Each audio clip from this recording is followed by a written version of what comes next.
الله يشرك به شيئا ولا ولا ولا يتخذ بعضنا. You think any of us understand what you're saying? I don't know what are you talking about. This lady here from Oh, is this the cash for your car? The winker is crazy.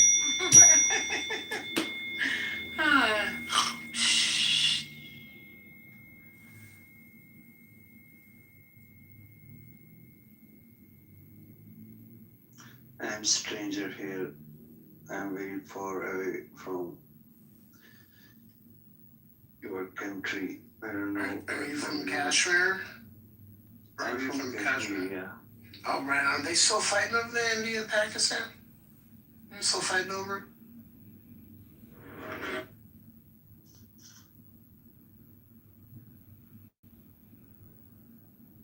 Tell me person away from you.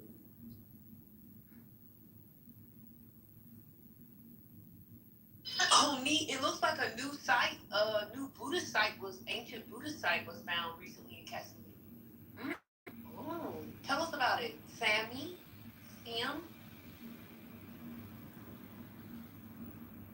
Yeah? Was there a new Buddhist site built in Kashmir? Hello. Yeah. You know? Do you know or not? What? Okay. Tell me. What? We're trying to get you involved. Okay? Happy New Year, bro. Open the eyes of my heart, Happy New Year to Lord. all. Happy New Year to all. Must gracefully, except with those of them who act wrongfully, and say to them, we believe in what has been revealed to us and what was revealed to you. Our God and your God is only one, and to him we fully submit. Damn. You see how he's getting ready? Yeah, I love this quickly story. to that I part? really love this story. Lee, I'm starting to. Are you an apostate? You know, someone could write this in a book and publish it. It's called a question. Is that my life? If I was going to threaten your life, I'd your life. You speak That's my life. If I was going to threaten you, I wouldn't. I don't have the bush. That's my life no more. No. I'm asking if you're an apostate. So are you an apostate? What about the burning bush, Alamo? Well, I don't beat around the burning bush either. We dealt with that a long time ago. So are you an apostate, Lee? Hey, you're the one speaking Shabbat, not me. Well, I don't skip Shabbat. I rest on Shabbat. No, you're I don't see that here. I beg your pardon? Yes, Yes, I'm resting while I'm on Clubhouse. That's correct. We have revealed to you a book, O prophet. The faithful, those to whom we gave the scriptures, believe in it, as do some of these arrogant. Every day. And none denies our revelations except the stubborn disbelievers. Oh my God, that's an apostate. Don't worry. You know, some of these people don't want to be Christian. I think they want to be Jews. But He wants to be a Jew for sure. I'm sure of it now. You don't even keep the Shabbat, no. Once you keep the Shabbat, No, I do keep the Shabbat. I do Maybe, keep the Shabbat. I read. maybe. What does it say to do on Shabbat? You tell me. It doesn't say get on Clubhouse, I'll tell you that. So does it mention Clubhouse? It doesn't say to get on So what Clubhouse on does it Shabbat. say to do? You know, Lee, I just think that's an excellent point, and I'll step out after this. Everyone really should, genuinely, it is a gift from God, at the very least, get off of Clubhouse on Shabbos. Right. Thank Say you. that in the Thank you, Torah. thank you. Hey, Charlie Kirk was a better Jew. He had a Shabbos drawer. He put his phone in there, and that's how we celebrate But Shabbat. is that what it says in the Torah? Well, you're not a So why? participating. So wait. No, I am a practicing Jew. I go to shul on Shabbos. In fact, I go to shul almost every day. What? I pray 3 times a day. I put on shul. So Lee, are you an apostate? Or are you avoiding the question because you're asking? That's my life. For yeshiva. That's my life, Mr. Momo. Why would you ask me that question? Because according to your Torah, you're supposed to kill the apostate. So did I threaten your life? Yes, that's a threat. No, I asked you a Are question. you allowed what a to question use is? your? Are you allowed to use your phone on Shabbat? Why not? You are? Where does it say in the Torah otherwise? No, I was just wondering. As a Jew, Sakari, I know you're a Jew. Why not? Are you supposed to rest on the Shabbat? So do I rest on Shabbos? Hello? So you're allowed to use your phone? Well, what does it say in the Torah? Okay, so you're saying yes. Then. Okay. No, I'm asking you a question. You want to talk Shabbos? What does I'm it say in the asking you Torah? because you're the guy you know. I'm not Right, asking you to tell okay, me. and I'm asking you. What does it say in the Torah? Listen, man, you don't respond with a question. The question. Either say yes or no. I keep Shabbat. It doesn't say in the Torah. Okay, so say yes, you're allowed. So Say yes, what you're does it say allowed. in the Torah? So yes, say yes, you're allowed. That's all. Wait a second. Allowed by who? Allowed by who? By God, I guess. Your God, basically. Allowed by Adonai. By a multitude. I So mean, does God say don't use your by a phone? multitude. Why are you asking me? Ask your fellow Jew. I'm asking Well, I'm asking you because you brought it up and you found Yeah, out I'm nothing. asking you to clarify. I'm asking you to clarify. Well, I told you 3 times. Okay, so the answer is yes. So then the answer is yes. So let me try here. He's trying to So let's say go he to the keeps Torah. it better than you. That's all The he's trying to Torah say. says to rest on Shabbos, and I do that. Now are you clear? Okay, so yes, you can use your phone. So no, wait, listen. The Torah says to rest on Shabbos. I didn't ask Just you like, to rest. hang I asked on. if you can use your phone. Hang on, you're changing the subject. What's my question? Hang on. So God rested on the 7th day, didn't he? I'm asking if you can use No, your listen, phone. King, God doesn't get tired. it's a Socratic, no, he does actually. So it's a That's Socratic what I'm method. saying. Me and you don't believe in the same God. It's in the, well, are we? But there's only one God. God, Do you think there are 2 gods? You believe in a fake one. I believe in the real one. There's only one God. There's no such thing as a fake God. There's only I God. agree with you. There is only one, right? There you go. So it says God rested on the 7th day, and so do we. Okay, now, can you use your phone? Yes or no on the Sabbath? Well, yes. If you're resting, why Okay, not? thank you. That's all I'm asking, man. Thank you. Okay, man. Okay. So do you understand what I just said? I did, yes. King? Okay. What did I I guess say? You said you're allowed to No, you said you're allowed to use your phone. No. What did I say before that? You said God rests. God rests. He takes naps and sleeps. No, I didn't say he takes naps. If Okay, I do rest, he you're rests. he rests on the 7th day of creation. Is that correct, King? Yeah, according to you, it is. Well, have you ever seen a Torah in your life? Yeah, I've seen the Old Testament. Yeah. So what happened on the 7th day? Oh, so you agree? So it's not just me saying you agree. Excellent. Need a free phone? Hang on. What about your book? I'm shocked. So Hashem, what's it on the clubhouse? Hang on, King. If Hashem was Doesn't feel like on the clubhouse. What's that, King? What does it say in your book? He doesn't rest. In your book it says he doesn't rest. What page is it on? I want to see. What book are you using? I'm not Jewish. I'm Muslim. So you don't have a book? What are you? Okay. What does it say in the Quran about creation? What did God do on the 7th day? I just Tell told us. you he doesn't rest, man. There's no such No. Tell us not what he didn't do. What does he do in the Quran on the 7th day of creation? According to the Quran. Keep going. Okay, well, tell us what it says, King. You Hold on. You asked. Quran 50:38. Yes. We did certainly create the heavens and the earth and what is between them in 6 days, and no weariness touched us. Not of where Go on. God does not Keep get. going. So no, Keep going. there's no keep going. What does that mean to you? So what does he do on the 7th What does day? that mean to you? Not where this Hang on, you're avoiding the question. No, you're avoiding the question. No, What does that mean? the question on the floor is in your book. What does God do on the He 7th does day? not rest. No, not what he doesn't do. What does he do? He doesn't rest. So what does he do? He doesn't rest. Yeah, let me answer the It question. sounds like you don't know your own religion. I think he's It sounds telling like you don't want to admit that he rests. Well, I asked him a direct question and he couldn't answer it. And it sounds like too. And it also sounds like King. it also sounds like you're going against your own rules by using your phone. What is my rule? Established himself above the throne. That's what he did on this. Your rules are Sanhedrin 49b. He's gonna say keep going until you finish the entire book. No, I want to know Listen, what your does it point say? has been disproved. He doesn't What rest. does it say Period. in the Quran? Hang on. Let's read it together, okay? What does it say in the Quran? Because King doesn't know that God did on the 7th day. Isn't it sad that I have to Show me. Isn't it tragic that I have to teach you your religion? Show me the 7th. Show me where it says 7. Show me where it says 7th day. Hang on, I'm gonna read to you. No, show me where it says 7 days. Hang on. We're gonna read to you from the Quran. Don't you like the Quran? Oh my goodness. I do. Go ahead. People of the Go book. ahead and read it. The people of the book are helping out the Muslims. It's amazing. Where you, hey, keyword 7th day. Remember that. Go find that, please. Go. Well, I want to know.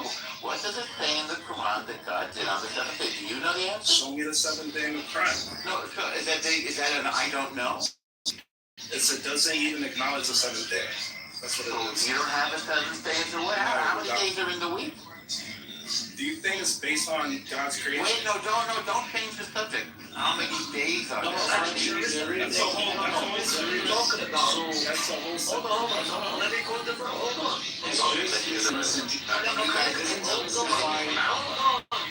Enlighten us now. It doesn't specify 7, but it is understood.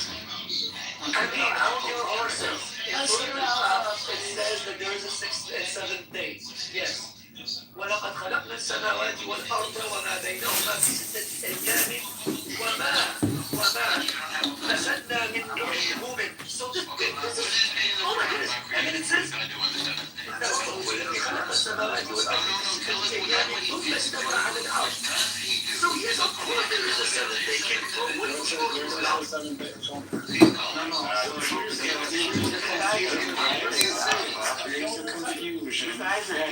There's a confusion. No, he's pointing out that the word 7 for 7 days is not mentioned. But it is true that it is understood as the 7th, that God istawa ala al-arsh. But I just want to say this, right? Istawa ala al-arsh means that he established above the throne. That's what it means, right? So, but he's right in saying that, according to our work, like God is not, like he stopped creating or something. No, that doesn't mean this. It doesn't rest, okay? Is that clear? He doesn't take a breath. Well, no, you didn't say what he did. I guess you don't know your religion. You didn't know the answer to the question. Let me have some of these other Jews. No, I was asking the Muslims. Because your religion says that you should respect our book, but apparently you failed to do it, King. And I feel badly for you. I actually do respect it. King, when did you convert, out of curiosity? Before you were born. Okay, when was that?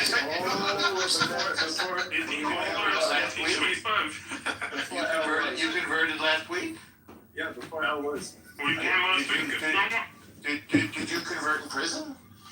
Yeah, I did actually.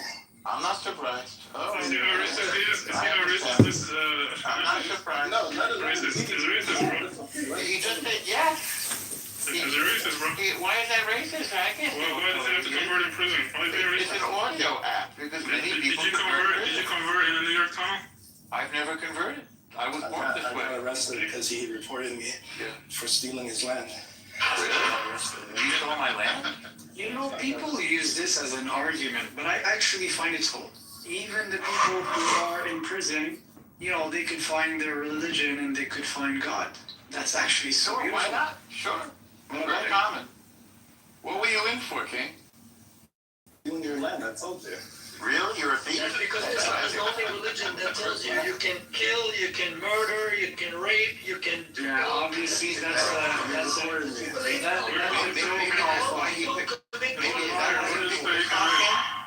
it say you can read it? Is that why you picked this box? No, the Quran says. Be smart enough to notice it's a That's joke. the first. All the benefits. Is that why you converted to Islam, King, to the rapist? So let's be nice. Okay. I'll I'm just taking out of control. So, I love it. I like believing in a God that doesn't rest, too. Makes more sense. But did you not read to the 7th day? What happened? Did you drop the book or something, or what happened? Must be a different God that gave him. What's the matter with that? Well, according to other Jews, you're not supposed to do it. Says who? Caleb just said it. Or sorry, Exet just said it. He said he recommends it. He didn't say it was. They don't want to embarrass you to pray? Doesn't it say that you're supposed to rest on the 7th? They want No. to correct you? No, but they didn't have to because we read the Torah. And the Torah says to rest on the 7th day, and that's what we do. And we You're not supposed to celebrate. work either, right? I don't work on the Yeah, Sabbath. you work your mouth all day, bro. What are you lying? No, I don't. Wait. I embarrass you, but I do that for pleasure. I humiliate you, but I do. No, I'm celebrating the Sabbath by humiliating you. You work your mouth all Sabbath, bro. You're not Was the Shem on Clubhouse? I beg your pardon?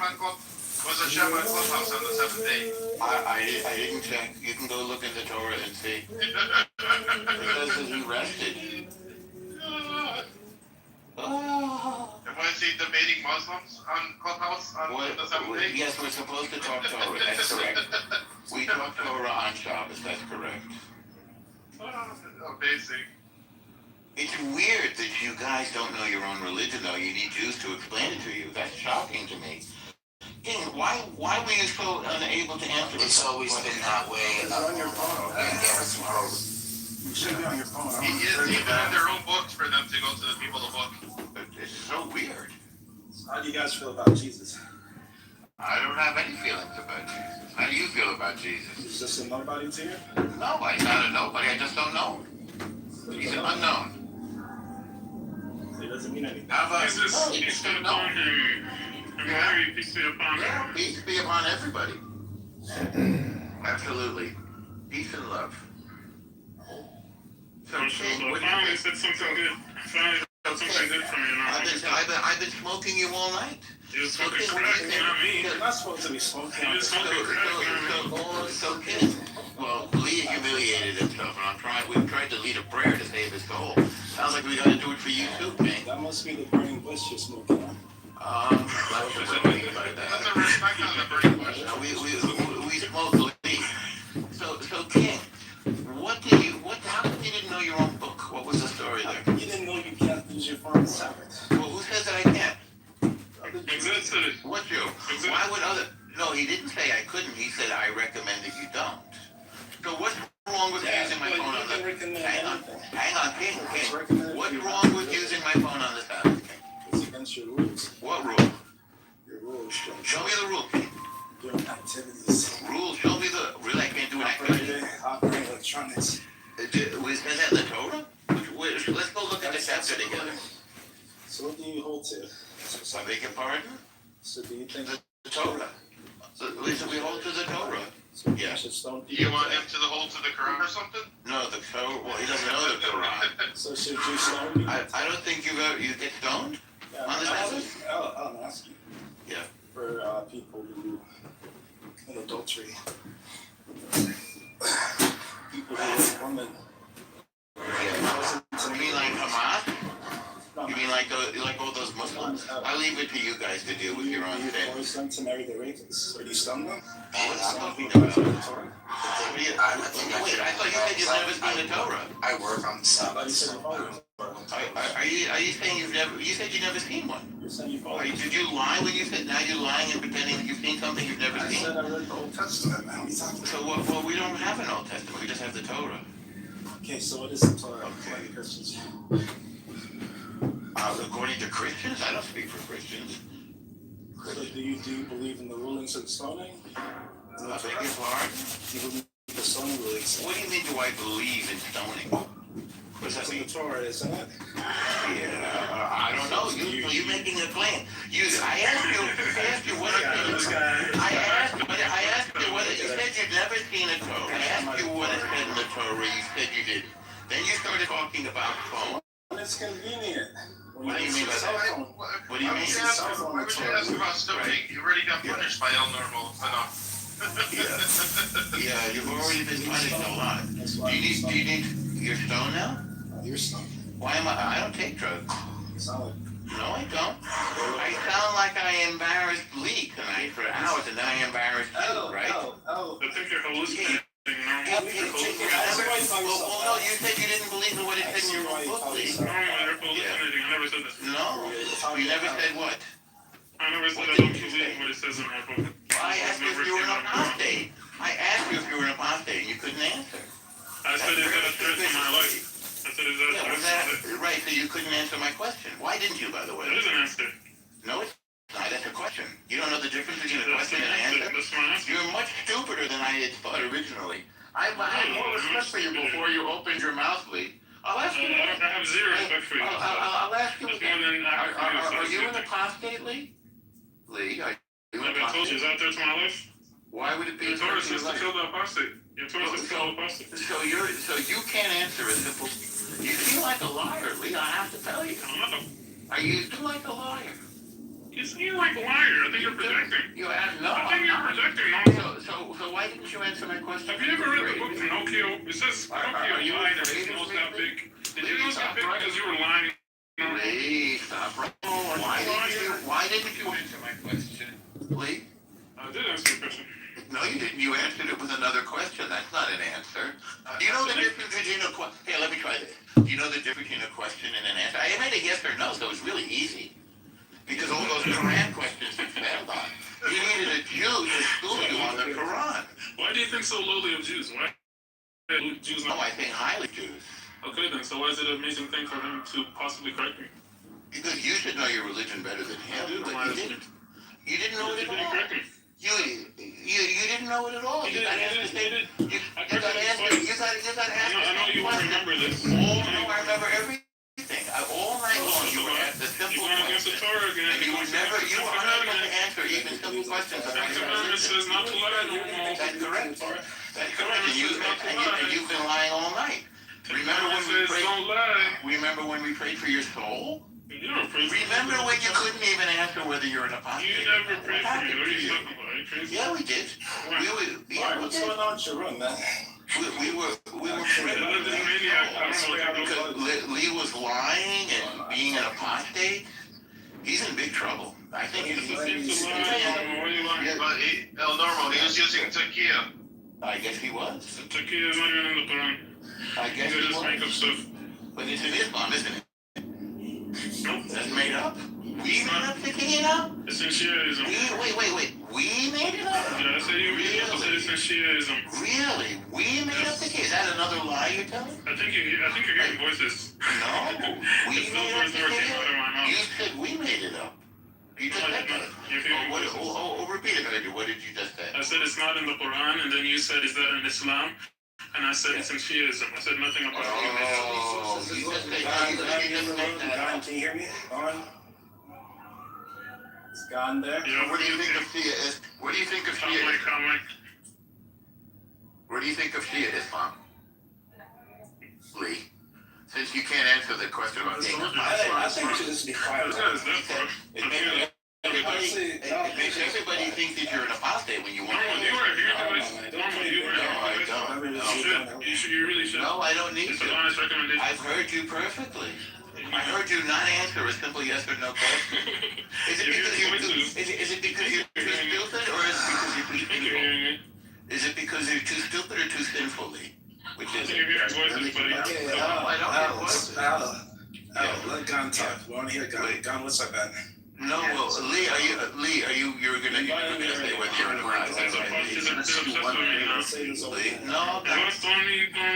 No, why would I want to tell you? One little word. Yeah, go ahead, Gon, what's up? If apostate, you could just say no. Why were you afraid to say no? Oh, Can I go say play bingo, man. Yeah. All right. There's something else. I can't even say What do you think of the Shia, Lee? I want to say Lee? Gon, I want to hear Gon talk. say something. I really Yeah. Go ahead. I personally think the Shias are the best Muslims. really? No, not Muslims. I think the Shias, they should be in charge of Islam to delegate to the Sunnis what to do. Can I start my thing? Well, we were talking about Takia, and we were talking about the kinds of lying in Islam. So lying in Islam is generally a major crime. That's wrong. Now go take a ride. We're doing okay. It's in the sayings and traditions of the Prophet Muhammad, isn't it, Lee? No? I told you, since she is. I think it is. Okay, go ahead for what? That's what it is. They also hit on Thai Fair. They got 5 different ways of going to lying. Correct. Some is just lying. What's hate man and what's Thai Fair? I never heard of those words in my life. What's that? You never heard of Super position. One is to lie against Hey, the government. can I hear Gon? I want to hear. Does it just come naturally? Did you move him down? Thank you. Thank you. Man. Like, that's crazy, bro. Oh my god. No, I was just saying, guys at my house, so if you guys want modded rooms, you know, no like Better modded rooms. Like no bias, you know, just go in the room. El Dono was doing a community service. Why do you guys let him down? Go hang out with El Normal then, Shake. Go down No, there. no, no, no. I love you guys. I love it up here. Go spend time with him. You need someone to play bingo with. Go play with him. But we weren't playing bingo up here. We were doing a community service, taking out the trash. So, what do we conclude about this burning bush? What's the thing going on? Thanks for bringing me back, Mark. I'm gonna let the liars lie for a while and destroy their souls. I'm not gonna try to help them. I'm gonna let them lie. Go ahead. You go ahead. Go ahead. Let's go over the 5 kinds of lying in this. Don't forget to take your meds no more, right? I don't take meds, Lee. You're a liar. Maybe you should take meds. Hey, Al, maybe you should take meds then. What meds should I take, King? Prozac.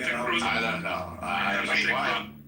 It's such a horrible person. Horrible. I don't understand. Hey, yo, hey, fuck the bullshit. Hey, put spelling areas. Put that shit on me, bro. That's so horrible, bro. I need my grandmother to put a spell on her ass. She's such a horrible person. Yeah, cause she think we playing with her, bro. She's such a terrible, horrible person. Terrible. Horrible.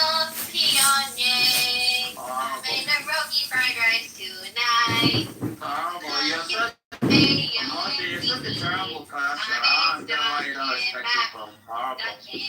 I said I have a question for you. Horrible person. Munch is such a horrible person. Terrible. I don't understand what you're Shut up. Why don't you tell her you're really Egyptian?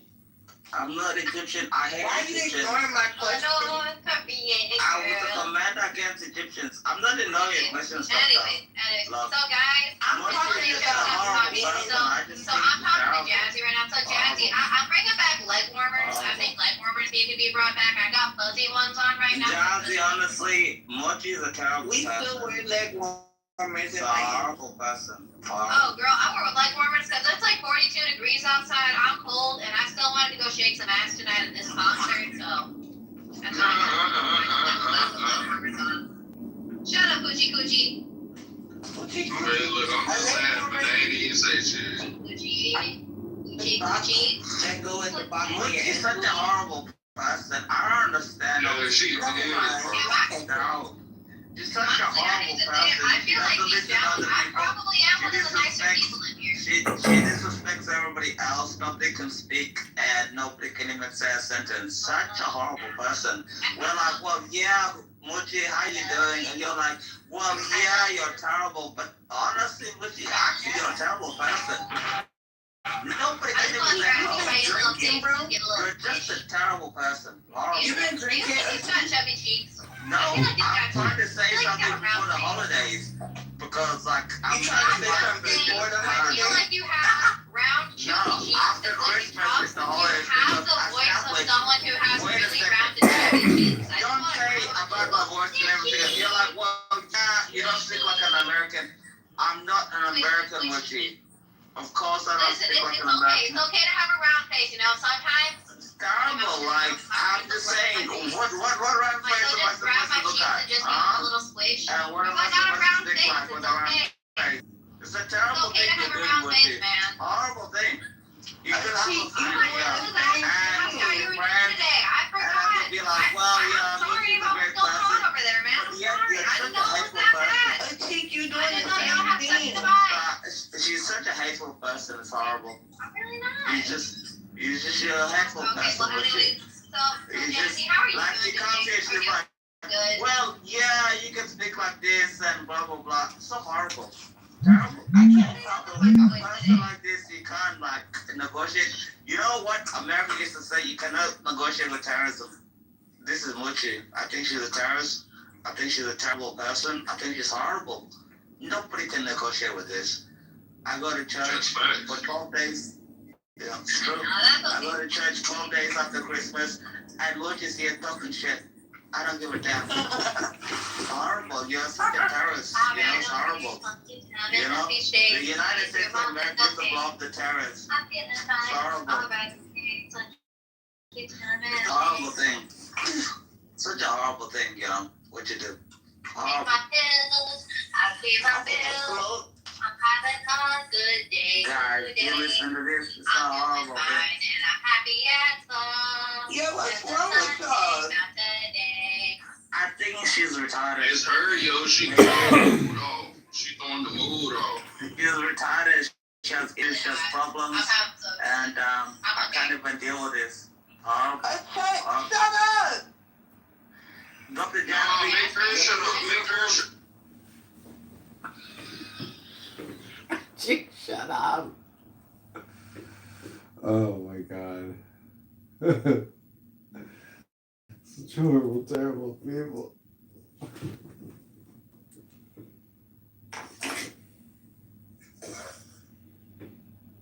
I'm just shut up.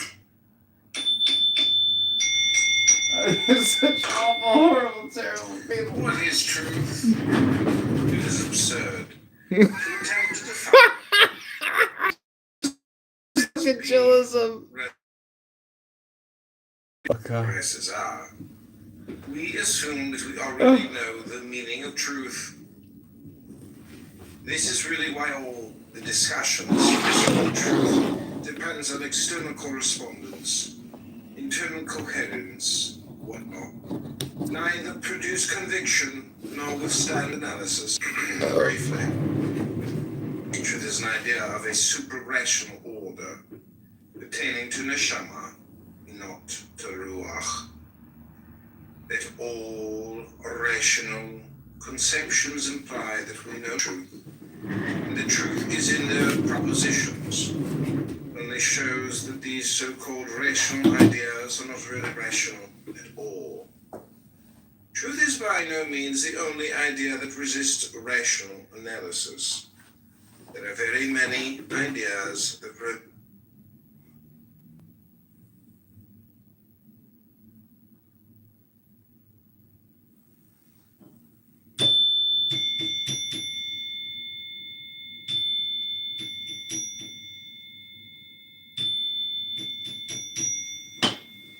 Man, what is man?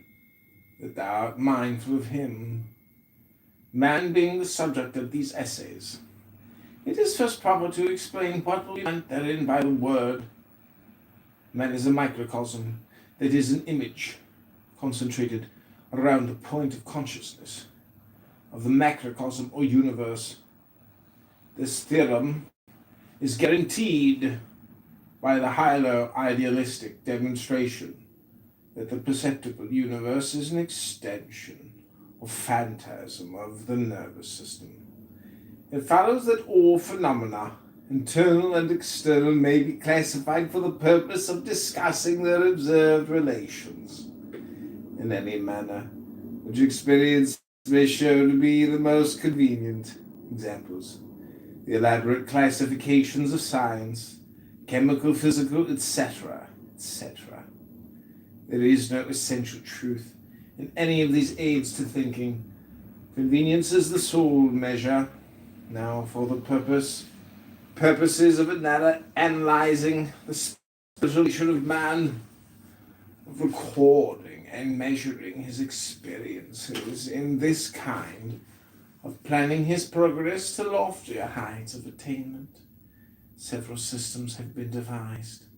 That of the Abhidhamma is on the surface alike the most practical, the most scientific, and the most real. But for European students it is certainly far too unwieldy, to say nothing of other lines of criticism. Therefore, despite the danger of vagueness involved in the use of a system, whose terms are largely, I have for many reasons preferred to present to the world as an international basis for classification, a classical mathematical system which is vulgarly and erroneously though conveniently called Kabbalah. the Kabbalah, that is the Jewish tradition concerning the initiated interpretation of the scriptures, is mostly either unintelligible or nonsense, but it contains as its ground plan the most precious human thought, that geometrical arrangement of names and numbers which is called the tree of life. I call it most precious because I have found it the most convenient method hitherto discovered of classifying the phenomena of the universe and recording their relations.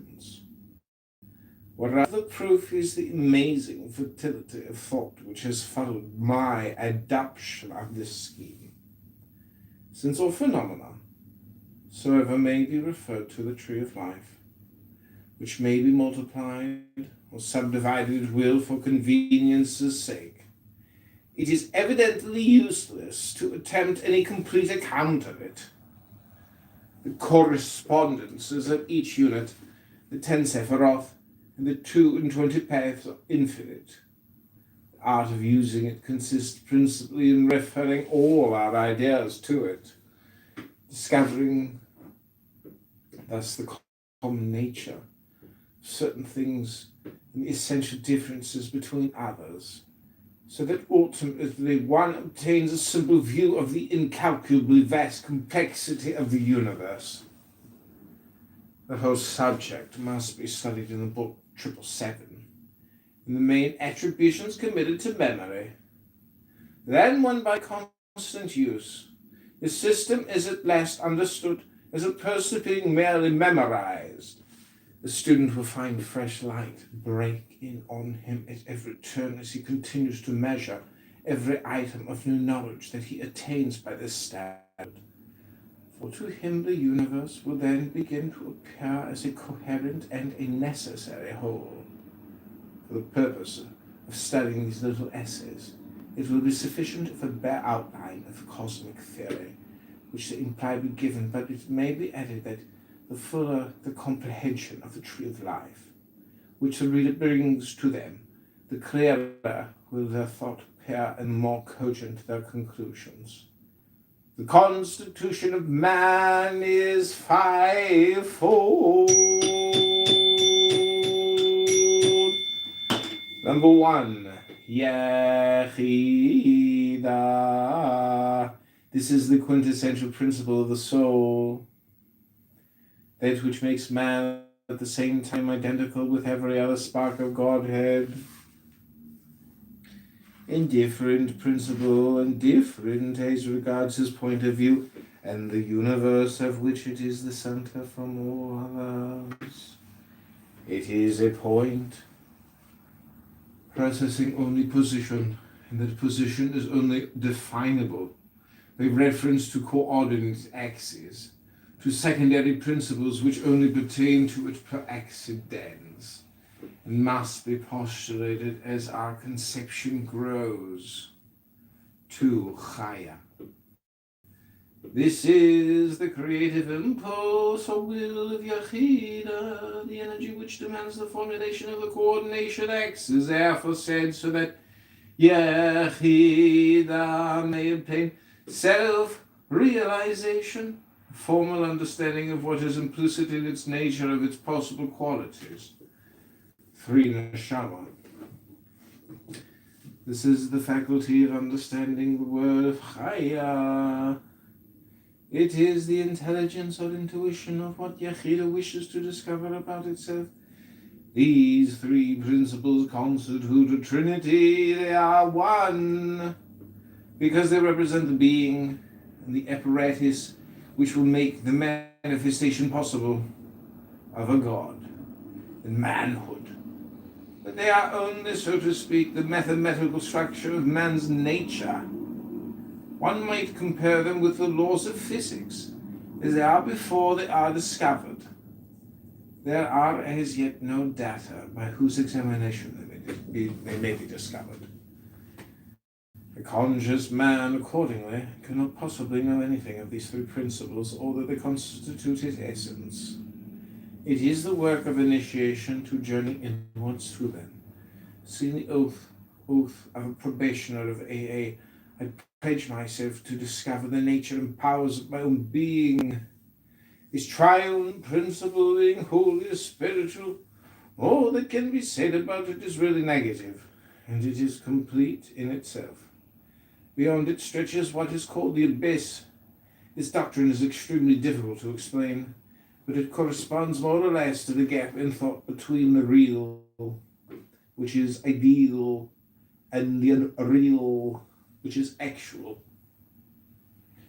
In the abyss, all things exist, indeed at least in pose, or in posse, but are without any possible meaning, for they lack the substratum of spiritual reality. They are appearances without law. They are thus insane delusions. Now the abyss, being thus the great storehouse of phenomena, it is the source of all impressions, and the triune principle has intended a machine for investigating the universe. And this machine is the fourth principle of man. Number 4, Ruach. This may be translated mind, spirit, or intellect. None of these is satisfactory, the connotation varying with every writer. The Ruach is a closely knitted group of 5 moral and intellectual principles concentrated on their core. Tifareth, the principle of harmony, the human consciousness and will. The 4 other Sephiroth are, so to speak, the feelers, and these 5 principles culminate in a 6th Da'ath, knowledge. But this is not really a principle. It contains in itself the germ of self-contradiction and so of self-destruction. It is a false principle, for as soon as knowledge is analyzed, it breaks up into the irrational dust of the abyss. Man's aspiration to knowledge is thus simply a false road. It is to spin ropes of sand.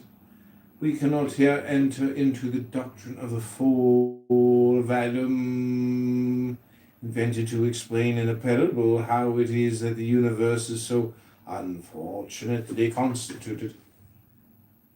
We are concerned only with the observed facts. All these mental and moral faculties of the Ruach were not purely spiritual like the stillest word in the air. To be of use, they need a basis through which to receive impressions, much as a machine requires fuel and fodder before it can manufacture the article which it is designed to produce. Number 5, Nefesh. This is usually translated the animal soul. It is the vehicle of the Ruach, the instrument by which the mind is brought into contact with the dust of matter in the abyss, that it may feel it, judge it, and react to it. This is itself a principle, still spiritual in a sense. The actual body of a man is composed of the dust of matter, temporarily together by the principles which form it for their own purposes and ultimately for the supreme purpose of self-realization. Of Yechida,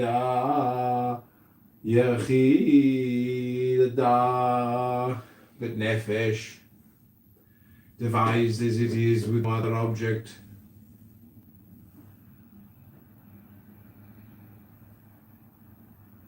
then the direct traffic with matter tends to partake of its incoherence, its faculties of perceiving pain and pleasure lure it into paying undue attention to one set of phenomena, into shunning another. Hence, for the nefesh to do its work as it should, it requires to be dominated by the severest discipline, nor is the ruach itself to be trusted in this matter. It has its own tendencies to weakness and injustice. It tries every trick, and it is diabolically clever to arrange its business with matter in the sense most convenient to its inertia, without the smallest consideration of its duality to the supernal triad, cut off as that is from its comprehension, indeed unsuspecting as it normally is of its existence. What then determines Tifereth? The human will to aspire to comprehend the Shama, to submit itself to the divine will of Chaya. Nothing but the realization, born sooner or later, of agonizing experience, that whole relation to Ruach and Nefesh with matter, i.e. with the universe, is and must be only painful.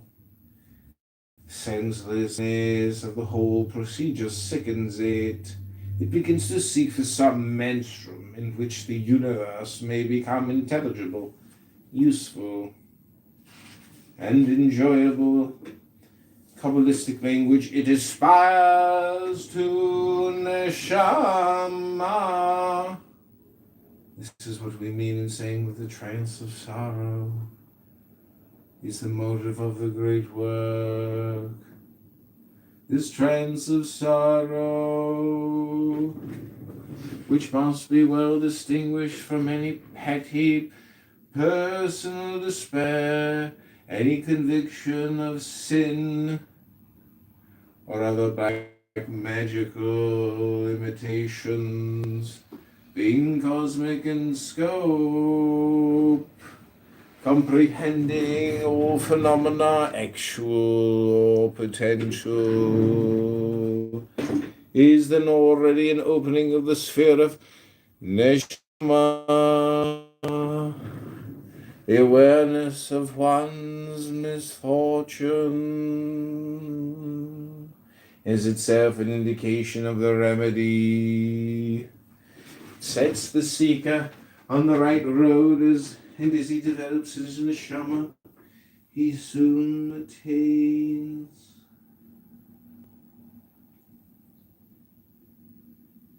Other experiences of this high order. He learns the meaning of his own true will, to pronounce his own word, to identify himself with Chaya. Finally realizing Chaya is the dynamic aspect of Yechidah, he becomes that pure being, at once universal and individual, equally one and all. It is of the essence of the ideas of the supernal triad that the laws of reason, which apply to intellectual functions, are no longer operative. Hence, it is impossible to convey the nature of these experiences in rational language. Further, their scope is infinite in every direction, so that it would be futile to enumerate or to describe them in detail. All that one can do is to note the common types in very general language and to indicate what experience is shown to be the most useful main lines of research. The quest of the Holy Grail, the search for the stone of the philosophers, by whatever name we choose to call the great work, is therefore endless. Success only opens up new avenues of brilliant possibility. Yea, verily, and amen. The task is tireless and its joy is without bounds, for the whole universe and all that in it is.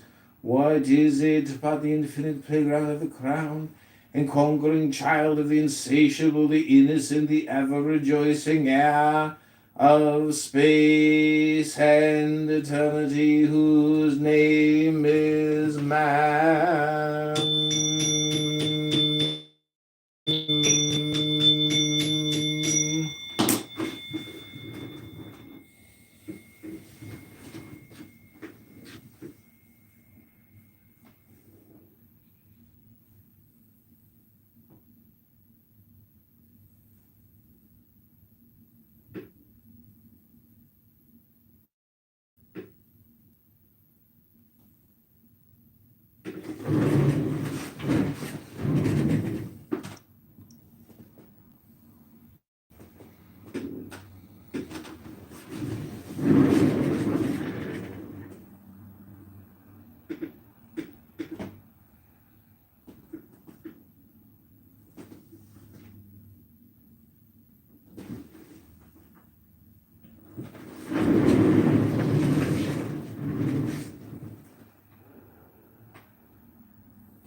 I just sent you a. Yeah, it's Miller, about your jewelry, buddy. Go ahead. Jewelry? Yeah. Okay, well, let's go. Why should we think that? Why should everyone think God exists? I don't In order care. for God to get something right. How effective can that be? It's very effective. You need to shake hands. They didn't do it with Donald Trump. People you don't want to give hand jobs to. And by the time you've gone to a place where you wanted to be it. It was like 25 seconds.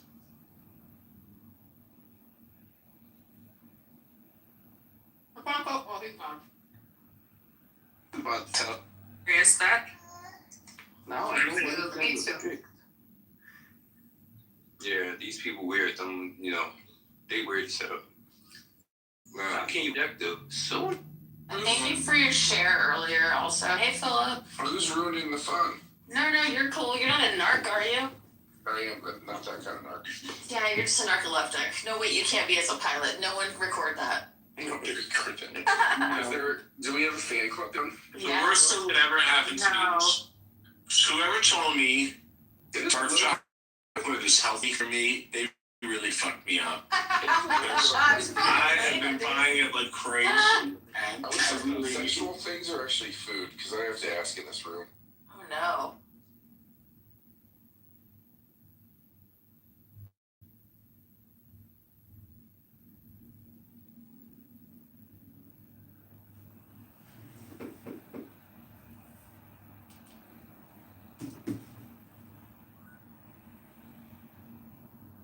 What's up, Black White? Hey.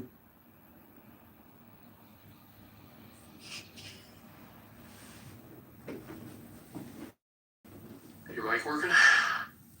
Yeah, so I've got a question. What's this Reformed Christian apologetics scripture medication? What do you mean by scripture medication? For anti-Calvinist derangement syndrome. So what is the scripture medication? Scripture. The Bible. Yeah, I know which part specifically, mate. What's up? I said which part specifically. If you got scripture medication, you got a prescription. What's the scripture then?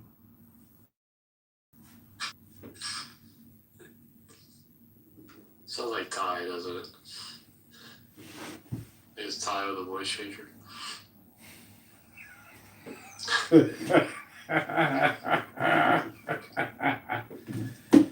I'm just asking you, what is the scripture medication that you claim that you are in possession of for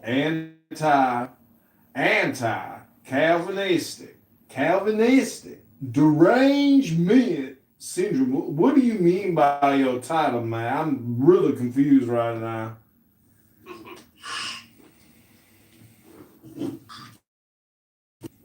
Reveal yourself.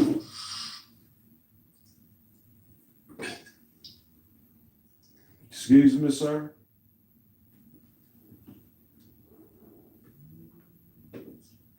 What did you ask? I was asking you, what's your medication subscription scripture? I don't understand it. Are you even here in the room? Am I by myself? My name is Black. I'm complete. Thank you very little, mate. You hadn't answered one question clearly. Clearly, the Holy Spirit ain't with you. Otherwise, you'd be able to answer the title of your own room. I don't know why I'm even here. Have a great day, sir. It's not been a pleasure, but you enjoy yourself now and your Reformed Christian apologetics. I'm sure you're going to go very far. I know you've been trying to get a job and nobody wants to hire you. I wonder why. Can't even answer a question. What the heck?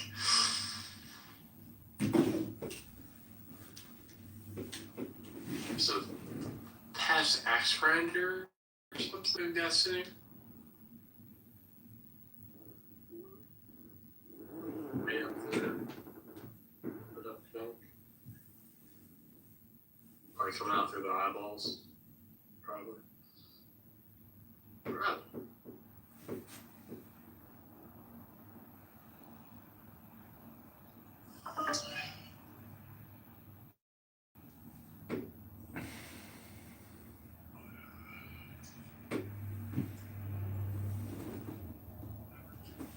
See if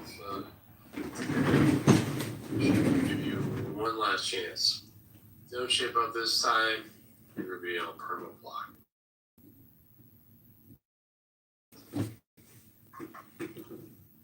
Pick up with Oriole after John 6.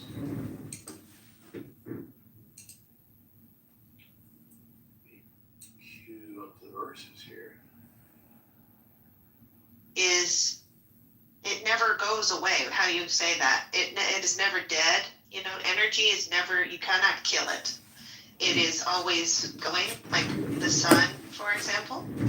So like, Cannot be created. Jessica, what do you think happens when you put a candle out? Where does the energy go? well, it transforms. That energy transforms. Into? I don't know, like smoke or the fucking heat. No. It evaporates, you know, into the gases or some shit. I don't fucking know. I don't know. I'm just saying that, like, energy in the universe, which is, I think, also what lives inside of us, because we are made up from the same matter as the universe, right? So when our energy is released from our flesh, our bones, our body, that we carry it in our synapses in our brain, right? I think that it goes to, like, our nearest thing, like, whether that be, like, the person that's holding your hand at death, or, like, I think that our energy is... When you snuff out a candle, you're simply stopping a process of combustion. So basically, the energy, you're not like stopping any energy. You're simply stopping a process, and the energy remains in the state Thank it you, was Cora. which is in the form of the carbon and oxygen. Well, so, I mean, being to short cut all of that, what Jessica previously said. to create thermal energy. And No, but what's important about this metaphor, right, for us to notice, is that like there are two types of things basically, right? There are substances and there are like processes, right? Substances are like water, right? When you transform water, if you add heat, right, it's just going to turn into water vapor, right? And then if you add cold, it's just going to turn to like from water vapor to liquid, then to like ice, right? So you can't actually get rid, like it just changes shape, right? And that's what substances do, right? But processes aren't like substances. Processes like a burning of a candle, like fire, right? There's nothing, like, it doesn't go anywhere when you put the candle out, right? The fire doesn't change into another shape. The energy doesn't like transpose or whatever, like change from like liquid to like vapor or whatever, right? What happens is you're just stopping the process, right? And that's the proper way to think about human consciousness and human energy, or however we want to put it, right? Like our biological consciousness and energy is much more like the process that is fire than the substance that is water. I don't disagree wholeheartedly. Millis, you're saying that wait, I just disagree with that. Because our energy in our body is like what the stars are fucking made of. Like, what? What does that have to do? Real quick. It's not fire. It's not a process or whatever. It was the first thing you said. Mil, just speaking from physicalism, things I know you're generally sympathetic to, I think all Jessica is saying from a scientific perspective is that the matter and the mass that makes up Homo sapiens is eventually recycled back into the universe after they die. Yes, and that is another, thank you, Ray. And when I read the Bible, it has little things in there that I think that will actually explain that, but I think that, man fucked it up. I think, we got the message wrong in a lot of ways. So there is a difference between candle and life. So we are active matter. Candle is a passive matter. Thank you. So an active matter has a special properties which passive matters do not have. So when you die, you change from an active matter to a passive matter. It's not a process. We are just, when we are alive, we are a different kind of matter. When we die, we go from active to passive. Yeah. We are not a process. We are not a process. I forgot about that. We actually burn. I forgot about that famous distinction. Carbons to create energy. So we are able, that's actually free will. That's the difference between a passive matter. Passive matter doesn't have free will. Because the system does work on it, but we do work on our system. We are able to change our system. Should I continue? No, I think you should not continue. You're just rambling. Like, No, I there's think he was making sense. There's no difference in like a physics textbook between active and passive matter, right? Like, you're not gonna find that anywhere. Like, this is just like an imaginary thing you're making up to distinguish between like conscious things and non-conscious things, right? But maybe he's making an explanation of something that we're trying to understand, and maybe there isn't the. So you are saying there is whatever no the such a scientific thing as method. active matter? Is it? Yeah, That's what that's what I'm saying. Yeah. There is no such a thing as active matter. Yeah.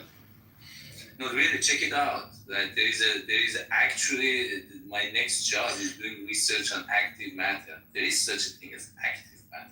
Check it out. Is that another word for life? Yes, when anything which is alive is considered active matter, they are able to use energy to change the entropy of the system. These are only live things are able of doing that. Dead thing cannot do that.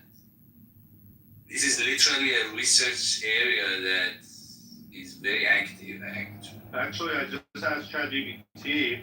It says active matter versus passive matter is a real formal concept in modern physics, especially in statistical physics, soft matter physics, and biophysics. Philosophical shorthand, it's a technical distinction with equations, etc. Passive matter does not consume energy locally. Active matter consists of units that continuously consume energy. Very interesting, and I hate ChatGPT. Well, what does that have to do with what we were talking about? Like what? No, he proved that you said that it wasn't true, and it's true. No, okay. So we are not candle, that's the thing. We are not candle. No, wait, let me tell you die. Let me ask a question. Okay, Millet, you said that when you burn a candle, that energy actually never dies, okay? It turns to heat and then maybe to light and then scatter, whatever the fuck happened, you can check it on the internet. And secondly, Jessica, okay, you said that when a person died, his energy converts to someone maybe holding his hand, which is completely wrong. Let me tell you why, because energy will always have effects. And if someone holds someone else's hand while they're dying, it's not going to make them like powerful or whatever. So. Well, I don't believe that they would be powerful, sir. No, I'm so saying what's going to happen? Like, it must have effects. Nothing. So what I'm energy, saying, no, actually, let me say what I think. It's not that it's being converted, it's like absorbed. It's like if a star gets very close to another star, it absorbs it. It's like that concept. Wait. I sure hope that isn't true. I've held some hands that. But listen, Michaela, that's beautiful. Now that person is with you forever. That they say, oh, your people don't leave you. They don't. They're fucking right here with us, man. They're right here with us. Time doesn't fucking exist either. All those ex-boyfriends, Michaela. I'm just saying, Michaela, I think what you did is beautiful. I've been in your spot for 4 times. I've helped 3 men to the end of their life. And they're with you. And I think that that's great. And I think that, that's good. So don't feel bad about that. That's not. I guess the active, passive matter thing, wasn't that supposed to be about like conscious, things that are conscious and things that are not conscious? Sorry? It's not about like energy. It's like the different ways like cells consume energy or whatever, right? Like it's like we were talking about things that are conscious and things that are unconscious. So what does like active and passive matter have to do with any of that?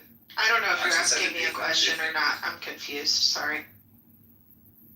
I'm saying consciousness has a different definition. Active matter, bacteria are active matter. Consciousness is a different definition that only humans and species close to human in the evolutionary tree has consciousness. It's a completely different thing than active and passive matter. Yeah, Oh, that's really weird. Never mind. I like that. I think that's beautiful. I think that what you We were just talking did about, like, is really good work. Wait, You're talking about, like, if there's something that lives after a human's death, right? Something that, like, no, lives after. it's not live necessarily, or even Something that consciousness. I'm continues. saying energy. Something about their spirit. No, it's not energy. Oh my god. I don't know what it is. I mean, It always have effects. We keep So it's not with us. They're not with us. Because there will be effects if they're with us. Can't you just understand it's basic physics? Not Energy necessarily. always has effects. I don't agree with that statement, sir. So it means that you're not agreeing with the physics. All these people who have worked so hard for years. Well, no, because we don't know what the energy that is released from our body really is, right? And I'm sure there's some study that they're trying to find if you're it out. calling it energy, okay, this word energy I'm will just, always yeah, have I don't know effects. what that really means. I'm using energy because I don't have another term to define. Maybe Because you Elias, can say soul. I can bridge the communication gap for you a little bit because I understand where you're both coming from. Elias, you believe something like humans are composed of hydrogen, oxygen, carbon, etc. When they die, eventually they decompose. Some gases are released. No. I'm just saying, okay, let me tell you, Ray. She said that the energy is being converted or being absorbed, whatever. But this word energy, if you use it for something, it will always have effects. Like it's been proven. Then maybe I'm just saying using that the what wrong is the term. effect on That's us? very interesting, Ilya. Like, What does do you energy mean have if you effects use or it no? for something, it will always have effects? No, energy will always have effects. Like let's say heat is energy, okay? It will heat up things. What if the effect is your heart, like Michaela remembering her friend who passed? The heart. Like maybe there is an Even if effect. they're alive, Maybe there is an effect. I'm just saying figurative heart. Your heart of your eye, the heart that is in your soul. Elias, I have a question for you. Do you think that energy always has effects? Yeah. Yeah, interesting. Oh, so maybe I'm wrong. No, but it has. You just said that like 30 times. Yeah, I'm right. I'll stick to it. Like, I think we're just getting bogged down a lot here, right? Like, I think Jessica's basic intuition is that there's like some part of Jessica, right? Some part of like what makes her her. Some part of her personality that's going to continue on once her body is dead. Yeah. And it's called memories. Never So does you don't have to die. No, it's called memories. That's cute. That's the That you don't have experience to die. of people Even that I are can not remember you you, forever. right? That's the experience of people that are not you. And even they can remember wrong or, embellish things or get it. I'm not claiming to know what happens on the other side, though. Let's be clear about I don't that. think there is any other side. That's the thing. It's like this idea that Exactly. that there's some sort of difference in the substance and energy that you're made of, and every other inanimate object around you's energy. That's just, it's not. I can take it one step further even and say that I know this is going to sound wild, but I think that it's possible that that energy is then converted into maybe even like a dog or like some kind of reincarnation. Then your heaven or your hell. Wait, let me finish the thought. Then your heaven or your hell, right, is there. Like you create, and the message is, right, it goes back to the quantum technology we were talking about earlier, is that you have to get it right. You have to get it right to create your heaven, or you get it wrong and you live in hell eternally. I don't know. I'm just saying. Wild. Recycling. You're converted either into like soil, like humus, or you're combusted into, and so you just turn Did you into say hummus? I love hummus. humus. Anyway, and from there, like the next thing you are, if that gets like that soil nutrient gets taken up by some sort of plant or other animal or whatever. But I mean, there's no direct like human to dog pipeline. I know. I'm just using it as an example. I'm just saying, like, I don't know. Maybe there is a thing after that. Who knows? Jessica, I have a theory. I have a theory that consciousness is just quantum mechanical tunneling at the level of like the dendritic connections. What do you think about that? What? I'm sorry? Like, I have another theory where like I think God might just be thinks these are I think God might just be like the superposition of like all of the possible elements that make up like the matter in the universe. What do you think about that? I think that's definitely possible because I think that God is everything. Like when you first came in, I said we probably don't have the same definition for God because I don't think God is like a dude in heaven. I think that we are God. I think you're God. I think I'm God. I think everything is God. Is everything conscious? Is everything? Rock is a rock. So Well, no, rock is not a living thing, right? I mean, but it was probably, I don't know. But I see God in rock. But if everything is God, in water, is everything, also in water. I see God. It's water. It's not God. If everything is same things. It's all the same molecule. If it's all God, is it all conscious? I don't know. I don't think so. A very good question. Yeah. Is God conscious? I don't know. I don't think so. I don't know. Does God make decisions? Not necessarily. I don't know. I don't think so. Andrew and Converse. I think we make decisions, JCC. Was that right? Of course we do. Yeah, I agree. Andrew and Converse have made so much fun about Ray because he thinks core. Infinite, endless conversations that would be concluded if we all just agreed on core. So am I so dumb after all? Gotcha. Interesting. Like, infinite conversations would also be avoided if we just concluded on like Platonism, right? Correct. Ray, you know that Mills is a Platonist. He believes in an infinite, he does. He believes in an infinite realm of infinite objects. Cringe, Miller. Infinite, non-spatio-temporally located, non-causally affectation objects. It's not quark. It's 3 quarks for Mr. Mark. Like, come on, guys. Gee. Consciousness question is inside or outside. Like, for example, if you have a human not grown up in a society, will it be conscious?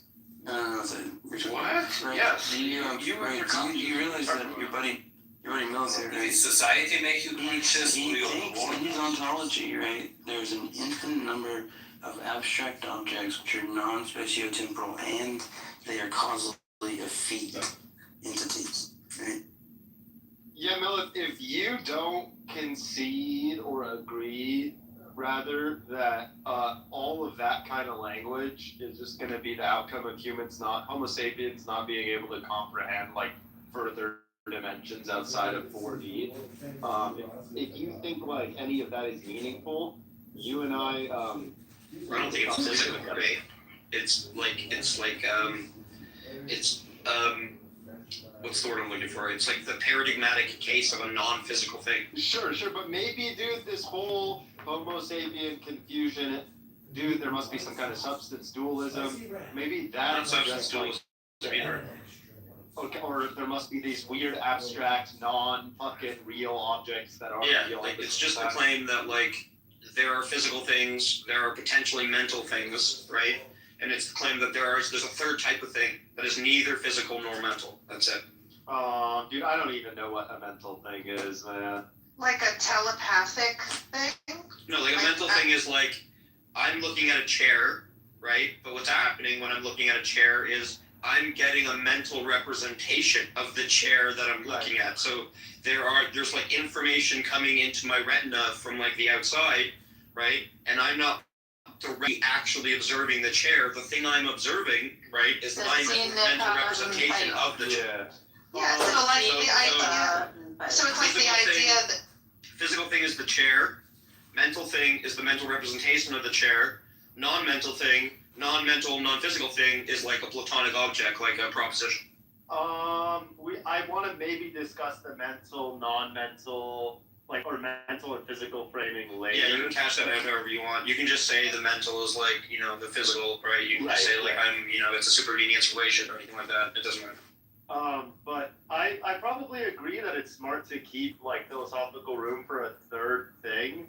But you probably shouldn't talk about it too much because you don't know what it is. So I think real platonic. What are you talking about? Of course I know what it is.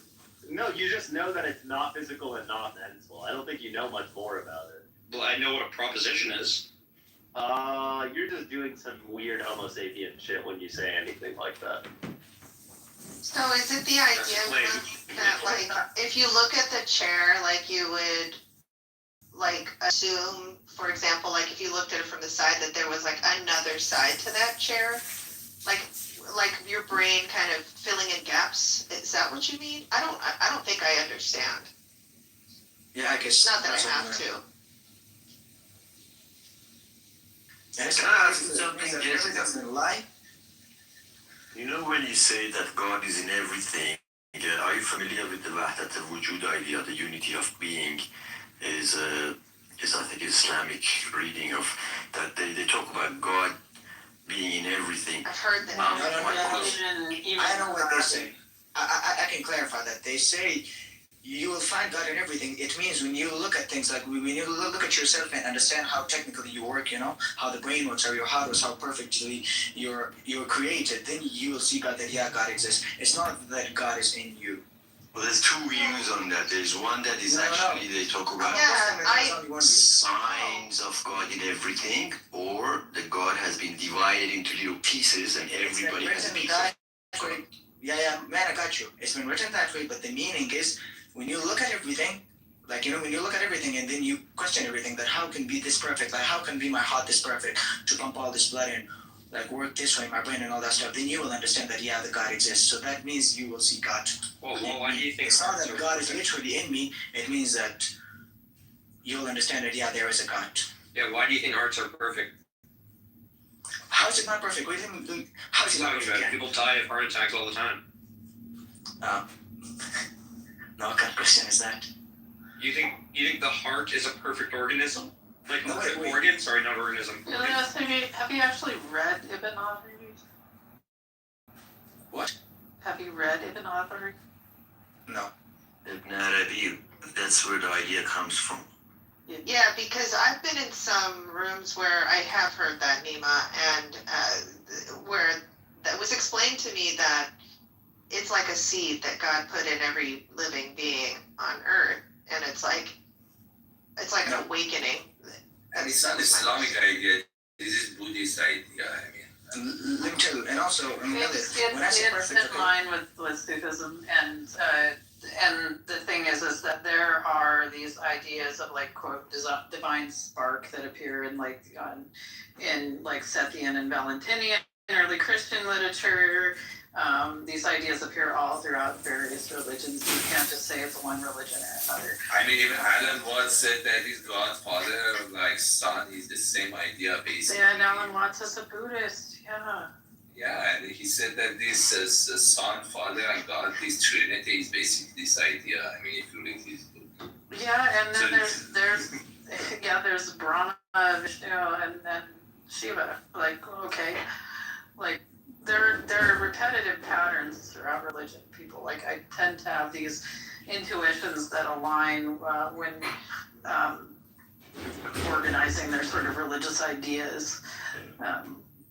That's when you read this, that's exactly what I said. We are lost in translation. All these religions are actually literally saying the same thing.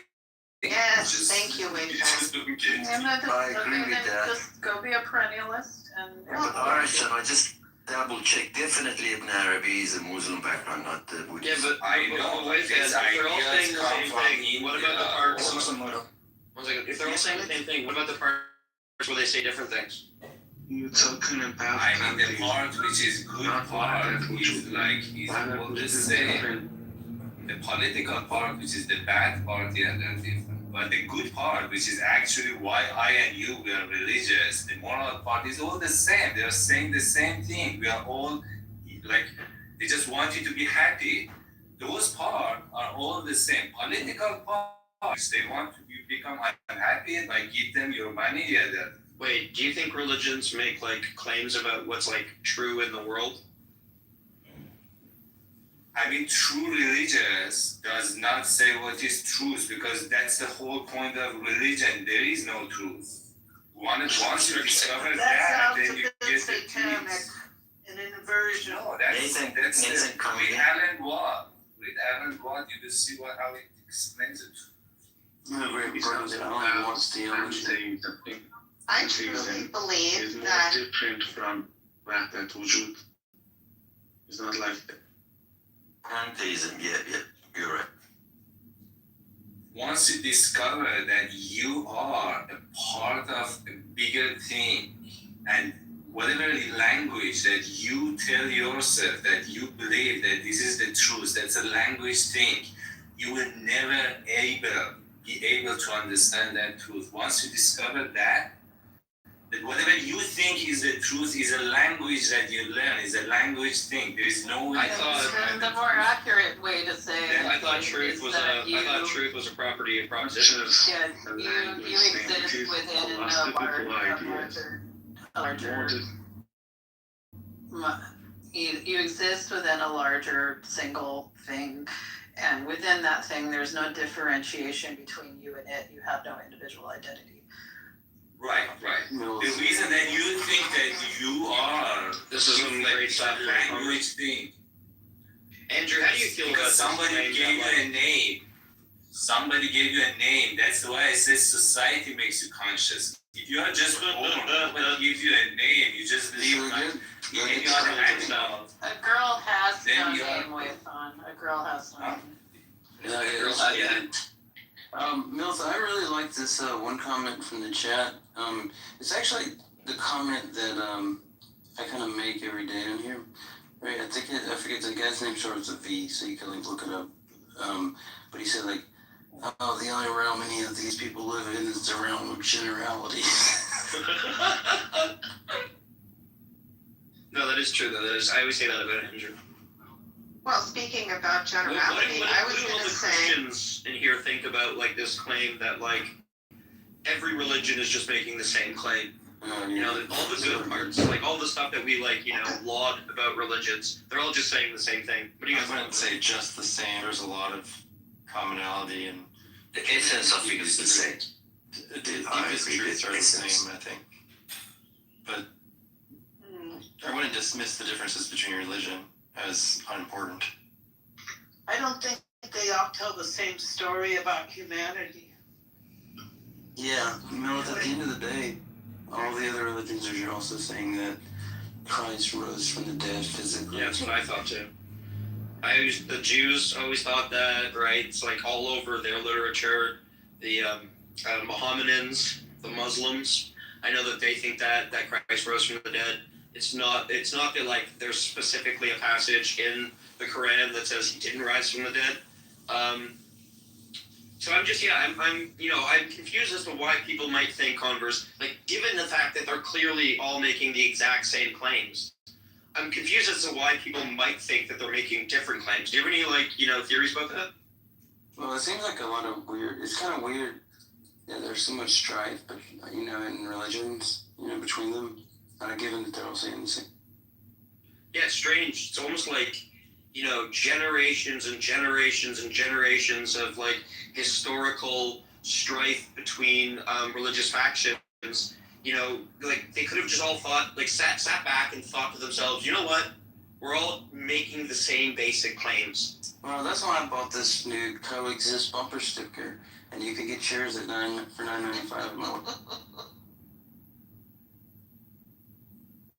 I think that's the view. That's the view of Baha'i faith. I just wanted to ask, Weifan, what's your background, like belief, religion? I'm a Muslim. The thing is that the claim that I'm making, like when we are born, somebody teaches a language, and and that language comes with a part of it which is a culture, and that culture part of it is religion. These are how we grow up. This is define me as me. Each of you were born into a family with certain language, and that religion is just one part of that package. So that's why it's not possible. If we all talk same language, then we can say, we can have all the same religion. But because we talk different languages, because we have different culture, and that's the beauty of humanity, we should have different religions. But to answer your question, I'm Muslim. Let me tell you something. My Islam. Let me tell you. I want to add something to that. I think it's completely wrong because there's a difference between culture and the religion. Religion is a belief, and culture is culture, of course. I do agree that we were born in different cultures, we speak different languages, but religion is a belief. You cannot say that someone is born, like me, yeah, there are people born Muslim or born Christian, there's actually millions of that, but that's a choice, like that's what they believe in. It's not something that like, Absolutely. like cultural stuff. Babies Culture, definitely the cultural make conscious elements. choices about what to believe. The cultural elements which I'm not talking crystallize about- and goes across culture, that become religion. That's basically the definition of religion. sorry, You have different okay, no. tribes with different culture. That some elements crystallize. Everybody say, "Oh, this is a good thing," and then everybody does it, and that becomes religion. So religion is part of the culture. Like we are not babies for the rest of our life. Like we have this mind, we can think, we can make Dude, you are a baby. decisions. You never grow up. You have to get used to this fact that you never grow up. You're just your toys change. Dude. You are a baby. I am a baby. You are a baby. We are babies. We make babies, and we die as babies. So I mean there is no difference between you and a 5 years old? Not really. Our toys change, basically. Our toys change. What changes? Like, what changes, sorry? Toys. Like, a 5-year-old play with stone. Right now, I play with airplane. That's the only difference. Oh, yeah, okay. This is the same argument you had, though, Elias, with, like it's like you're trying to compare. I don't know. It's not working. No, it is working. What do you mean, like there is no difference between a 5 years old and a like you tried to compare me to a murderer because I said that we're all made perfectly in the way that No, we are. answer a question. When I ask you a question and then you just say maybe. Let me ask you a question. So then why we put murderers in jail? Please just answer this question. We can't just societal safety. No, like I mean, if someone is not forced by life or by destiny, so he's gonna not commit murders, then why do we have to put them in jails? Maybe, huh? What? No, like why should we do that? What? Because safety, I think Because it's determined that they need to go to jail. No. Yeah, that's a really good point. But Yeah, that's some good stuff there, guys. you cheat. He's there, buddy. What? What's up, buddy? Bro, your boy, what's his name? Whirl, man. Okay, He was wild last night, dude. No, forget about Muslim and all that stuff. You just answer me logically. I'm telling you that why you put someone in jail, and you're telling me because for society's safety, and then you're saying that we don't have a choice. No one makes a choice to do something wrong. That's what you said. I didn't then why say you that. put people in jail? What are you talking about? I never said Everyone stop interrupting Ilyas, please. He's got a very important point to make. Yeah, that's right. Thanks, Mehmet. Good point, Mills. Did you see the chat last night? And she can't answer that. you're putting words in my mouth, sir. I didn't say what you said I said. Like, I don't even know what your actual question is. You said I there is answered no it. Senate, It's there is no societal law. safety. Wait. That's why we put him in jail. I answered your question. Was there another question? Okay. So for society, you said first you said that all humans are raped. You All were just humans are not what? agreeing with your own. You're not. You said that all humans are perfect and we're all the same. No, I said we're all perfect. That's what you just said a few minutes ago. Come on. I never said that we're the same, bro. I don't. She said we are born pure, we are born with no sin. Yeah. That's what she said. I mean, that's. No, I don't think there is sin. Or there is no sin. But later on, if you break the law, if you call it, instead of sin, you call it law. If you break the law, then you have consequences. In the religious idea, like in view, if you break the law of religion, like in your religion, you probably have consequences, correct? Oh, I get it. So basically, we call it sin and you people call it wrong. Is that it? Kind of. Yes, it's kind of. Well, I think that society has to keep people safe, so that's why they put people in jail for murdering other people. Yeah, okay, so that It's means not really a hard concept. Well, I'm not judging that person. In fact, I wish nothing but love for that person to heal whatever traumas that they've experienced that brought them to this point of killing another person. I think what he's saying is that, yeah. I think what he's saying is that that person really didn't have free will. He was just determined by his factors in his life. Yeah, No, very he good. had free will for sure, but I think it's almost a combination of where you circumstance happens, and you know, you make So the it's always choices. a choice. He didn't have. What do you all think? What do you all think? Do you think like we should like focus more on supporting the claims that we're making, or do you think we should focus more on just like making a whole bunch of claims over and over and over again?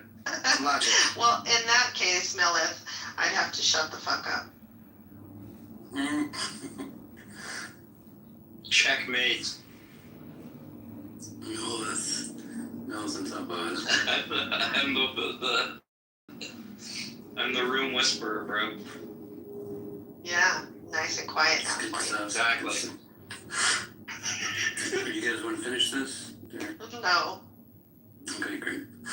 You know, that is a serious question. Like, do you guys ever wonder, like, do you ever think to yourself, like, how would I know if what I'm saying is actually true, as opposed to just, like, a random thing that I'm saying, or something I hope is true, or wish to be true? Like, how would you go about figuring that type of thing out, right? Yeah, logic. I find that It's every the day biggest is lie. an adventure. Believe what you're saying is true. Human And also, yeah, whatever you believe, that is actually truth, Ellen. No, but there's very few claims that are like, well, that's very wrong, Jessica. There's very few claims that are like provable logically, right? Only analytic claims are provable logically. Synthetic claims are non-provable logically. So like, and there is no like set, like universal law, right? Like that's just a bad answer to that question. Like, when you have beliefs, how do you think we should go about checking whether those beliefs are true? I don't know if you need to. Yeah, if you no, but also too, like beliefs can be logically consistent. My point is if you have a and belief not system, who the heretical, fuck am I right? to Like- tell you that you're wrong or right? I really don't care. You're just a person like me making it in the world. If your belief system isn't based on any rationality, then yeah, nobody could challenge it. I can have all sorts of good reasons for believing what I believe. It doesn't necessarily make it true, but you know, if it's useful at that time, then I'm going to roll with it. No, we are social animals. In order for something for us to be true, we need some other member of that society to tell us that it is true, and we seek it, we love it. That's why, like, we seek like confirmation. So the truth is what other people around us accept. I can go around and say I'm God if nobody else. But wait a second, if I But believe if people say I'm a God, Consensus on something and have it be completely false. Like, what the hell? if I believe something, I can go on the internet, I can read a book, I can find truth in my belief, right? I can find truth in anything that I believe. Go on the fucking Google. Everything. You could Google anything and it'll come up with some kind of, belief, some kind of evidence of your belief. I'm just saying that that's true, Wayfan. I think we do seek out what we believe naturally. That's the whole point of knowledge and why we're even It's called curious. confirmation bias. Don't you think that adolescents go through a period of questioning what they've been taught? Yeah, they're supposed to. That's a natural Right. Okay. stage It's a of moral natural thing. development. Yeah. It's a natural thing. So people do question what they've been taught as children. They usually do it as a group activity, though. Like they question and they sit down with their peers and they go, "This is the rule we were taught. Does this make sense? What would happen if we broke the rule or came up with a better way?" And then when they have consensus that way is better, then. Well, so you don't think that they have to read books and try to grow on their own? It's all group activity. A lot of it's social. Okay, then maybe when they're a little bit older than adolescents. Yeah, they're not all done the group thing. Like the weirdo loners, sure. Like You call that a weirdo loner to grow through adolescence of groupthink into an adult? No, the opposite. The weirdo loners that sat in the library alone like me might consult books. But most kids consult their peers. Yeah, but it's a natural development to consult, to question what you've been brought up with. And it's not. Yes, it's a natural stage. If you look at Piaget's stages of moral development, like, childhood development, it's you start with a sort of like physically, testing the waters and generating empathy. Then you have a rule-focused rules and fairness sort of stage. Like, this is the rule. We must follow the rule. We have to be fair. That lasts till you're like kind of in your tweens, and then around your tweens you start doing this more sort of integrative approach to, determining what one ought or ought not do. That's very fascinating. Like For the stages of learning is extremely fascinating stuff. Yeah, Millis, what's extremely fascinating too? When you go on and on with your milquetoast sort of like work takes on everything. I just don't like when he uses big words.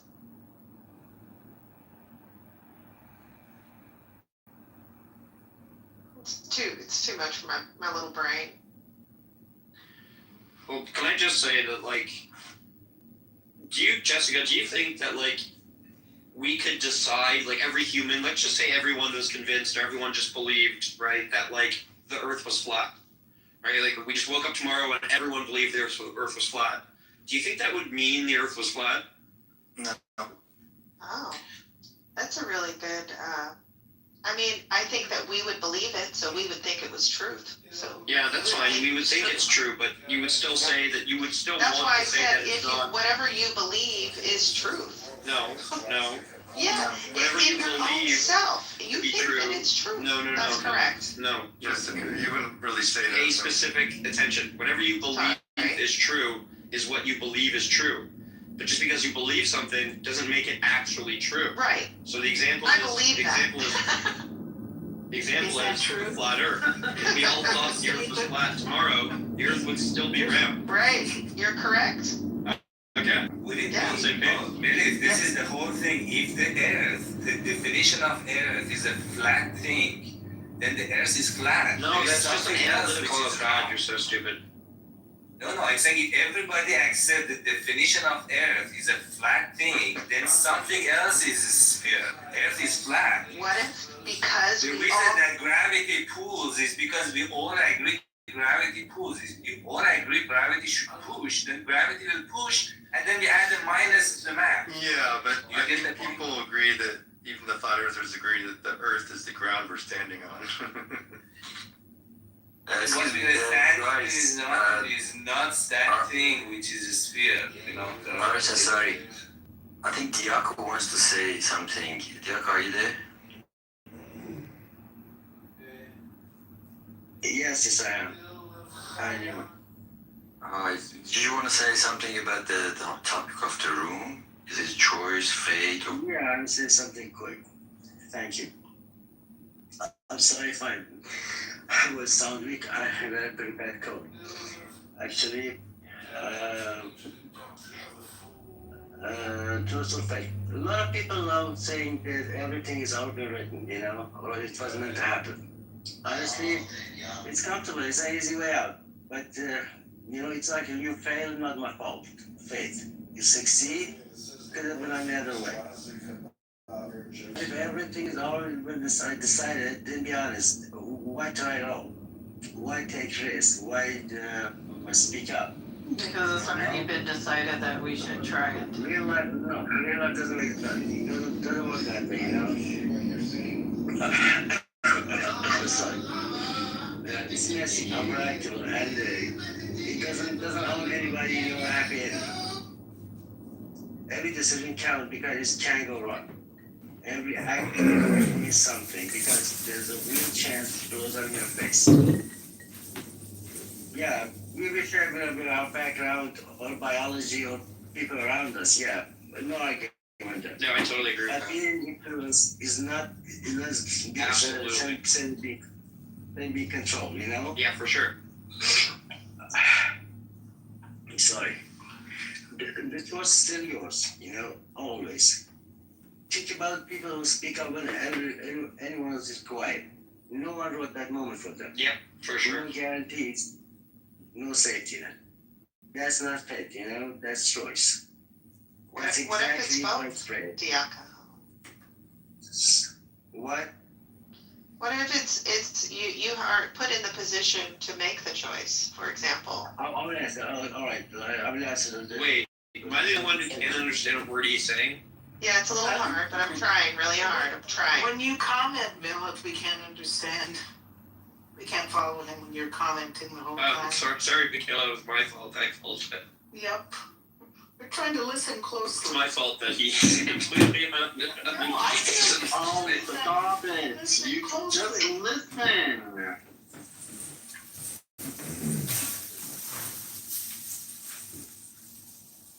Go ahead, Bated breath. Wait. Go ahead. No, actually, I was going to say something. The point I'm trying to make, that's not because somebody, it's your choice, not because someone invisible playing a force on you. Life without fate is heavier, sure, but it's also real. Everything you do actually belongs to you. Your wins, your failures, even your bad calls.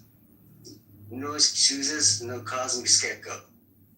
And here's part of the people doing like hearing, If fate really run the show, responsibility would just disappear. No credit, no blame, no courage, no growth, That's why it's both. So don't tell me that it was meant to happen, I wouldn't be standing here deciding life risking and owning the outcome, Nothing is written. Nothing is promised. That's not chaos, That's you standing in front of a choice with nowhere to hide, and no one is to blame. But Diego, did you choose to be born in where you were born? Sorry, anyway, come on, man.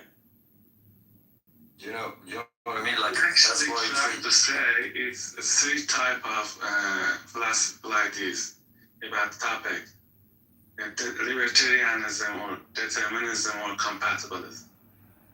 I will not speak for yourself again. I don't care about it. Hi, Nathan. How are you? Nathan, which one do you believe? Do you believe it's a choice or it's a fate or is it a both? I think it's compatible.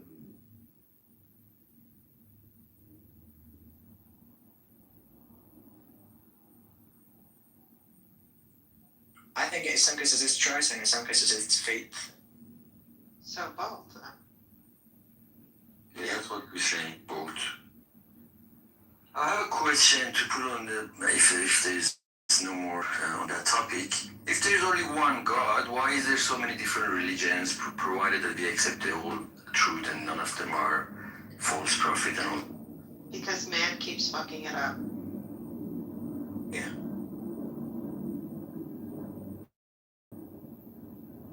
Because they're all bullshit? No. Different stories.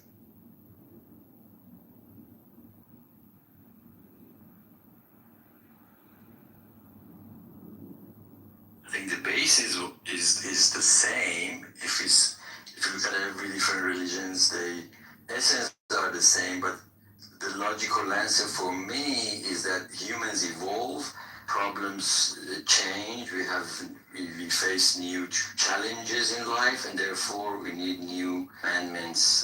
That's why so many different religions appear during the Also because religion was, I think, correct me if I'm wrong, originally started just to control the masses, and it was almost like a law. Yeah. Like they made it so that they could control you and say, oh, you're bad, you should go to prison, or whatever, or you're doing this thing that's bad. And that's how it all became, this top down baloney. And I really do believe that no matter what religion that you believe in, that you are all like going back to the source in which we were created from, whatever you believe that is. Yeah, I believe it's God. So do I. Great. It's just not law. It's you giving you meaning for your life. Giving you meaning, did you say, Nathan? What did you say?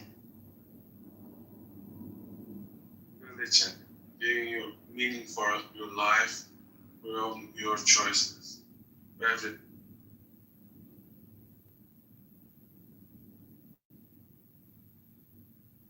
I think for me, what satisfied me was this. So we talk about if there's only one human on planet, okay, it's no problem.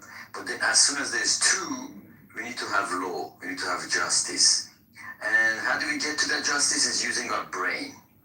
And then our brain will always want more for ourselves. So we basically selfish, right?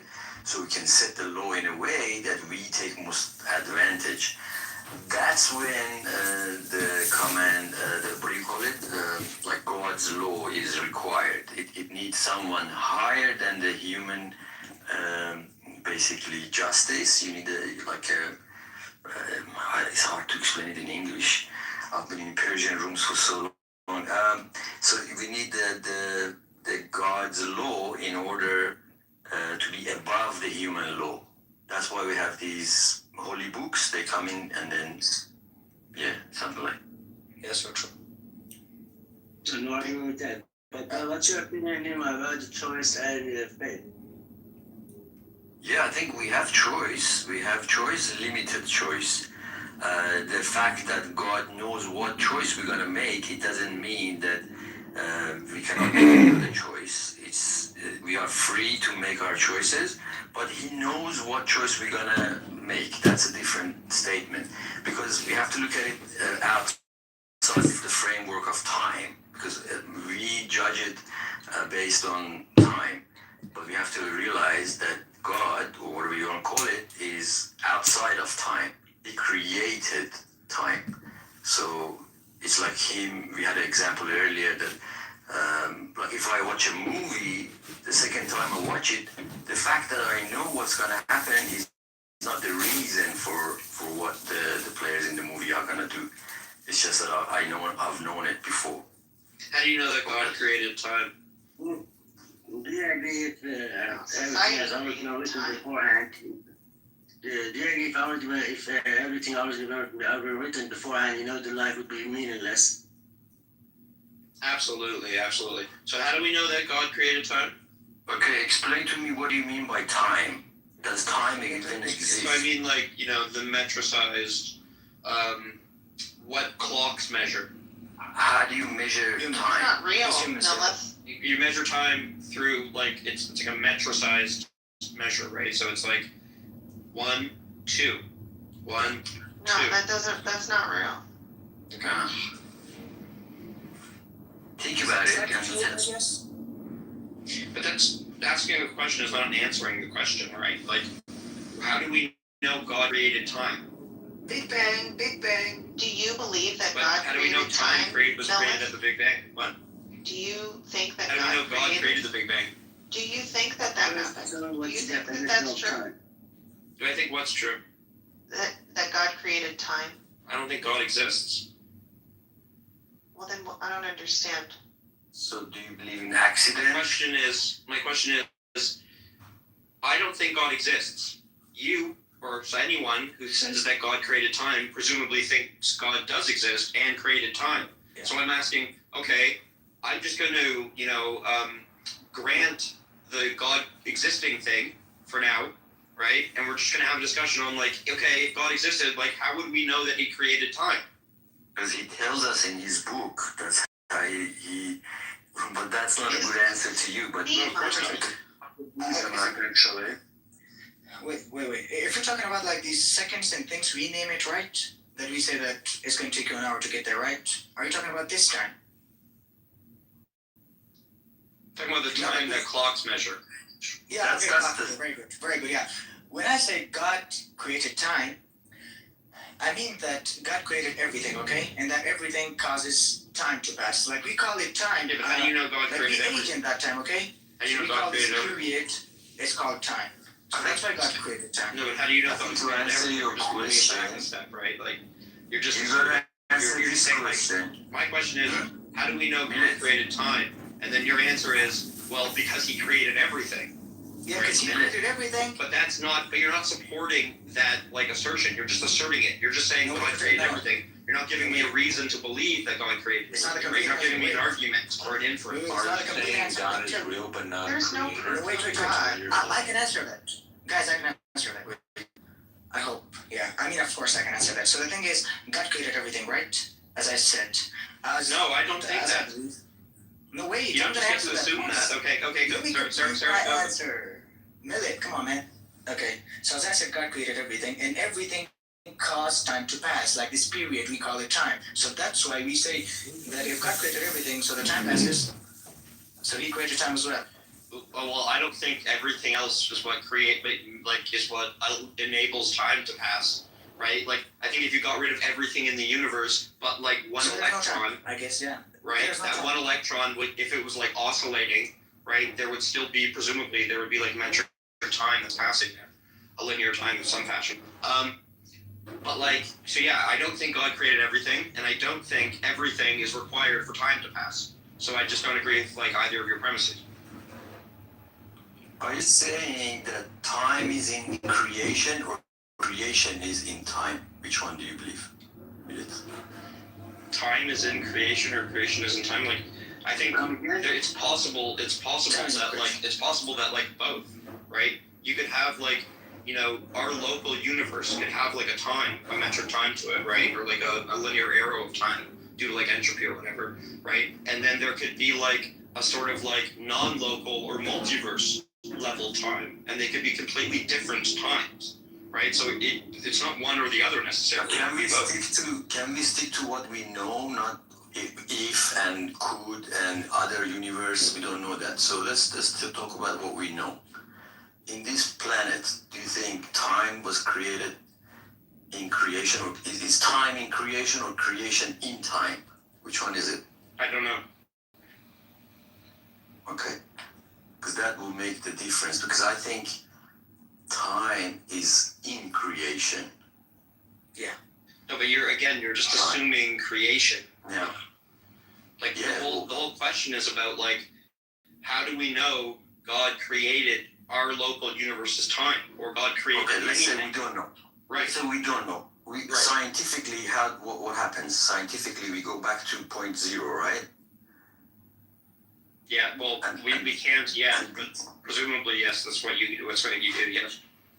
Okay, then this question comes, what was before time? Which is a wrong question. Yeah, it might be like saying what's north of the North Pole, or there might be some sort of like time that we're not acquainted with, right? Like multiverse level time, right? That like forget about range, or is it different? No. These are assumptions, but from the facts, we agree that science does not have all the answers. So does religion. Religion gives us one aspect of looking at it. It makes sense to some people, and they're happy with it. Right? Do we agree on? Wait. That science doesn't have all the answers, and neither does religion. Yeah, sure. Let me tell you. I think, okay, that time is a tool created by humans. Measure up things. Yeah. Like, you can't say that, no, you can't just question God that why didn't He created time, because the God also didn't create the computers and cars. So I think time is a tool created by humans to measure up things. And if there's no creation, we are not here, so like an animal doesn't know time. We see an animal, it ages, we see an animal, it ages, okay? And we call it time, that it is age, like maybe a year or whatever. So I think it's a tool made by humans to measure up things. It's not a tool, it's change. Yeah, tool change, I don't know which first question I call it. It's not a tool. According to our best understanding of I'm not a physicist, but according to our best understanding of like physical reality of change. So that's false, lady. No. Time is a fourth dimension of time, space. Time is more than change. Time is the measurement of change. It's not just change. Yeah, the measurement of change. Right. So you're correct, Elias. What you're saying is correct. I don't know why they're trying to bully you when obviously what you're saying is correct. Go ahead, bro. I'm not sure time is a measurement of change, but okay. That's literally okay. What is time then? It's the fourth dimension in the space-time manifold. What is that? That's like it's like a direction, right? So it's a dimension. So you think about like a graph, right? To reach time. Yeah, so like you think about a graph, right? You have like the z-axis, the x-axis, the y-axis, right? Those are all dimensions within the graph. Yeah, those are okay. So those are semantic locations. Are you saying that if I Those are semantic locations? Yeah, those are semantic. What are you confused about? Confused about why you say it's semantic. Because you're only referring to the meanings of symbols. You're not picking out something in reality when you're saying it's high up. You're referring to the symbol, so it's semantic. Are you still confused? Yeah, so what about what I was doing was referring to the symbols and not like the thing in Because reality? you said it's up. You said the time has location. I didn't say and that. Then you pointed to the location. Actually, he didn't even finish what he was saying about the graph, K9. He didn't finish. You cut him off. I never said time has location, remember? I said time is the fourth dimension and it's a space-time manifold, right? So like the It's not really. And I said, what is that? Yeah, there's a difference between thinking about spatial dimensions and thinking about. But when you said that, I asked what that What is. and you space-time never does is it takes a third-dimensional vector, right, and it measures the difference between two different points on that vector. Oh, so it's a measurement, like I said. Yeah, So it's a exactly. measurement, like I said. So- Well, Miller You said it was a measurement of change. Right, that's what she just said. Yeah, you have to have a vector. I mean, I believe that that is true. Okay, so Millith doesn't. Then be quiet. Let him speak for himself. No, I was trying to.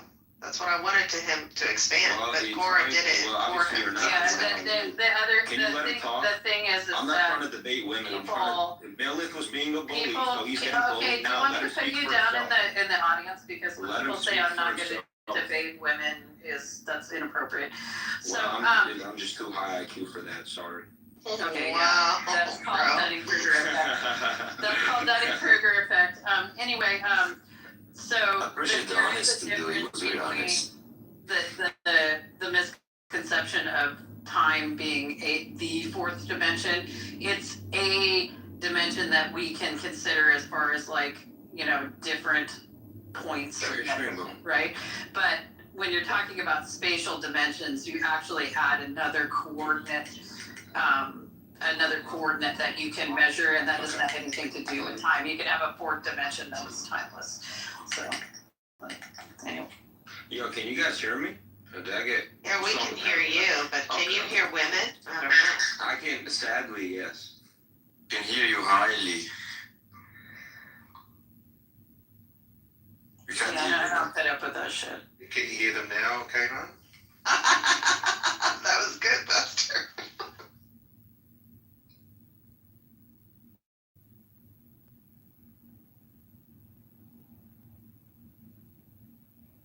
We all know that it's not all men, but it's some of them, Yeah, equality of men and women, that's, I think, I respect that.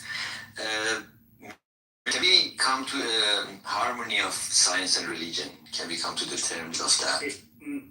Nima, I guess you're right, like times in creation, because that's what the physics says as well. If there's no creation, like there's nothing, there wouldn't be any time. So it's kind of like a system that God created, right? And I do believe that time is the fourth dimension, since it's proven by physics. Yeah. Lilith, what did Max Planck say about science and religion harmony? You know? I think they do align. Like that's how I find the truth, or that's how you find the true religion, which means up together, right? Because basically the science and physics and all this thing, it's on human logic, based on human logic, of course. Like we think and we just make all these laws and say that that's how these things are going. So if they align with any religion, then I agree. And if religion does not align with the science, then I guess it's a false religion, 100%. Because it's science that proves a true religion.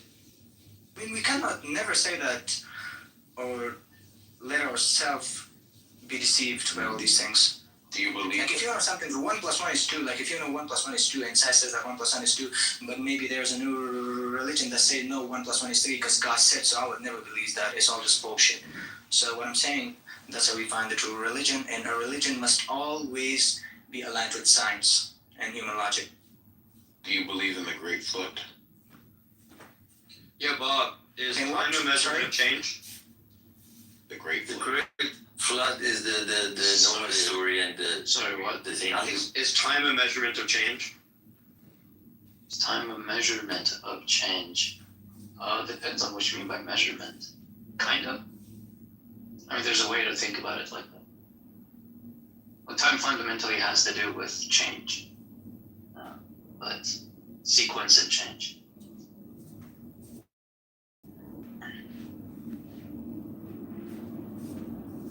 I think it's a science. Can't you have time as a dimension in a block universe in which all events are simultaneous? Well, events. I'm not sure if the block. I don't know what block theory you're referencing, but I'm not sure. And time is no, but there would still be there. Like there will be different states of affairs representing each block, even though you're not giving any privilege to the present or something like that. Yeah, I have to think about that.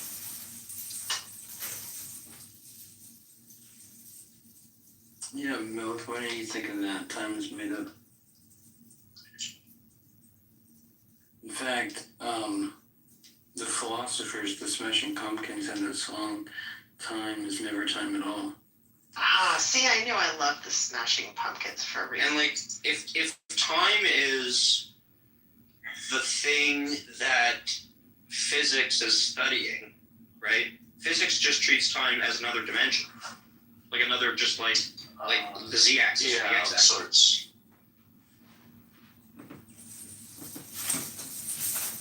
Why are you asking? Yeah, that's what we were talking about before. Okay. I want to hear about that great flood. yeah, but that flood, I think if you look at it literally, it contradicts with science. But if you take it as symbolism and storytelling that tries to tell us a story like a point, then it makes sense to me. It's basically just a Lego flower. So. But couldn't you claim that the Noah story is Y'all know about Nerea? Nerea burned the ark down 3 times. It's kind of badass. She was just like, fuck this shit. Yeah, she's made up. She's not a real character. What are you saying? She's just as made up as Noah is made up. Come on. No, it's because she's a woman, Cora. Come on. She can't be real. No. If she was a dude, would you say that he was badass? Totally. Dude, if I could just psychically burn down giant structures just because, they offended my divine, intuition, my divine spark, that would be badass. Why didn't she burn the ark? Why did she burn the ark? Because it's a I think it's a Valentinian sort of version of the ark story where Noah was actually the bad guy. He was basically trying to maintain or fulfill the demiurge's sort of physical, efforts in drowning out the humans that had the divine spark and were able to lead humanity outside of the physical and psychical prison that he constructed. And Noah was going along with him. So Nerea was like, fuck this shit. Yeah, it's an inversion. Down. It's a satanic inversion. Not satanic. No, bad is good, good is bad. Bad is good. Not satanic. It's like Noah had the ability to make it rain. Tried to enlighten Adam and Eve. Noah had the ability to make it rain. No. Also, not that he drowned anything. He didn't drown anything. Wait, what did you say the woman's name is? Nerea. N-O-R-E. Where is it from? I believe it is. Converse has got the smell of blood on it. It's one of the frickin' commodity. That's what I thought. Yeah. Yeah. That's what it sounds like. So, you were saying about the Great Flood? It seems to me it's supposed to be taken literally. It's not. it's not. So I'll send you a video. It's its own text. It's its very own text. It's called The Thought of Nerea. It's part of the Nag Hammadi library. Yeah, no, I found that it's from like the fourth century. So we don't all No, it's not. descend It's from Sethian, not Valentine. so Shai, the Jewish conception, we don't all descend from Noah and his children. Like that's No, that was the intention of the demiurge, because Noah was like a lesser human. He didn't possess the divine spark. Yeah, that's the Jewish conception of a historical perspective, right? Coming from some people 3,000 to No, 4,000 it's years actually ago. early Christian one. It's Gnostic. Gnostics are not Christians. Gnostics are heretics. They can play. They're only Takes his timeless and choice bounds for the whole universe. About it is like Christians told us. Listed in like the little We people 450 years later have decided that since we don't agree with these people from the past, they were this actually and they weren't actually early Christians, even though we weren't around to really understand what they were doing. You know, Santa said I should come in and be respectful, but you know, I guess some people don't need that help. You still Honestly, need some decongestant, dude. yeah, that's fine, but you also need to, act your age, right? We're having a conversation between two adults, I think. Not your age. Come on, Cora. Yeah. Anyway, as I was saying before, it's written not only in the epistles, right, that Marcion was a heretic, that he did try to buy and brag his way to the bishopric. We have records of what early Christians believed in and taught in their churches. It disagrees with the Gnostics, both from the Christians themselves, the Romans. There are no Gnostics.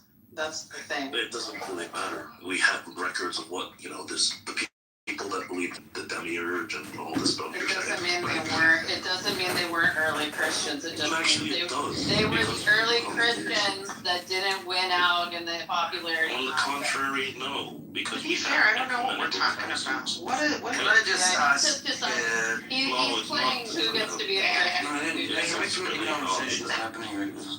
It's like, do we want to trace down this Gnostic controversy with Cora? No, it's very easy. She doesn't want to trace it down. Or do we want to go back to Uchiha's thing that he was talking about with the flood? Can I just check? Did anybody move Nathan down? Because Nathan, please come up.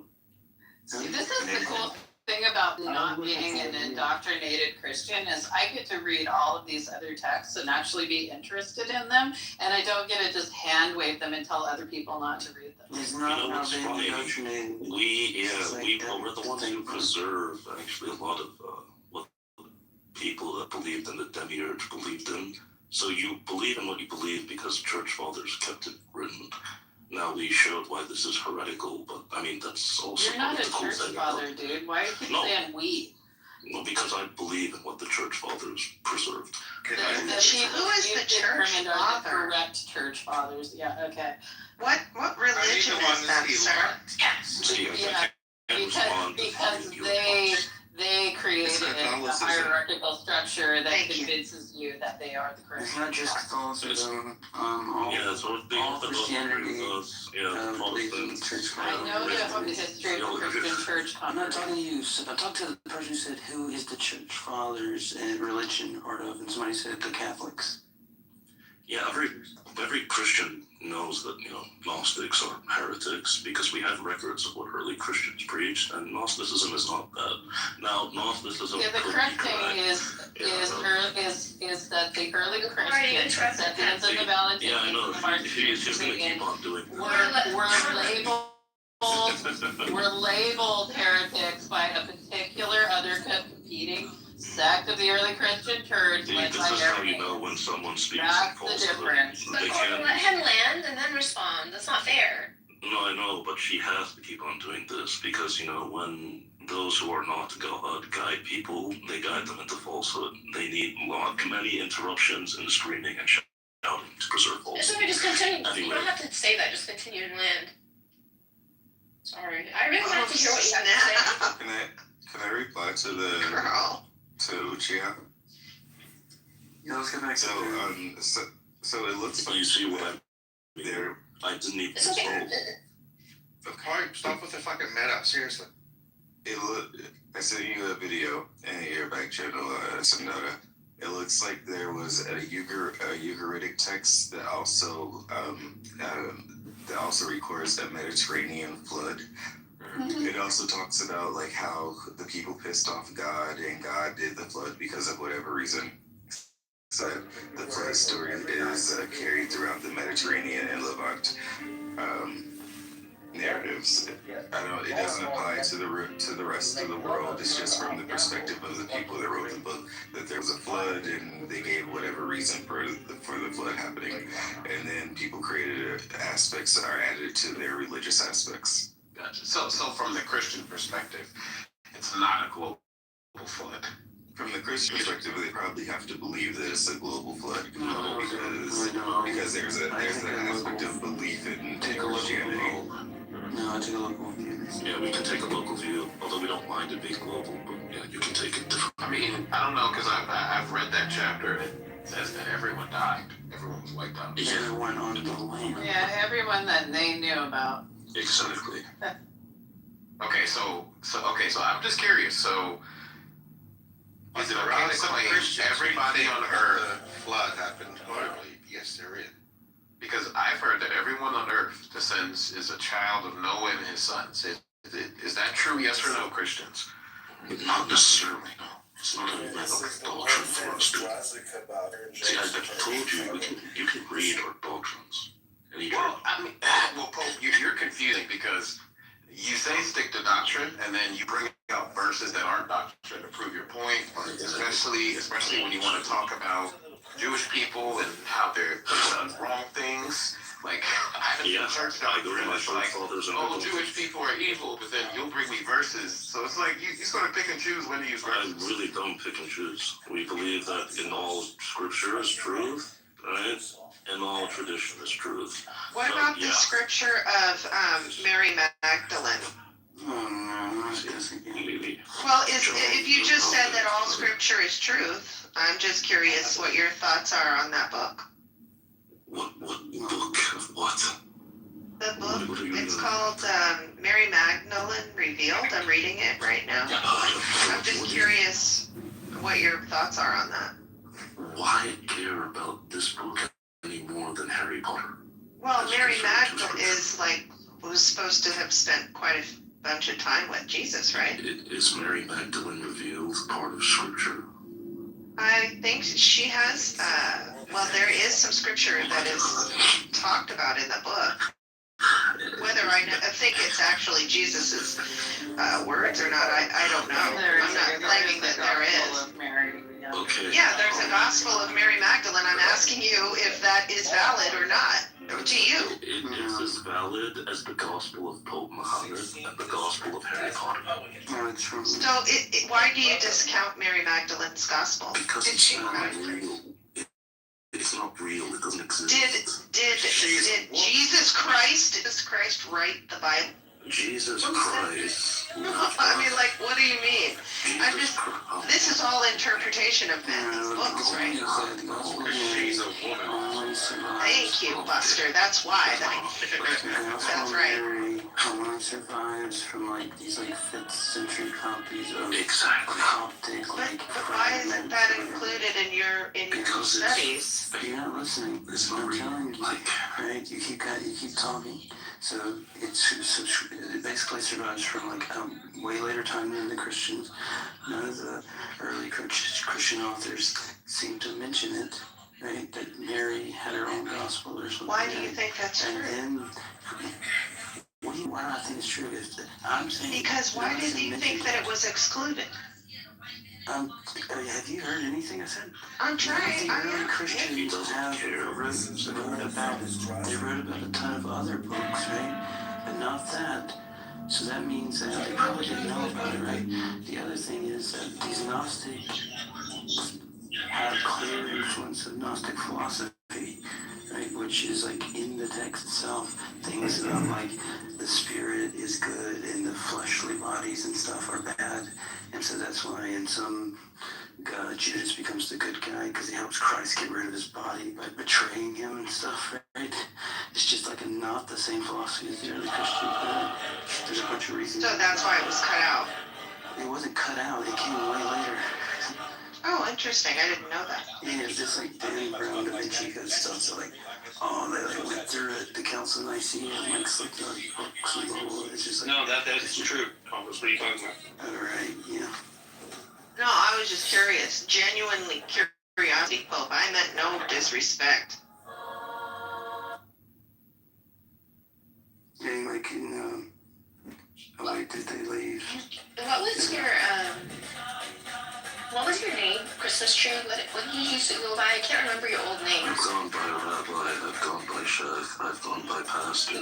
No, your old names before that stuff. What did we, I can't remember them. There was Omar, Before that? Philip, there was John. Oh my god, come on. There was one Bro, there was something very specific that was not like attacking somebody else. That I don't remember. What was your other name that like I just cannot? That's why I want to call you, but I don't remember because I'm not calling you like what your name says. Okay, then call me rabbi. I'm not calling you that either. I just can't remember what it used to be. I mean, I had many names, so it'd be hard for me to remember. It was I might name myself Gnostics. Very good care of it. For an item that was made to dehumanize, to take away his. I guess I'll call you Christmas tree. That works as well. Yo, Pope Muhammad, what's the best argument for God's existence? For God's existence?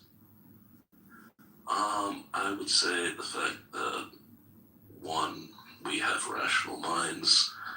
Two, there are aspects of the universe that are orderly and rational that are external to our mind and thus must come from an external rational mind pre-existent to the universe. Also, I have rationality. Rationality is independent of me, had to have come from somewhere else, namely God, a few others, but yeah. Who asked that? Do you think it's only like plausible? It's only possible for things, for rational things, to have come from something that was rational? I've not seen an explanation otherwise that's really satisfactory. People have tried to claim naturalism, but I've not really seen a good justification for why.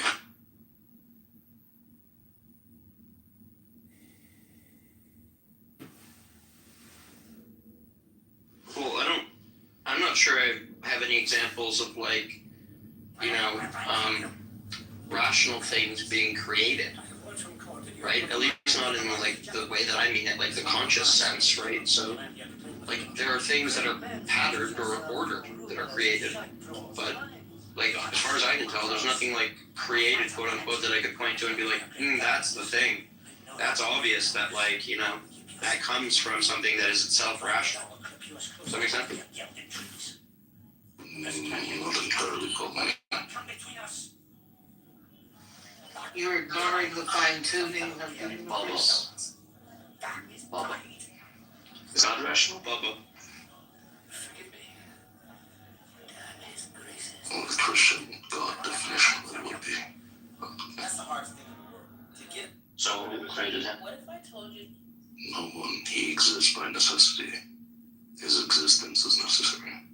I thought rational things only come from other rational things. We're talking about within the universe. Or I presumed you meant within the universe. Within the universe? Yes, within creation. Oh, within creation, rational things only come from other rational things? Yes. Well, what's the justification for that? The justification, you don't see evidence to the contrary. That's what we were discussing before. No, that was what we were discussing before. Why do I think God exists, right? Well, I'm talking about this specific inference. Okay, It's like, where do we see rational? Why are you saying that within creation rational things are? Because that's the discussion we were having about like where. No, I understand that, but I'm saying, why is that true? Is that true? Because it did. Because if we do, okay, the question is, okay, why are we here, right? That's really where it all starts.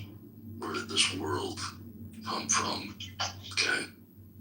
Can I ask a question though? Like, why do we, like, where's the examples of rational things coming from rational things within the universe? Okay, take for instance, to the extent you can, I mean, I wouldn't necessarily call it a being in and of itself, but,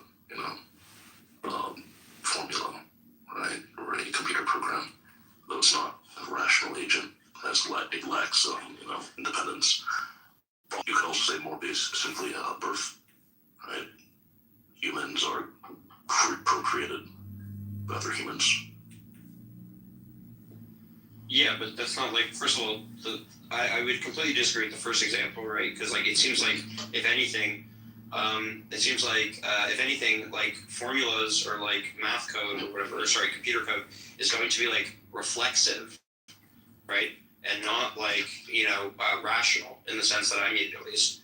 And then like the second part was like the birth thing, right? Like, yeah, like there's a sense in which rational things are coming from rational things there, but like there's a clearer sense, at least in my mind, of like the birthing itself is a non-rational process, right? Like there's no one like behind the curtain like orchestrating the birthing process, right? So like I think in the relevant sense, at least for me, that doesn't seem like an example of rational things coming from rational things. We do reach some common ground about Nima's question earlier, because I think the question was totally wrong. Sorry. Why do you think the question is wrong? Dieta. He asked the creation time or time in creation, right? Look, from science-based point of view, itself, it actually is a bit backwards, Time isn't some container that creation gets dropped into, Time is one point of the system. According to modern physics, time comes into existence with the universe itself. It means no universe, no time. So asking what was before creation is like asking what's north of the North Pole. Deep, but it breaks the the concept. Science doesn't need, doesn't need time, 10 times doesn't need a times agent, outside reality to explain this. Sorry, I'm sorry, pre-bad call. I got a pre-bad call. We follow the evidence, That's why it's my opinion. The question is what's totally wrong, I hope you feel better for your cold. What's your background in? Sorry, come again. What is your background in? In my background? Yeah.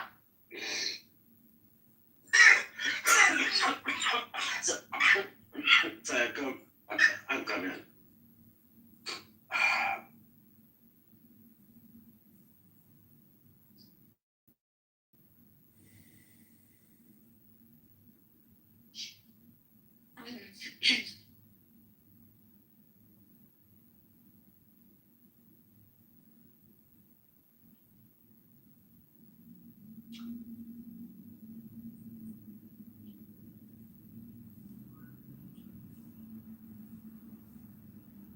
Yeah, wait, Bob, quick question.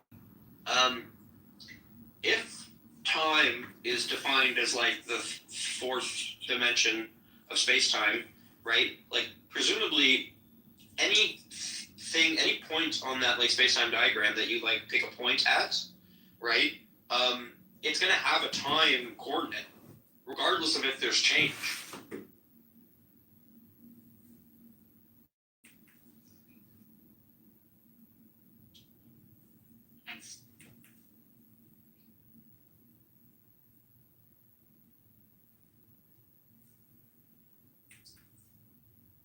I'll take that as a good job, Milith. You got it. Oh shit, I wasn't muted. What distinguishes one moment in time from the other moment in time? How do you know they're different moments? Its location in the space-time coordinate grid. Oh, well, what makes those different locations? Like presumably the time component is different between them. And I'm saying, what about them is different such that they have a different time component? Well, okay, so yeah, like maybe I'm thinking change is too much as like cause and effect, and not just like change between frame 1 and change between frame 2 or whatever. But like, so like presumably like I can have two pictures of like the space-time coordinate map, right? I have like a point like that would be like somewhere on like the X, Y, and Z axis, right? On the time axis on image 1, and then I could have another point which would be at a different place on the X, Y, and Z axis, and presumably a different point on the time axis. What would make them different is that the two screenshots have different time locations, whatever that means. Like, I'm not sure how to make sense of that. You could think about it. You could think about it. Say something, Nine. It just becomes difficult to kind of understand what is how do you separate them, so to speak? How do you know they're not the same moment? Yeah. But in principle, it's not conceptually, implausible or something like that. Like, imagine you have two physical states that have different time coordinates. Doesn't seem to be conceptually impossible. Then just difficult to say what makes them different in time. Yeah, that's the hard part. But like picking like when it just comes to like the spatial locations, like you can imagine like talking about spatial locations without ever talking about like movement.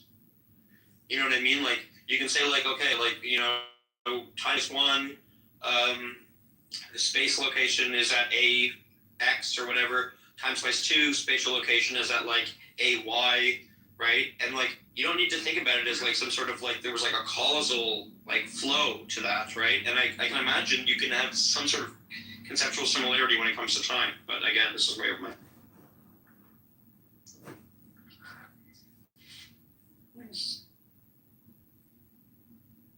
Because like otherwise, can you just say, well, like space is just like a measurement of like change? Like, why couldn't you say that in the same way? You know what I mean? So say that again. Like, if someone's gonna say, okay, time is a measurement of change, right? Then like, if I just, I don't think that's enough. I don't think it's enough to just say that. You'd have to add some more stuff to it. It becomes times. But in some sense, it is. But obviously, there are going to be models which, like some block theory model, which allows identical spatial states to have different temporal states. But it's just going to run into the same kind of issue of like, how are you separating temporal states?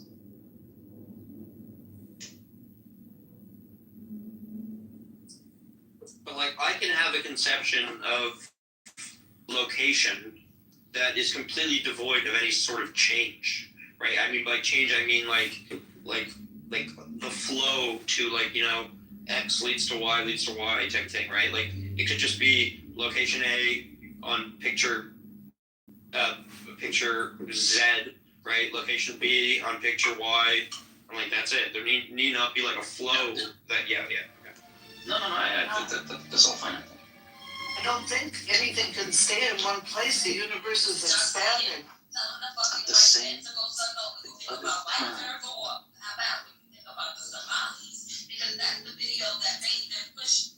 This is true. This is true.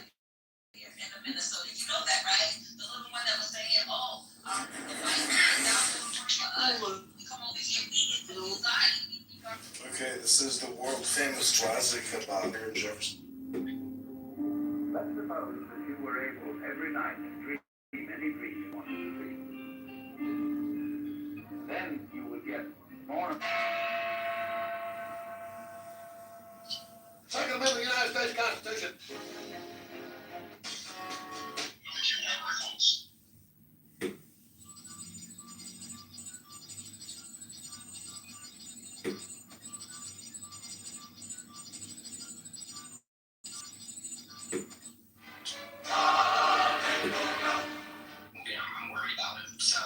I think about stuff like that. It's interesting to me, like I said.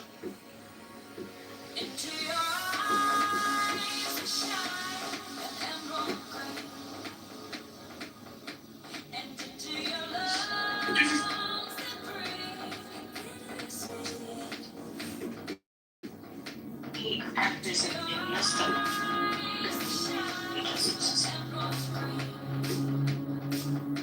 And into your lungs that breathe bittersweet.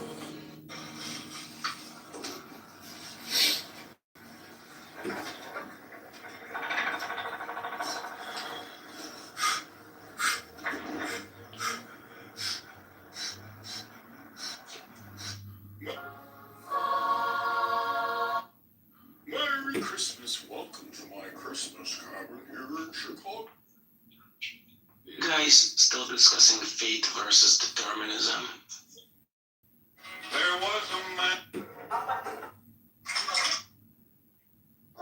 So are you here? Did you have to go? Sounds topic. Yeah. I want to give a quick argument against fate. I don't think she's here, but who you be talking to? Talking to the room. Unless no one else is here. I will fuck your shit, motherfucker.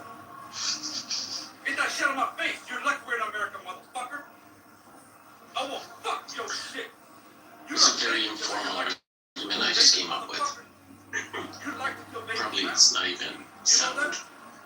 But I was thinking, if what you believe is determined is completely determined, if determinism is true, then what you believe now is determined by events which will Stop, yeah, appeal to consequences. It's a fallacy. Let's move on, guys. It's an appeal to fallacy. I have to go to work, man. I want to get this. It's a fallacy. But okay, go ahead and appeal to the consequences, my dad. Unlike you, I actually have a job, okay? I get to be at work in like half an hour. How do you know I don't have a job? This is ridiculous. Appeal to consequences. You're trolling me this one, okay. Yeah, anyway. So what you believe now was decided at the moment of the Big Bang. So imagine there are people who have true beliefs. Imagine all the people who have true beliefs and all the people who have false beliefs. Now, presumably the people who have true beliefs is a very small subset of the people who have false beliefs. But a process which doesn't care about truth at the moment of the Big Bang selected you to be a part of the set, which is either true or false beliefs. Alright. The people who have true beliefs is not a subset of the people who have false beliefs. You're fucking Oh my god. Can I just Think about what you said. Can I just The people who have finish false the beliefs argument? doesn't contain the people who have true beliefs, bro. You're stupid, bro. Dude, I gotta get to work. Like, why can't you just let me get to the conclusion? Did you hear what you said? It's from the state of Minnesota. You call people who have true beliefs a subset of the people who have false beliefs. Your child care? Yes, that's right. True beliefs are a subset of false beliefs? That's what I didn't say that. I said imagine all the people who have ever existed. Now, presumably most people had majority of their beliefs were false regarding space-time, regarding the existence of the universe, regarding the shape of the earth, blah blah blah. All these physical facts, okay? Like, that's just a fact. Now imagine the universe just randomly selects you at the moment of the Big Bang, whether you're in the subset of the people who have true beliefs, or whether you're in the set of people who have false beliefs. Well, the universe apparently doesn't, whether you have true beliefs now or false beliefs, was produced by a process which didn't care about truth at all. So why would you ever believe that you're in the subset of people who have true beliefs if the Big Bang, events of the Big Bang selected your beliefs? Come on, is this your argument? Come on, Andrew, you can do better than that, bro. I got kind of like what do you think? Like I think it's a good argument. It's like a debunking argument. Look, All you're saying is the probability they have true belief. Right, Dr. Dutch, not you, Slim. Dude, all you're saying is the probability is lower. So the only thing that it has going for it is that I have a cold, by the way. The thing that it has going for it is that it's similar to Plantinga's cognitive faculties argument, right?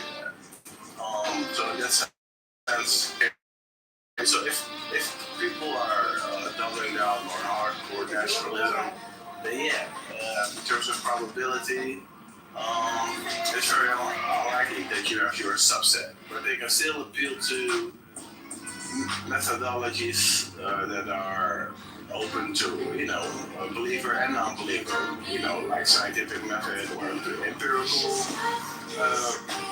adjudication. So I'm not sure exactly what the weight of the argument is supposed to be. Okay, so the weight of the argument is if a process which is not truth tracking selected what you believe now, then you have reason to doubt all your beliefs. Oh, no. That part I do understand. I understand that part, but what if CM... I'm not finished, I was going to answer your question. Including your beliefs in the scientific method itself, including your beliefs in empirical research, all of that is undermined if the process which produces it is not truth tracking. No, okay.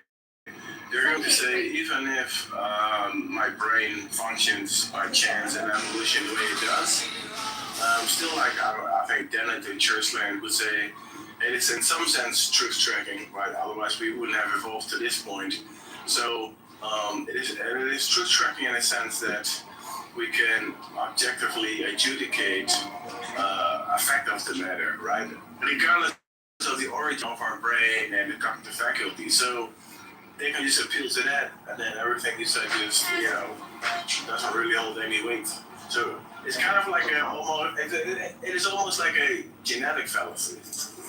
But that belief that you wouldn't have evolved unless some of your beliefs are at least true was randomly selected by an event at the moment of the which it is. No. It is selected for externally by behavior and nature. No. Yeah.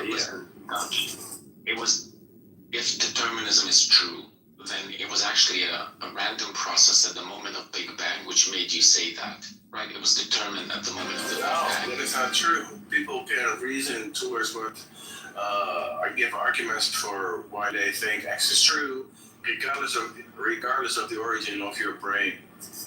Yeah, but whatever they're gonna say was decided by the random process, the random quantum fluctuation at the moment of the Big Bang. They're appealing to logic.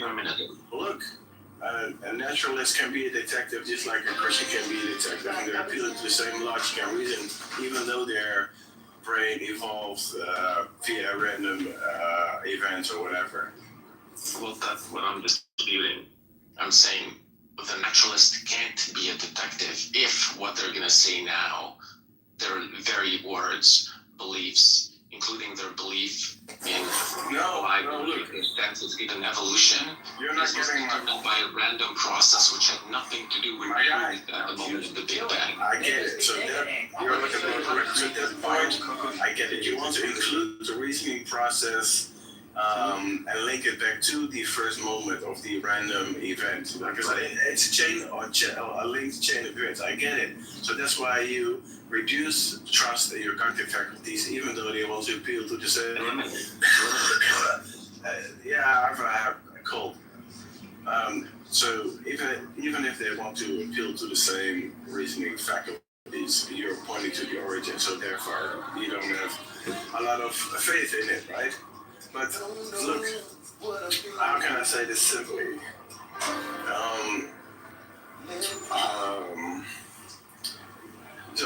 I'm trying to explain that it doesn't matter how the cognitive faculties of your brain came to be.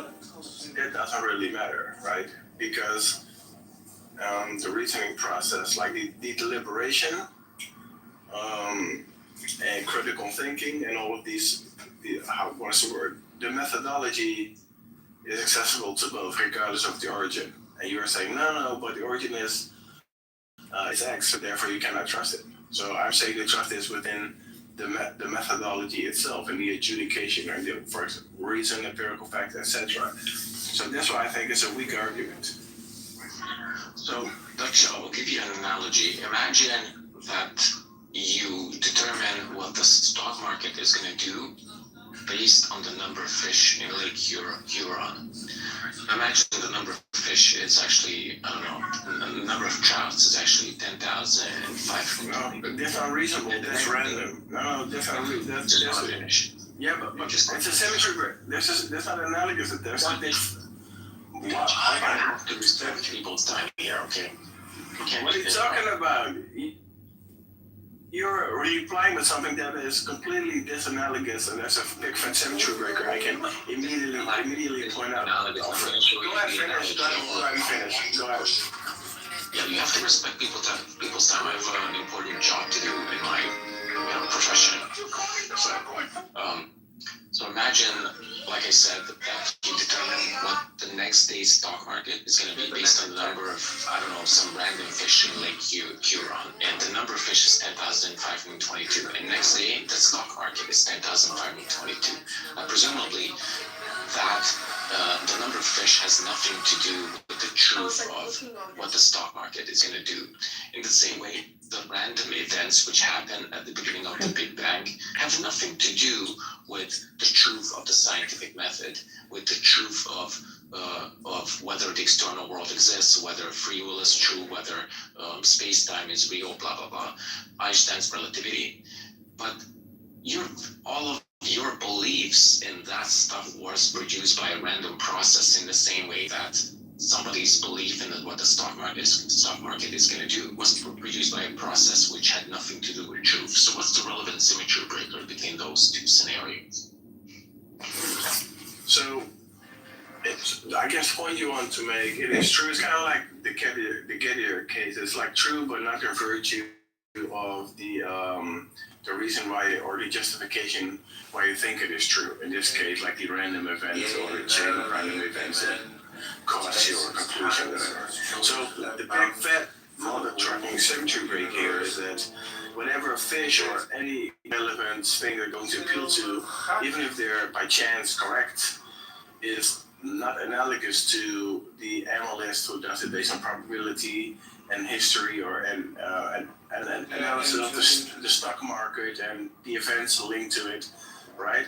Or like a detective who works with the forensic data and uses logic and reason to conclude, like based on alibis and motive, to build a case that is beyond reasonable doubt. There's no links to the case or to the proposition or to the proposed predicted future event. Whatever lake, fish, or irrelevant thing you're appealing to is not analogous to the hardcore naturalist that appeals to the same methods and cognitive faculties that are used. So that's the big fat symmetry breaker, my guy. Now go ahead and do your job, right? Okay?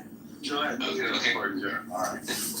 Okay, buddy. Okay. So suppose I make it a little bit more, I flesh it out a little bit more, and make it more analogous. I say, look, it's not only your belief in what the stock market is going to do that's determined by that random fact about the number of fish, but also how you reason about that case is also determined by the number of fish. And also your confidence in your reasoning abilities is also determined by that random fact about the number of trout in Lake Huron. Now, presumably that would be a pretty good undercutting defeater that the stock market is. It would be if the detective or the stock market expert was not appealing to things that are related to the proposed true claim or the declarative statement that is true in the present or future. So again, big that symmetry breaker and then go ahead and do your important job. I bet you're shining shoes or something. I'm joking, Andrew. Dude, I have a lot of endorsements, okay? I'm gonna save my voice, but yeah, I think it's. I like it ballpark in terms of the link to Planting as cognitive faculties argument that you were talking about. I don't think anybody's going to be convinced by it, to be honest. Okay, so I'm just gonna extend the thought experiment a little bit further.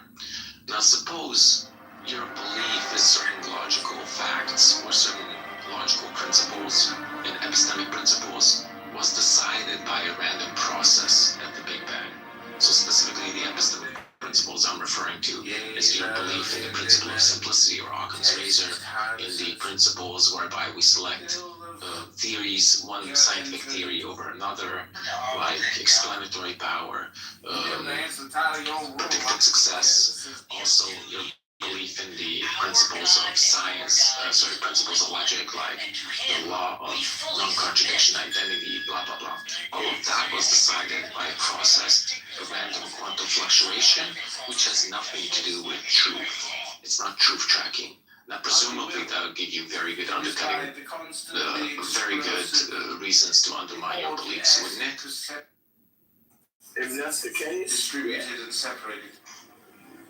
Yeah, but in determinism, it is the case. Oh my gosh, I want to punch you in your motherfucking face. I just explained why that is not the case. Well, the way to think of it is people who have false beliefs are a product of evolution. People who have true beliefs are also a product of evolution. And whether you believe in the whether you believe in a subset of people who have false beliefs or true beliefs was completely based on a happenstance. On a happenstance that random quantum fluctuation at the beginning of the universe. So it's like saying, look, you might belong to the people who have based their beliefs on the number of trout in Lake Huron, and you might belong to the group of people who have based their beliefs on something else. And whether you belong to set A or set B is based on random chance and happenstance. Now, that would undercut all of your beliefs, wouldn't it? Well, sure. If a hardcore naturalist, determinist, detective would say, I'm basing this on the random idea of fish or trout in Lake so-and-so, yeah, sure, I would ask him, how the fuck did you get this job? But they clearly are going to, again, appeal to like reasoning, what's the word? Like rule guiding, excuse me, like a rule guiding or governing process, like logic. And they would say, I'm using logic and reason and these empirical facts to build my case, not the number of fish in a random lake, right? So that's, again, the symmetry breaker. So I'm not getting it. Symmetry breaker because your rational faculty in the scenario is also a product of a random process. I addressed that in my first rebuttal. Like, I granted that, but it's fine. Go ahead and do your important job. But Windows, when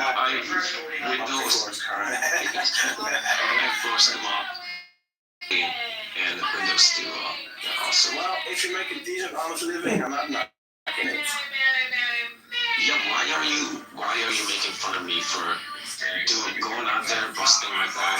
And you know what? Paul was making sense. I'm not a hater. Okay, thank you. All right. See you later. Talk to you later. Bye. What's up, Andrew? Not chasing problems, buddy. How so? Andrew, do you want to point it out or should I? Okay, but super quick. I'm about to be. I have to look. So I don't want to say that. Yeah. Well, that is actually. I have to do something for my work. I don't want to expose yourself too much. But I'll be back in like literally like 20 minutes, and then I have an hour drive. But I want to hear all about the worries about compatibilism. But also, Andrew, I updated my essay, also the chapter about universalism and the relationship compatibilism and making God desert and making God get off our sin. So, don't read the copy I sent you in Discord. Read the updated version, okay, Andrew? That's true. That's unfortunate. That's unfortunate, yeah. Okay. I'll be back, and then I want to hear all about your worries pertaining to compatibilism. And then I'll knock them out the park like I usually do. Okay. You know that you vote for compatibilists, so you identify you as you guys. You're a compatibilist. You're a universalist, you dummy. You're a universalist, so I'll be right back. We got Johnny Depp in the house. Everybody say hello to Johnny Depp. He did really good in Scissorhands. Come on up, Johnny Depp. I'd like to talk to you about your upcoming movies. Come on up, Greg. Tell us about how atheism is brain rot. I'd like you to meet Jessica. She'll tell you how it's all the same. Doesn't matter what religion you are. Or we want you to meet Lucia. We'll tell you how. Oh yeah, bring Lucia back. Yeah, I'm near my own button. Yeah, Lucia's a computer. Lucia's a gangster, but yeah, I like. He's cool. Lucia. It's like the Jay-Z. Chia. Jay-Z says that, you know. Lucia, you should come up with Jay-Z. I was like looking on Instagram and like all these reels. Yeah, but it's really real pronounced, and he says a lot. Yeah, Chia. Come on up, Chia. Come on, Bubba. We're gonna talk to you about it being impossible for there to be an immaterial being. You know, outside of the universe. Well, he was trying to talk last night. Come up, Greg. I'm sorry, earlier. She was trying to talk in here earlier, but there were some like schizophrenics in here. They were like, really? I'll always talk if I'm able. Say what you want. That's why you rock, Jessica. It's a compliment.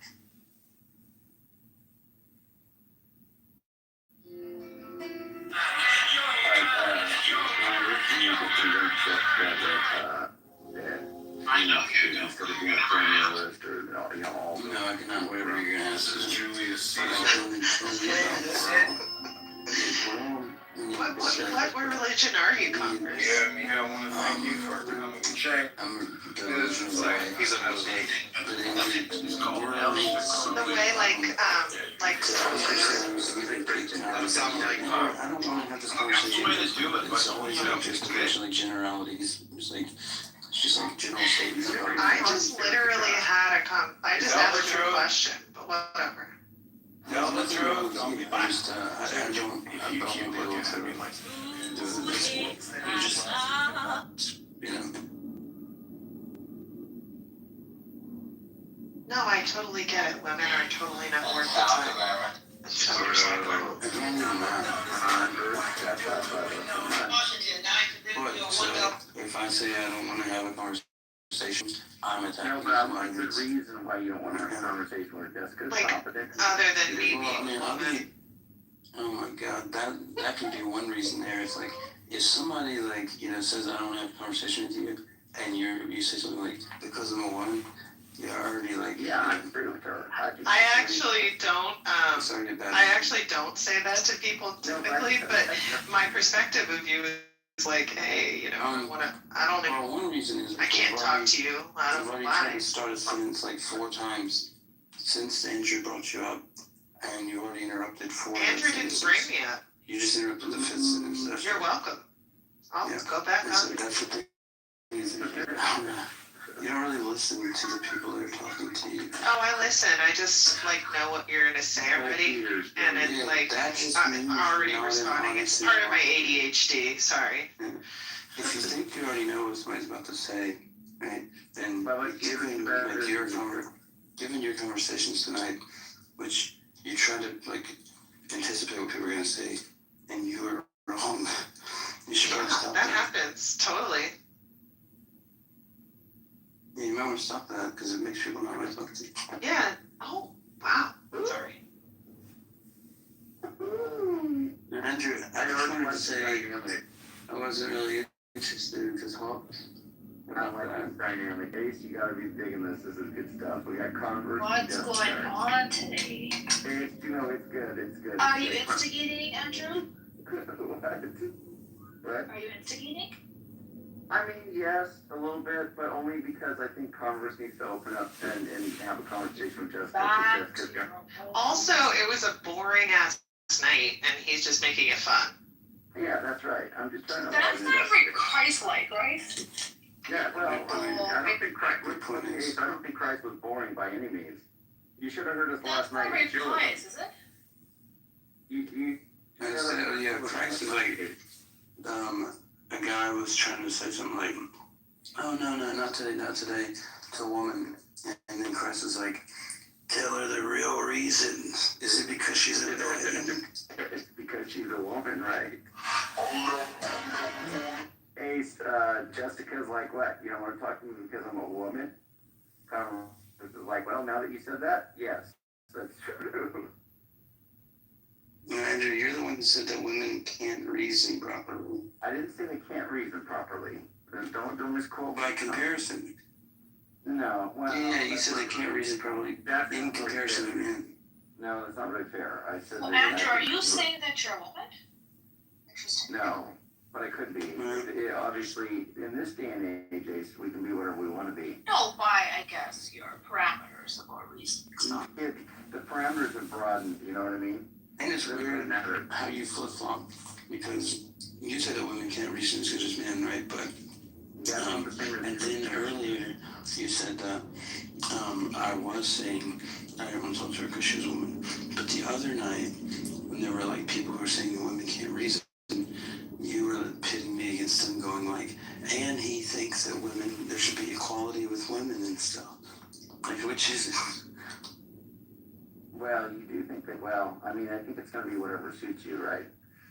But I'm just saying in this context, you should talk to Jessica because she's got some stuff to tell you.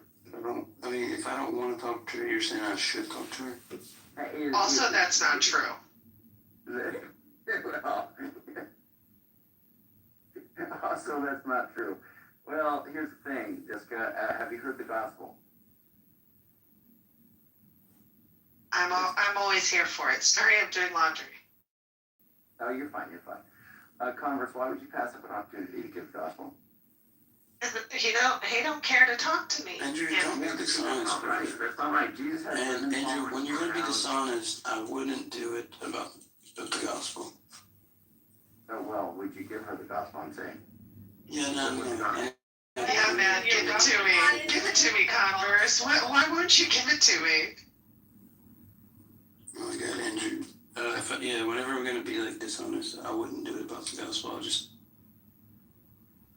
Okay, but would you be willing to give the gospel to her? Sure, I have the gospel tonight. So I don't think Okay, I should who do you reiterate. think adequately, without any kind of perversion or pollution, gave the gospel tonight? Somebody earlier talked about Jesus dying and rising, dying for sins. Okay. Well, let's get Brother Greg up here. He'll give her the Calvinist version of the gospel. Come on up, Brother Greg. You have an opportunity. You don't have. Yeah, but I don't know. Well, you made it so weird. I just said like I'm not really interested right now. And then you're like, oh well, like what's wrong with her? Does she have like serious mental issues or like you like turn it into this thing? That's true. I am asking you that. Do you think she has serious mental issues? Yeah, but it's just like if somebody doesn't want to do something, Andrew, no means no. Oh, I didn't know that. See, no wonder this is like such a terrible culture. I didn't realize that no meant no. Yeah, that's why I was quiet after that. Yeah, that's fair. Welcome back, Wayfan. How are you, sir? It's good to see you. Hi, Andrew. Good to see you. Happy New Year in advance. You too, my friend. You too. Are you ready to get Brother CM out of his atheism, Wayfan? Andrew, what's wrong with you, bro? A lot's wrong with him, brother. Brother? other CM is a theist. He believes in math. He believes in science. So, I mean, he's God. I think he's actually pretty strong. I mean, he doesn't define it as God. He defines it as something else in his mind. But his belief system is pretty strong. I don't think anybody I've met on this app is pretty strong with belief system than CM. That's true. Did you know he's a Platonist, depending on the day you catch him, Wei fan? So he believes that, like, math exists out there, like the number 7. He thinks you can go on a date with the number 7 because he thinks it exists out in, like, this platonic realm. So, you know, he thinks that people believe in spooky stuff when they talk about Yahweh, but he believes the number 7 can be dated on a date. You can take the number 7 out to eat at Olive Garden. You understand what I'm saying, right? Like metaphorically? No, he literally thinks the numbers exist. No, like, Drew, you're gonna break my brain. I know. I highly doubt it that he believes that. But I believe you. CM, correct yourself. Do you go on a date with number 7? I would go with 6, 7, 6, 6, 7. Yeah, 6, 7. There you go. 13. What did you say? Why don't 13? 13 is also a good number to go on. Wait, CM? 13? You taking on a wall right there? We have one eye.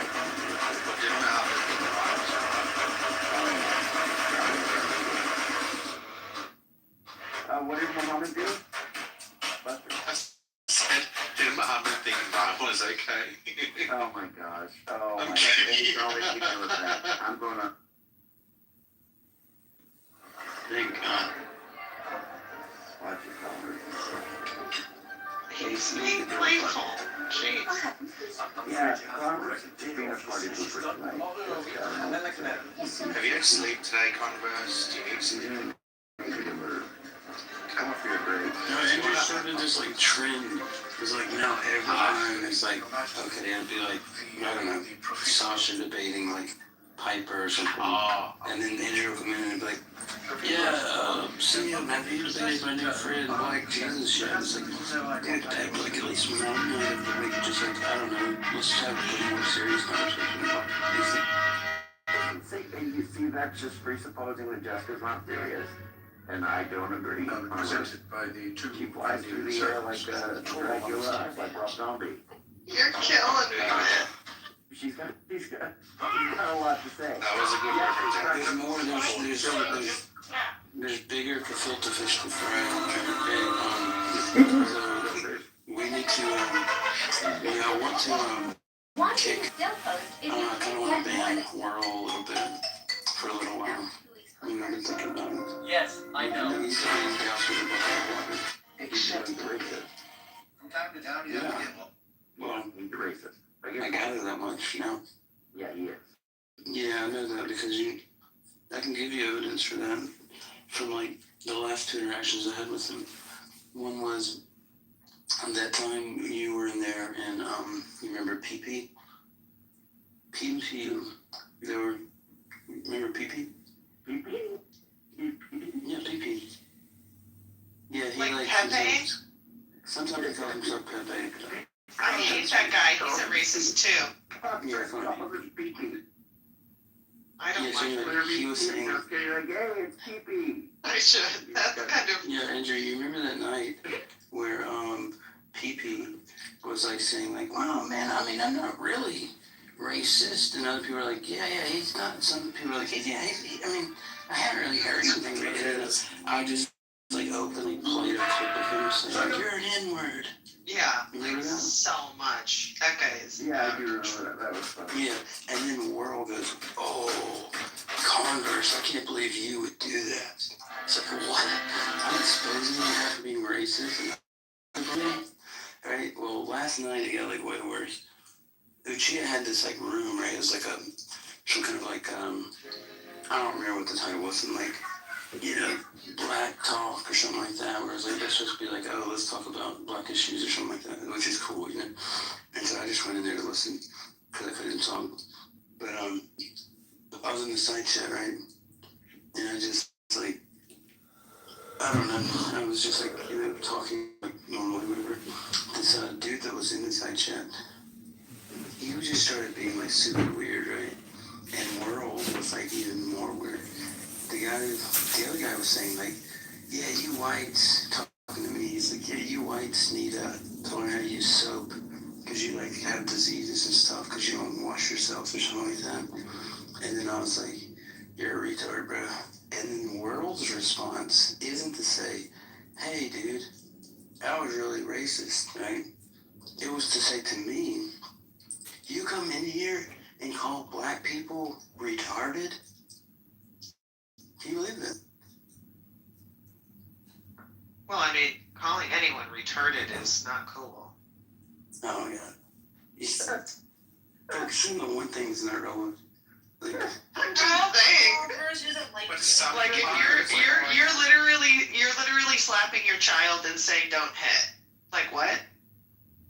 You're telling Whirl that he's a racist, but you're being an ableist. But retarded isn't the worst. when did I tell Whirl that? I don't know. I'm just saying you said he might be a racist or something. I don't know. Yeah, I said he might be, but that's not really, it's like what the point I was making there was just... World was the one that said that, right? So somebody said, wash your legs, you're dirty, the common white people don't wash their legs, which by the way, we don't. Somebody who you can't tell why he's racist because he just has a generic profile picture. Oh, my bad, but sorry, Buster. What's up? Easy. Huh? Wait, what? Sorry. Clay, No, I was just saying I clean all three of my legs, so yeah. Okay, all right, very good. Yeah. Very good. Look, Andrew, here's the setup one more time, okay? This other guy, he didn't have any kind of... In the chat, somebody was saying, white people don't wash their legs, they get disease because they don't wash. And then you said, you're a retard. And then Whirlwind came in and said, you can't enter a black room and call black people retarded, right? Right, and the guy who I responded to, well, I was just going to set up the fact that he had like a generic profile pic. There was really no like indication that he was black himself, right? And so just like for World just said, it's just kind of like weird anyway. But Congress, you called that person a retard for what you said. Thank you, But he called, but the other guy was calling all white people. No, but there's nothing wrong with that. So World can't be like, oh, you call black people retards. No. You gave your kickback to someone's very racist rhetoric, and you called that person's statement a retard. You didn't call his skin tone retarded or his ethnicity retarded. You obviously... I hate when people do this freaking I'm glad you understand the difference there is. I am very glad you understand. Obviously, but you can use logic. It's not that difficult. Well, some people are really retarded. I think, yeah, and intelligent Andrew are also very race-based. Jesus Christ, Andrew. Think of something better than retarded. Wait, what is my race? Look, I don't do race. How about differently able? How about that? Yeah.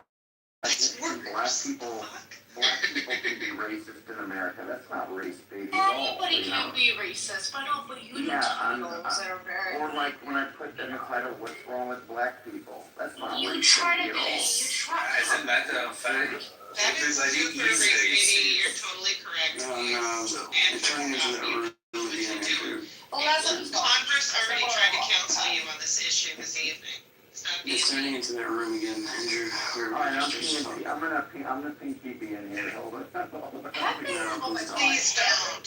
God, I can't with you. It's sufferable that high... You guys, this is about World. This is about World, not about Andrew. Okay. Andrew... Hey, so you think there is somebody who doesn't have unconscious bias on Did you think... Is there such a person in the think that's bullshit. That's a pop-up. Do you think that was a good time to like bring up some new like topic?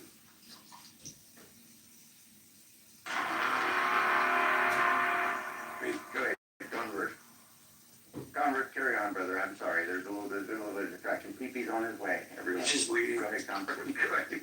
I don't know. People just think oh, let's just like randomly bring up. Andrew's gonna get PP to some things that Andrew might be. What is going on here? But this is I like this topic. Like imagine that you are a baby and born, right? But naturally, it's something random. Did you know that we're in the middle of a conversation about something specific? No, this is racism. Isn't it? You're talking about racism. No, it's not about racism. It's about Whirl, this dude, and something that he did and said, blah, blah, blah. It's not just some general thing where it's like, what about cognitive bias now? Did it evolve into the racism, like, no, it isn't. People just started saying their thoughts out loud while me and Andrew were trying to discuss this. I know, but there are many people in the room and the discussion can evolve. Okay, so people can't talk about something specific if there are other people around. Yeah. No, they can, but the discussion naturally evolved into other He's things. saying he doesn't want last night's conversation out. I'm saying that, like, I don't know, for some reason, like, the last 2 hours conversation has just been people just saying what they were thinking out loud and changing the conversation every, like, 2-3 seconds. So what's the problem with that? Can we stick to one thing? I just wanted to ask Andrew about this really quickly, and then you guys can talk, because the room was quiet. You know, you feel free to comment or whatever. But yeah, look, I don't know, what do you think, Andrew? It's really weird. Yeah, obviously. Did you know it was like this? Yeah, I think he's actually got a heavy anti-white bias. He's extremely racist. And you just got to prime it out of him a little bit, and then he'll just, you know, if you get him talking about any kind of slavery or anything like that, he will just go, hey, and he'll just be like, yeah, white people, blah, blah, blah, blah, blah. Oh yeah, he's huge on it, but yeah, he's a racist. He was also doing this thing where he was like, yeah, dude, you're gonna say that I'm in this black room, blah, blah, blah, you know, with all, I mean, you know, some of those mods should kick you out of here. And I'm like, what?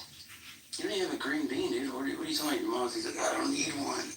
It's like, how are you acting like a mod and you're not modded? They're just like weird.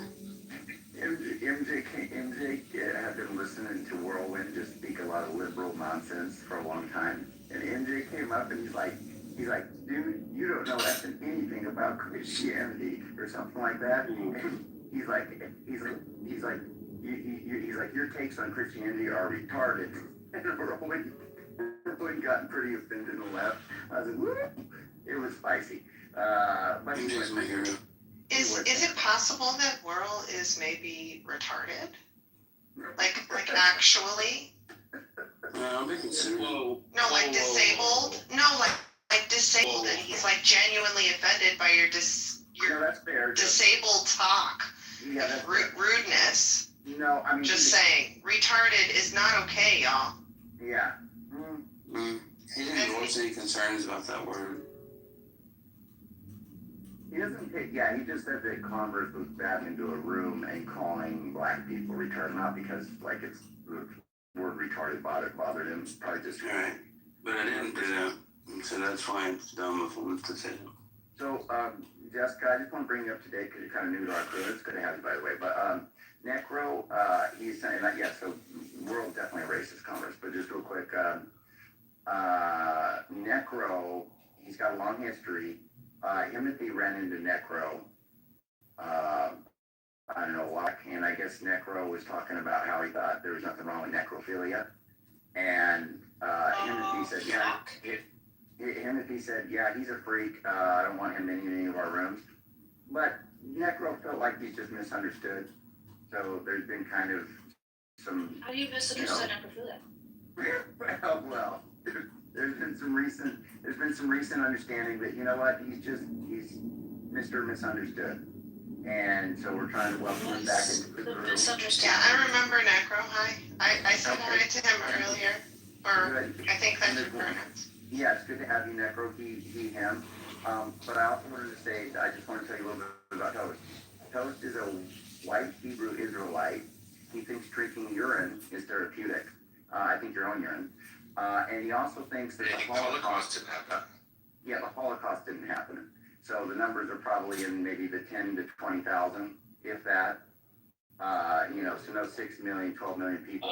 Did you guys know about did Andrew ever tell you guys about his gay experiences during high school? I told you one time, unfortunately, about Andrew's gay experiences. And he blew a few guys in high school, and I told Andrew, you shouldn't tell anybody about this. You really shouldn't. Really? I mean, I told him I wouldn't go around telling people that you blew guys in high school. But if he hasn't told anybody else yet, and I'm sorry, I'm not spilling beans right now, am I, Andrew? I'm really sorry. Super sorry, man. But the difference between the two of us is one of us is saying the truth. No, Andrew. I wonder where point it is. Telling the truth. Right? Who's telling the truth, right? I had to do it. Now, here's all I want to know. Do you guys want to start a GoFundMe or a fundraiser to help toast bottle the urine and ship it out? No, because it's therapeutic if you drink your own urine. He already said that. What? Well, Can we just stop talking about drinking urine, please? So this guy has an issue with urine, but you're okay with You were talking about fucking dead people. What? Yeah, I was misunderstand. Go drink. Come on. Yeah, right. Can we elevate the level of this conference? Yeah. Let's do it. Andrew won't let us. Andrew wants us to gossip and play transfer. We also we're not holding us back. Andrew's holding us back, not us. Yeah, okay, so I'm very worried because compatibilism is in trouble supposedly. So Andrew, lay it on me, no homo. Congress is a compatibilist, but don't worry, you're not in trouble. Lay it on me, no homo. All right, Go ahead. That's philosophical, and I'm going to listen. David, if you guys want to get healthy, those guys, you just need to send water and wait a few hours, and then we can send out the doctor. Have you placed your order? Let's not try to. How do you let people do weddings? Have you placed your order? I haven't. Are you trying to encourage premium toast on to it. sell? No, Here, I'm because you want it. I mean, anybody, someone will buy anything, right? All right, Dutch, what do you got for us, bud? No, what are you gonna shut the fuck up, Toast? Sit down. Okay, They're trolling me. You're telling me to shut the fuck up. Okay, fuck you, Dutch. They're trolling my ass, and you're telling me not to defend myself. Fuck you, fucking piece of shit. I love you. Anyway, Yo, Dutch, you probably sell your own bathwater, bro. That's what you do. Dutch, I'm not built Anyway, how do I know you to about shut it? the fuck up when they're the one who are like actually bullying me. Come on, man. Yeah. Tell them to shut the fuck up, not me. Alright, I'm not doing it. Everybody shut the fuck up. Everybody shut the fuck up because it's go time now, bruh. Alright. So according to Converse, compatibilism is in trouble, and Andrew is about to bring the bearer of the news. Go ahead, sir. Andrew. Converse was about to. Converse would. Oh. Converse. Okay, go ahead. Converse wouldn't take my invite to talk to Jessica. So I'm gonna have to tell you, Converse. Who'd that be, though? Talk about compatibilism. Jessica. And just so everybody understands what compatibilism is, that's saying that free will is compatible with determinism. Libertarian. The only thing I'm poo-pooing on, right, is libertarian free will. Yes, specifically the problem. Specificating on free will. That's well. Free will. They're not. They don't mean anything. No. Don't give me that leeway, like flicker of truth nonsense. It just means the alternative possibilities sometimes. You dummy. Got somebody for you to drill. Ooh, that sounds pretty nasty, but alright. Yeah, your view is just horrible, but you believe in determinism. No. What? Compatibilism, you're a compatibilist, right? Yeah, well, so I believe that free will is compatibilist with desert and free will. And by free will, it just means volition unconstrained, right? So. Wait, you said free will is compatible with desert and free will? Well, of course free will is compatible with free will. No, sorry, you know what I mean, you don't be a dick, okay? I'm sick, be glad that I'm speaking to you, peasants. Alright, so, you know compatibilism, as I explained to you before, is that determinism is compatible with free will, and you know how I cash out free will, right? Just the mere willpower or volition part, unconstrained, and I actually also believe in sources, but because of reason, how do you say this in the literature? Like feature, what's it? Dang it, I forgot the term, but reason responsiveness. Sorry. So reason responsiveness. I've been reading about that. He can really get you. Very good. Oh, you're making headway. You're doing good. Very good. More, or is it? No, hold up. You said compatibilism is in trouble, and I thought you had something new that we didn't talk about before. Yeah, Well, I just wanted to ask you about, on your view, determinism is compatible with free will, right? Now, the Bible seems, at least, to be saying that God does not care, he does not like, he does not prefer sin, death, evil, horrible, wicked acts, and all this stuff. Would you agree? Yes. Okay. Now, the question is, why doesn't God just create a world where we always do it right instead of a world? Good question. Amazing all question. This, horrible stuff is involved in the world, right? And then here's the thing. So then, usually people want to say, "Oh, free will defense, yeah, things trash. like the libertarian free will." Yeah, right? trash. Okay. Which doesn't respond to natural evil and other things, but okay, yeah. Yes, animal suffering and all of that stuff. But you clearly haven't read my essay. I was clear on this. I was understood. Of course I haven't read it. All right. Yeah. Yeah. So I explain. So I construct a theology where it's based on perfect being theology and salvation, the salvation narrative being rolled out via chaos to order, and where I also make use of the so what is the word? So do you understand those points? Because I fear if I go on, then you might lose track of the chain. Yeah, I understand those two statements you made. Okay, so then I link that to the organicity of unity, and in my essay I flesh it out with the example of a marathon, and also some soul-building examples like you need real danger and suffering to sense it, stuff like to build stuff like courage or empathy, right? Real danger, real suffering for empathy and courage. I gave some examples. So and in terms of meteorological notions, I claim that what supervenes on these parts, right, is a greater, which again I link it to the experience of finishing marathon, but then to a beatific vision, right, when it's all said and done, reflecting back on this life, and postmortem, sorry, I need to pronounce it better with having a cold, where there's compensation for suffering, but also retributive punishment, which goes over in restoration and redemption. Are you still tracking so far? I think so, right, Converse? Yeah, you're saying. Yeah, so that's like the skeleton or like the foundation of the essay, and that's how I flesh it out. It's like a very tight construction. Well, does that make sense? Oh, yeah, I understand what you're saying. God created this world because he wanted us to be able to do soul building and stuff. So we go through. I'm avoiding Hicks and Van Wagen's pitfalls about making some type of elevating free will to the point where it constrains God, or also to the point where some evil is, what's the word in English, instrumentalized. So I'm not saying, so that's not what I'm saying, right? I'm basing it on, in the end, it's about God's glory, and we get to participate in it, and there's like redemption and compensation for suffering in this world.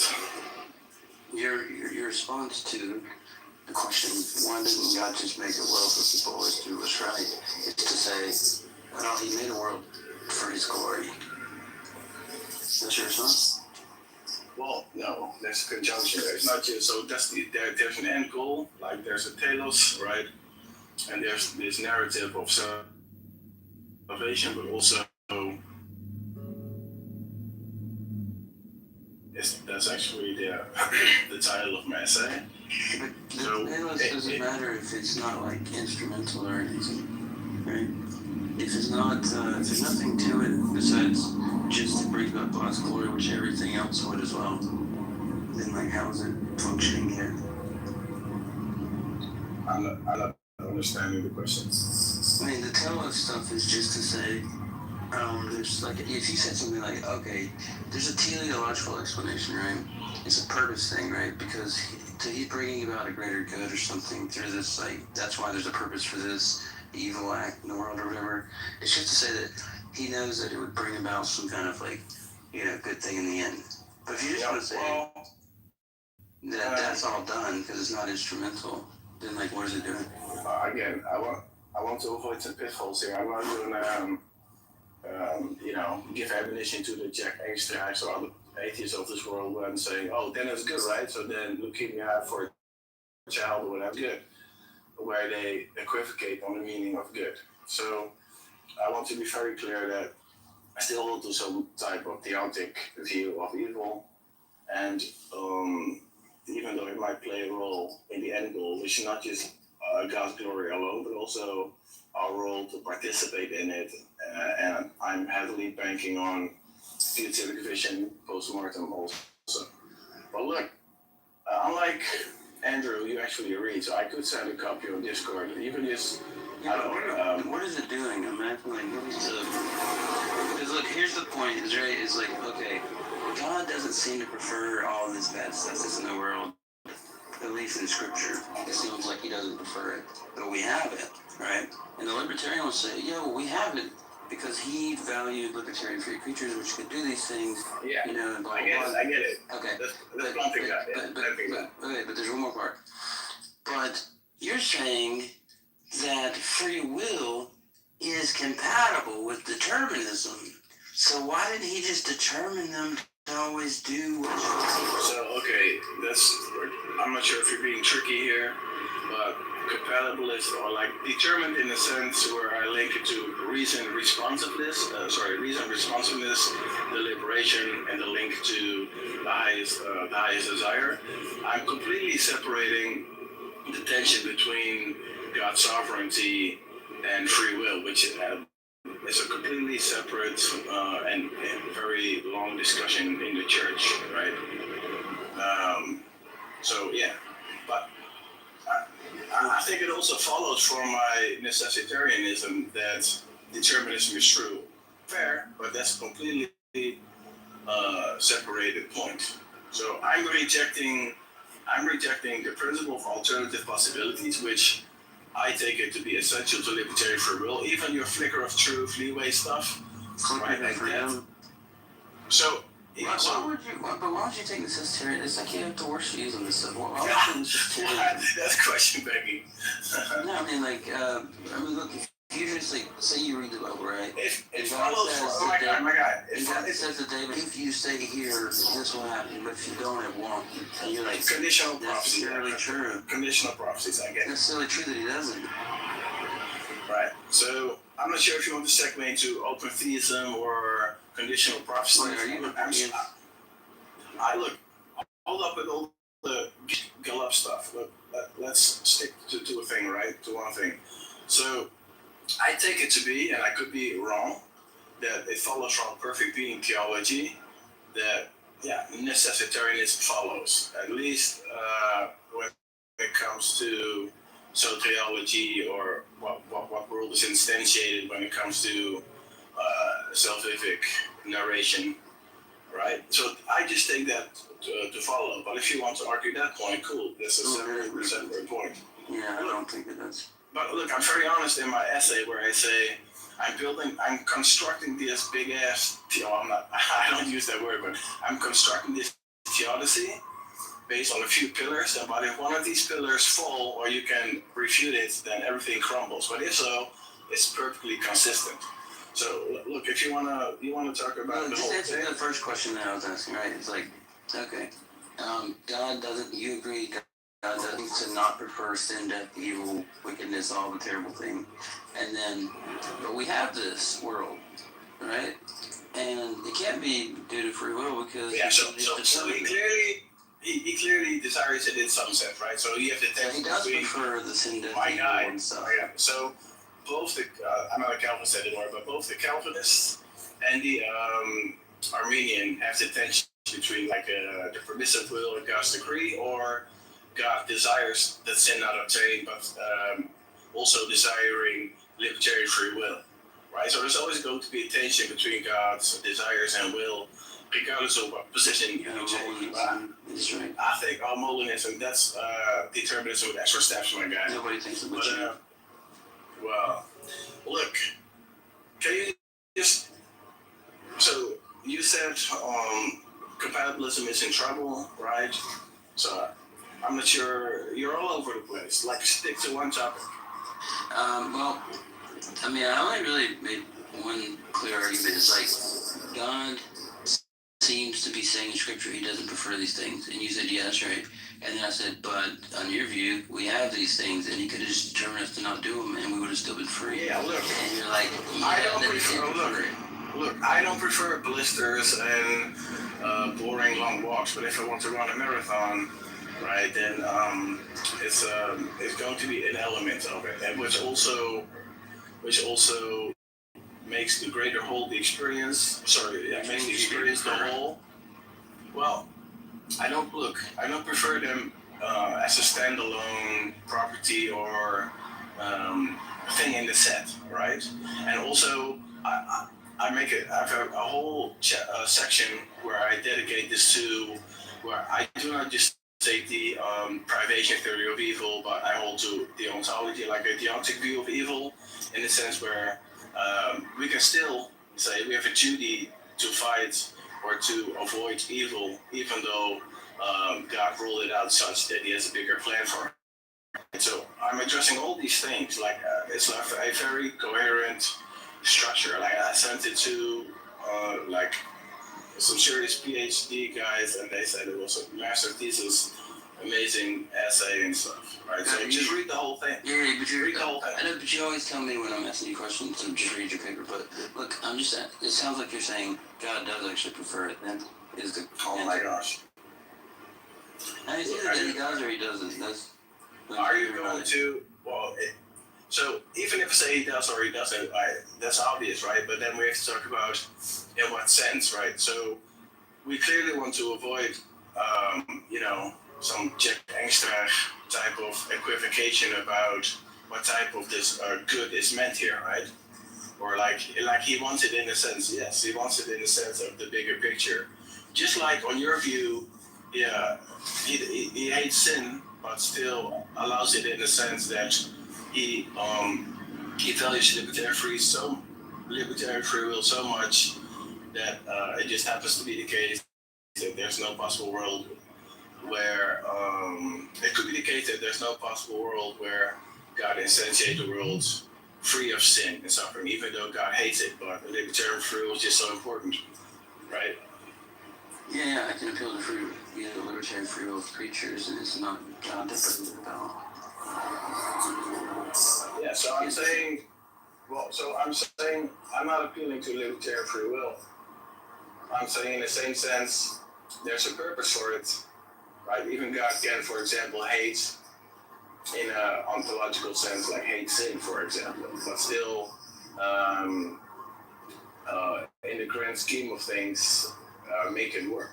Things that will echo into eternity, where it actually contributes to the bigger picture, or like the greater whole, or shalom. So, but wait, it's all for God's glory. That's the purpose, right? So it's not like a purpose view in the sense that it makes everything instrumental. Like, remember how But I'm saying it's all for God's glory. That's the point. Yeah, and we get to participate in it, and as Andrew would probably say, after all the scales fell off and you see God for who he truly is, you will freely participate in it, and it will all make sense at that time. You're like, oh, I get it now. Okay. It's all for God's glory and all that stuff, right? But if God just chose to determine everybody to do things the way he would have preferred perfectly, then it would have all been for God's glory as well. No, it didn't. Okay, you mumbled to the last sentence. I didn't hear it. Sorry, I'm having to keep it down because my kids are asleep. But I'm saying that. I feel again you're prioritizing your kids over me, and I think that. Yeah. understand. Go ahead. I'm saying this picture of the world we have with all the like horrible things in it, that it seems in scripture that God doesn't prefer that, but he creates this anyway because it brings about his glory or whatever. If he would have just done the opposite, created people determined to always do what's right, it would have still been all to God's glory either way, so it doesn't really like adjudicate it. So this models the water even further, right? So I also make it clear that there's there can be suffering which is not linked to sin at all. I give the example in John with the person that was sick, and it wasn't due to sin or his father's or mother's sin, but due to God's, for the miracle and for the ministry of Jesus, for God's glory to be manifested. Or Job, who was technically righteous, but it was a test, right, or to support future saints. So there are examples where there's clearly suffering that God desires, right? But so I make a clear distinction between so the ontology of evil itself, right, and other forms of suffering, like natural suffering, moral suffering, all of that stuff. Right? So some of it he prefers. But look, the question here is like, think about a verse like when God says, "It never entered my mind for you to do something like this," right? You take that it seems at least prophetically that he doesn't prefer what they did. Yeah, so that makes perfect sense. So even if you take a condescension view in terms of the type of language that is used there, right? God is omniscient, like clearly he knows they would and could and will. But yeah, this is a value judgment about, I take it, sin and God's hatred for sin. So which perfectly aligns with my deontic view of sin. Yeah, where God, including us, still can hate it, yet it can still be a part of a bigger picture. Yeah, but it seems, it's saying that I didn't intend for this for you, right? But on your view, he's saying I didn't intend this for you, but I determined it for you. I get it. So on your view, he didn't intend it, but gosh darn it, you have libertarian free will. Oh well, my hands are tied. That's not your view, though. Yeah, I get it. So on my view, I explained, right? So God can say the same thing, right? It's like God's talking about in a phenomenological sense, or like a condescending type of communication where he's saying, like, I hate X, I hate sin, right? And on my view, he can still do that.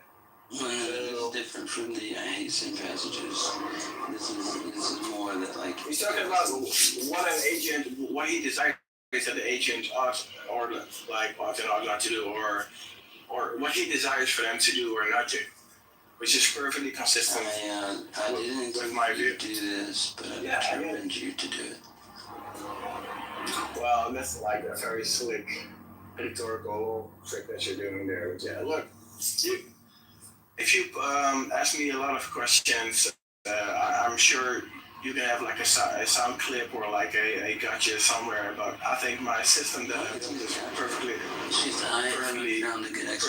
coherent with this.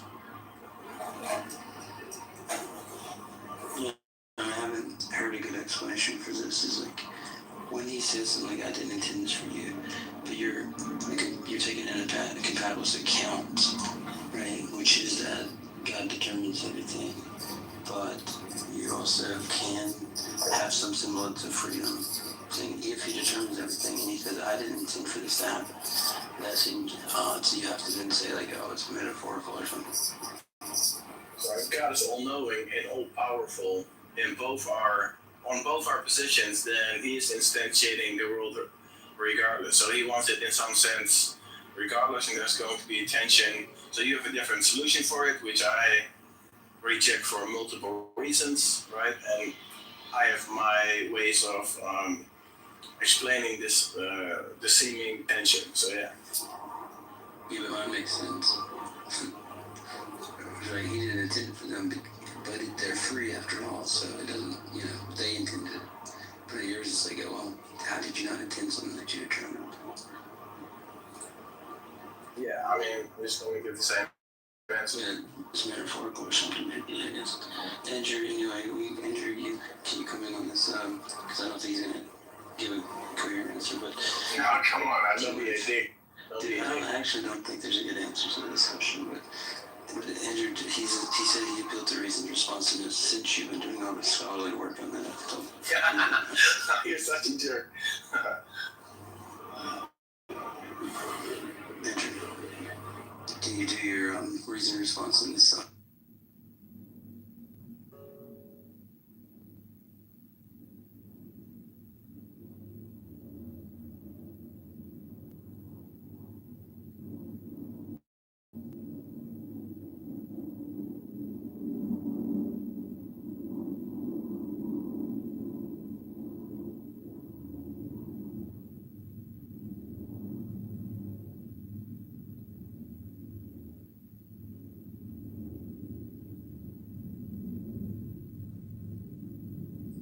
Wait, she said, since I guess Andrew's pretending not to be there.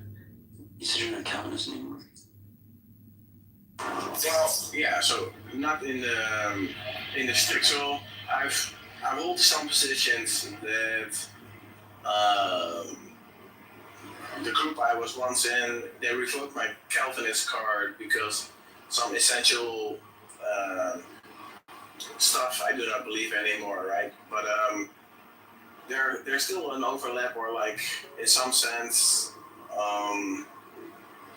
So in terms of predestination, right? You can say instead of so I think on universalism, then God still predestined everybody, but then to the same end, right? And I still hold to perfect being theology and God's sovereignty. So in that sense, they will still give me the high five. But not so. I've let go of a strict sense of inerrancy, right? For different reasons. I think universalism is the best way to fix, or like to build a theodicy, avoid problems. I do believe that.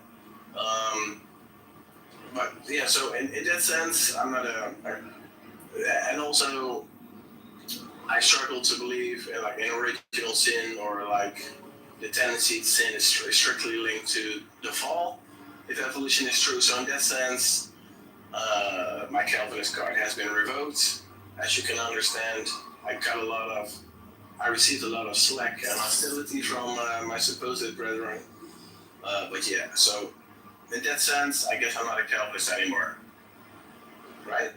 In terms of tulip and why you did understand? you decide to take all the bad views at once? Oh man, you're a bully. You're like a necessitarian. You're a necessitarian.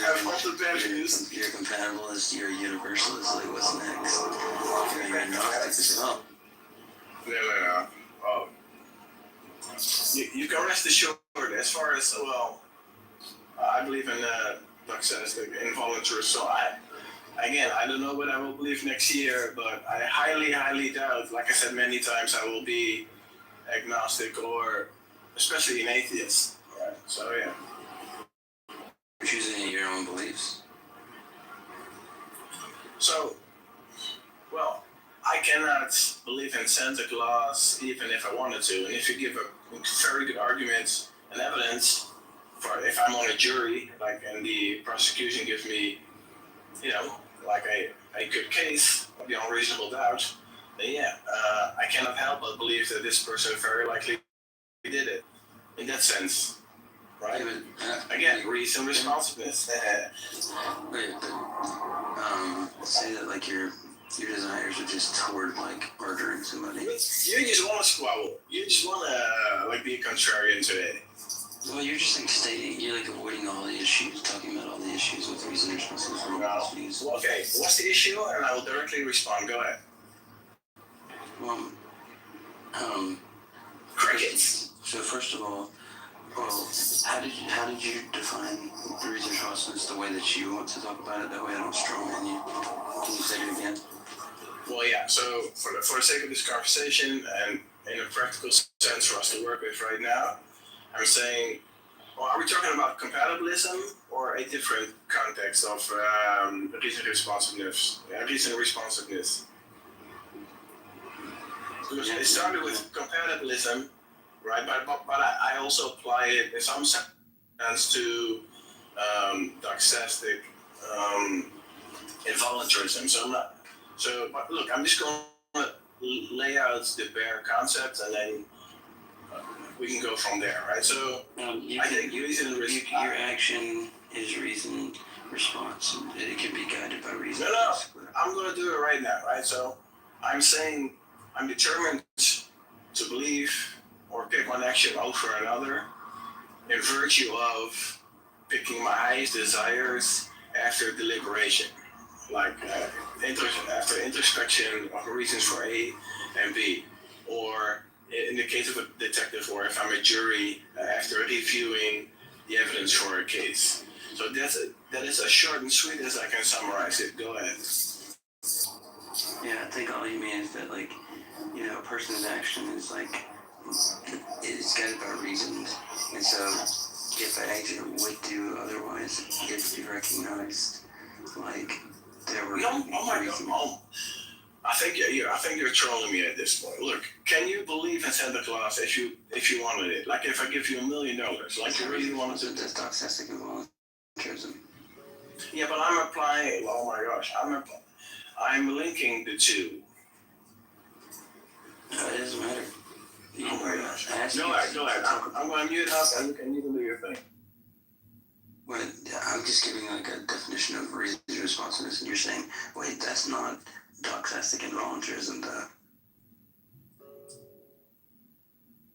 That's the problem with that.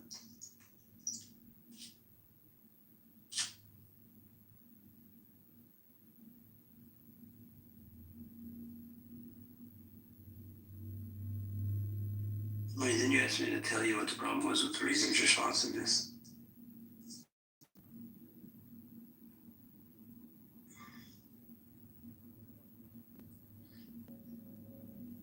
Touchy.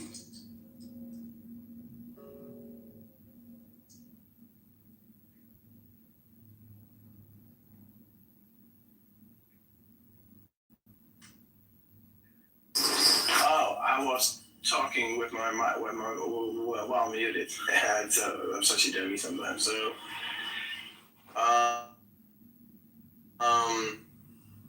yes, I think main idea or concept of reason responsiveness, how I use it for this discussion, right? And then I hope you can see how I can apply that principle or idea to both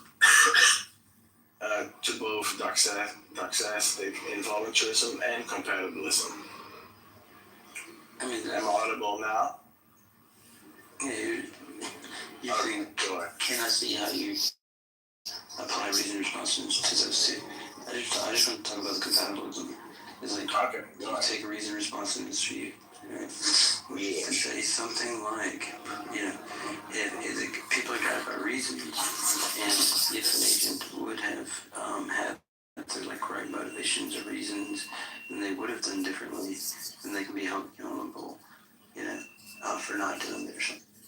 Well, on my view, being held accountable, again, I link that to the deontic view, like even, you know, I said many times here in these conversations that even if you're, I don't know, a straight up determinist, naturalist or whatever, you say, well, this, I can say it here, but this PDF child fiddler person couldn't help but do it. It was in my video. What? So the point is that even though the person could not have done otherwise, they still ought to be ashamed. They need to be punished. There needs to be justice, and if not justice, revenge, because it's intrinsically wrong what they did, regardless of if they could not have done otherwise, right? And as Christians, we part that, you know, like within God, the deontic view. Yeah, but you can just say that and not be a reasoned responsible person. It's just generally compatibilism. Yeah, so I'm saying compatible as in free will, compatible with desert, I have free will.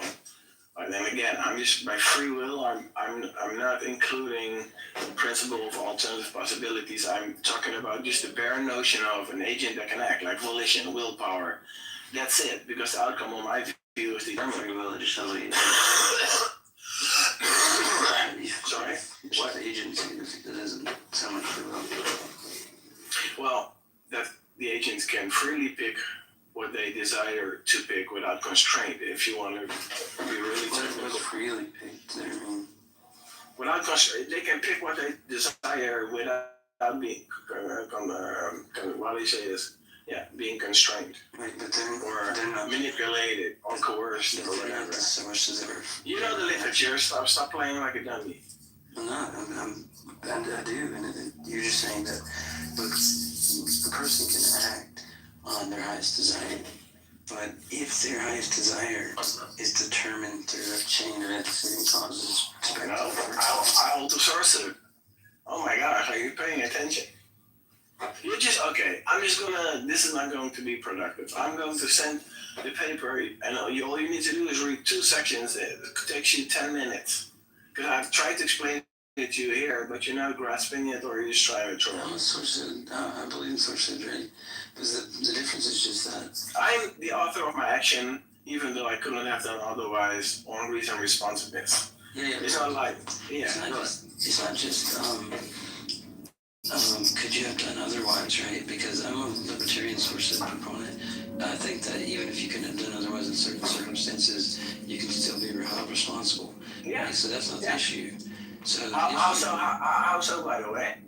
Also, yeah. So in your view, if an agent commits or does an action and they couldn't have done otherwise, how are they held responsible? Because thinking itself is intrinsically bad, right, or not?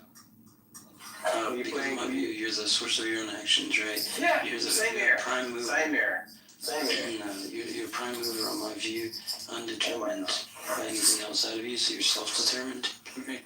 And if that's true, then take the Frankfurt case, right? If he would have chosen the other one, Frankfurt would have stopped him. No.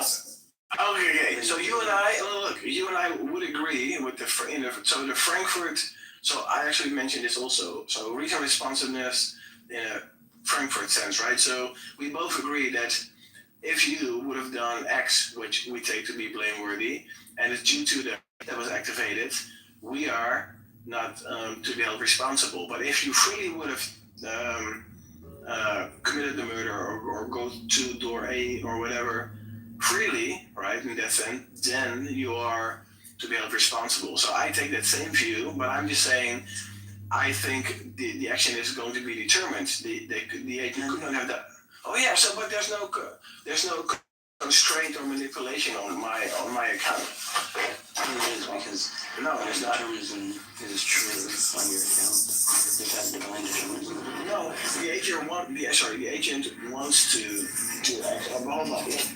I have to do something. I'll be right back. But I think we're finally making some progress here. Andrew, suspects fleeing on foot. Shut the freak out to you. Shut the fish up. Let's see if there's somebody here. Wait, let's see if there's somebody inside. If not, I can just continue showing how what a silly killer you are. Give me a second. Andrew, can you believe I'm sorry. Reason responsiveness. Hallo dames. Wat gaat gebeuren? Oké, ik ga mijn spullen pakken, ja. I have to attend to my harem. I'll be right back. Right.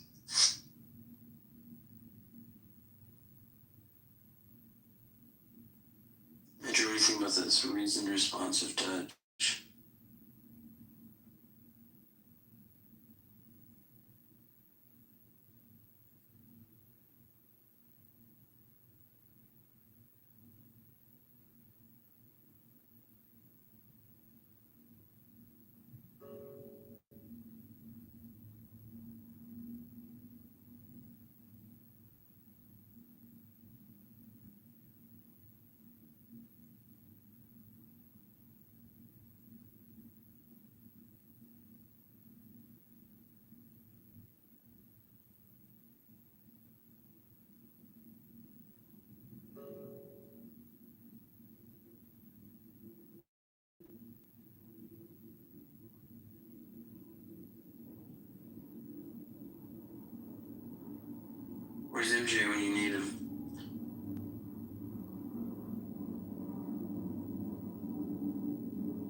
Dutch.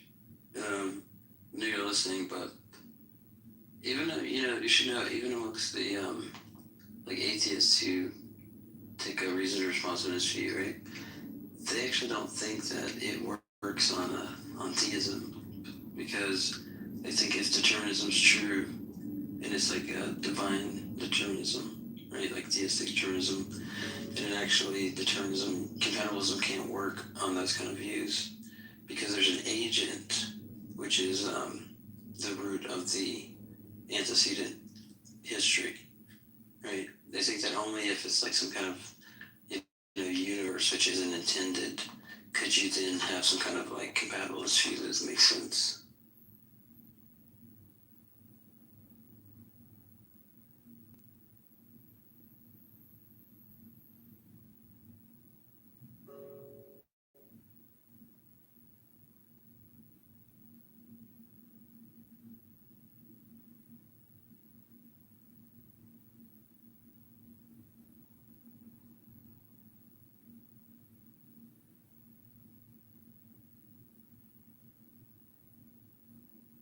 Give it up, Dutch. Andrew, kick this guy off the stage.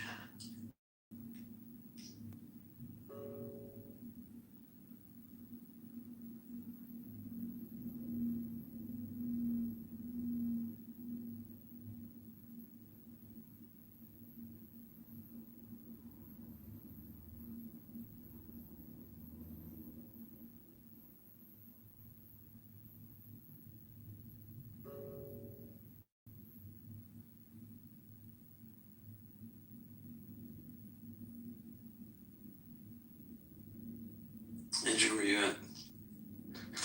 Calling Andrew.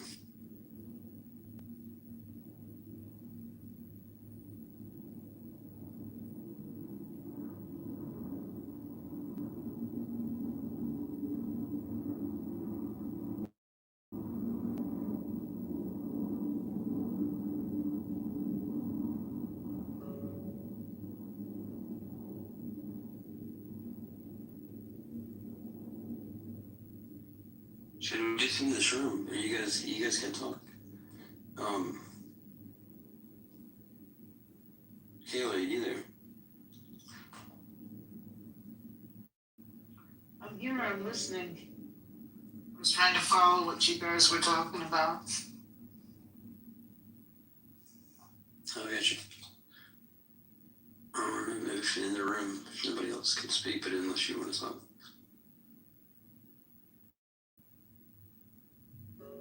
Well, I don't have anything that's sparked my thoughts right now.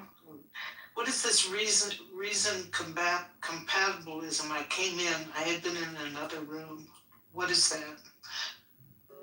Reason compatibilism. Like reason responsiveness is like. Oh, responsiveness. Okay. Yeah, it's a kind of compatibilist account.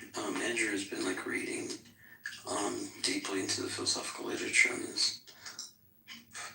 He could really lay it out well. Bubby. But I mean, it's kind of like, I don't know, it seems dumb to me. Maybe responsiveness to reason, is that what it is?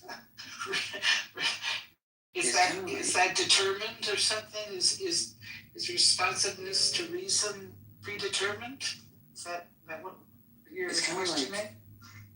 Yeah, it's kind of like saying like, people are responsive to reason, such that your actions are guided by reasons, right? And so you could think of like an agent that like would have done something different if they had like the right kind of reasons or motivation in mind, but they were just like ignorant, right? And so the mechanism of action is, or maybe you could say like the faculty, which kind of, is over action, is that faculty which tracks reason, and the responsiveness is just that like, if the agent were presented with strong enough opposing reasons, then the mechanism which like produces the action in their mind or whatever could have like led to a different choice, but they don't have that. like those reasons. So that's why they didn't do the other choice. They haven't been exposed. Dutch is back if you want to talk to him, I guess.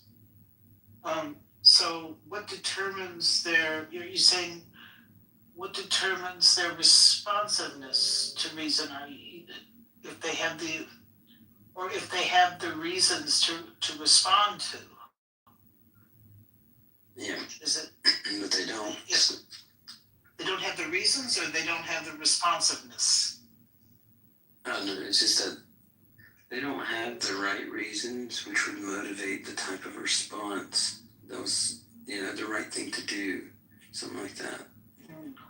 You see, and so it's like, they did some wrong thing, but it's like, if they would have had the right, information, they wouldn't have done it. And they think that's the reason why you can say they can still be held responsible. So you're not talking about reason being the ability to reason. Oh. No, just think about it like this, okay? Like, why did Michaela, punch somebody in the face? It's like, because, she was never exposed to the truth that, even if somebody, talks about your family, you shouldn't punch them. She was raised in a place where, if you talk about their family, you punch them. So she thought it's a reason to punch somebody that, they talk about your family or something like that, right? You see? But if she knew better, she wouldn't have done that. And that's why we can hold her responsible. If she knew better, I see what you're saying. So that would relieve people who've been raised in bad environments of responsibility, right? Who haven't learned reasons. No, because remember, they're determinists. So they're saying that even if you haven't been exposed to those reasons, you can still be held responsible because you could have been privy to those reasons and acted the right way, but you're still responsible.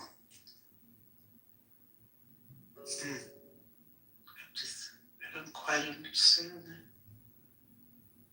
Yeah. Quite understand that. I don't quite understand it either. Yeah. So yeah, I mean, it seems really weird to me. I don't think it really solves much. And there's a problem of luck as well for that view. Mm-hmm. So, if someone is reason responsive, but the kind of mechanism which, say it's manipulated, the kind of mechanism they have in their mind for this, by a neuroscientist, in the case of the Frankfurt cases, or by a demon or something, he's are they truly responsible? And it seems like reason responsive so long doesn't guarantee that they're the authors of their own actions, because they could just be possessed by a demon or mad scientist or something. And it's well, they could have done otherwise if they had different reasons. But it still doesn't tell you whether they're responsible or not if they're possessed or something. Yeah, but you don't become possessed unintentionally. You have to open the door to that. So their volition is involved there. You can actually be possessed unintentionally. You what? You can be possessed unintentionally. You can? Yeah, like the little boy that Jesus healed. They said that he used to throw himself, back and forth in the fire and also in the water. And then Jesus said, since when has this been happening? And they said, since he was a little boy. So sometimes it could, demons can possess children. I don't even know that story. A little boy throwing him back. I don't know that story. Yeah, I remember the time that a father begged Jesus, saying, hey, can you heal my son who's possessed? And he said, I can do it if you believe. And then he says, I believe, but help me with my unbelief. Remember that phrase? Okay, yeah. Well, yeah, that was a story where the little boy, he would throw himself into the fire, and then, but yeah, it was since when he was a little boy. So, and there's stories of kids being possessed.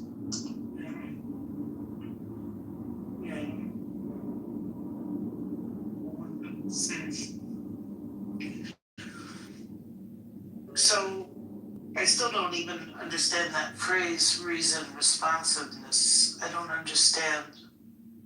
Well, think about somebody who has, like, you know, they've been told, like, before, like, if you don't have anything nice to say, don't say anything at all, right? And, but they just didn't, like, value that. And so then, like, they, you know, they end up saying something mean to somebody. And then, it's like, well, there's, like, a reason to not do that. I get it. It's the reason. I keep thinking of reason being their ability to reason. No, it's like, I understand what you're saying. So if they intentionally reject the reasons they've been given. Yeah, you gotta think on this kind of neo-determinism. It's like reasons, like the reasons you have for something is what makes your actions that thing, you know? So, like, why did I go to the concert? It's because when I was, like, 16, I had an older cousin that liked this band, and I just thought he was really cool. And then, you know, I met somebody who also liked that band, and I just kind of blah, blah, blah. I learned how to play guitar, and then I heard some of their guitar riffs, and I thought they were cool, blah, blah, blah. It's just like all these, like, reasons kind of, like, pile up, and they, like, guide your action. So then you, like, choose based on all this stuff that you've acquired, basically, you know? And so, like, but it's not really like you choosing in the sense that we kind of, like, traditionally think about it. It's more like these things that are, like, causes that are, like, you know, down the road causing you to go to that concert or something. You know? And they've never come across any other reason not to go, or they've never thought for themselves or if they have evaluated all the reasons they've been given, because they haven't been given any fundamental anything other than those reasons. Yeah, or even if they had the other, like, had heard the other reasons before, they haven't been fully grasped the right reasons, what they want to say, something like that, right? They haven't been, he hasn't really, like, valued them in the appropriate way. Okay, not fully grasping them or valuing them is an intentional act. It could be intentional. They've rejected maybe good reasons to not do something. It would also, you could think about it like it kicks the can down the road a little bit, because, like, well, why didn't they value the good reasons, their, like, best reasons or whatever? And it's like, well, they weren't taught the reasons in the right way that to make them, like, fully realize it or something. It's like, that just sounds like then they weren't introduced to the information. You know? That doesn't have anything to do with maybe a fundamental character flaw that they have encouraged in themselves. Stubbornness or something, or I don't know, or they say sin sins darkens the mind or something. I don't know. That's the deterministic things that they're giving this as a reason for not having responsibility for your choices. Is that what it is? So that's what this argument is. Yeah, Andrew's working on a doctoral thesis for this for the reasons responsiveness. Oh, and he's defending it or going against it? No, he's obliterating the view. He's obliterating, okay. Okay, wait, did you see, were you in here earlier when Andrew asked me, did I want to talk to Jessica? Yes. Did you think that was rude of him? Yeah, he's just trying. If the room was quiet, he was trying to get something going. Yeah, but it's like, if see, I was trying to be like I was trying to be more nice than I wanted to be because she has been, I thought she had not been being very, very good interlocutor. So I was just like, no, not tonight, Andrew. Yeah. And he's like, no, make explicit all the things that you find annoying about her. Oh, I don't know if I caught that. Yeah. No, he didn't say those exact words, of course, but he was like, well, tell us why. Why I want you. It's like, he's trying to get a nasty fight going or something. He's trying to stir up things. Yeah. I know why he didn't want to talk to her. I mean, you know what? Yeah, I know why, I think everyone did. Yeah. It just didn't need to be made explicit because I don't want to hurt her feeling. And I thought it was sort of nice because sometimes, we indulge that kind of thing and then we go back and forth forever nonsense, nonsense back and forth.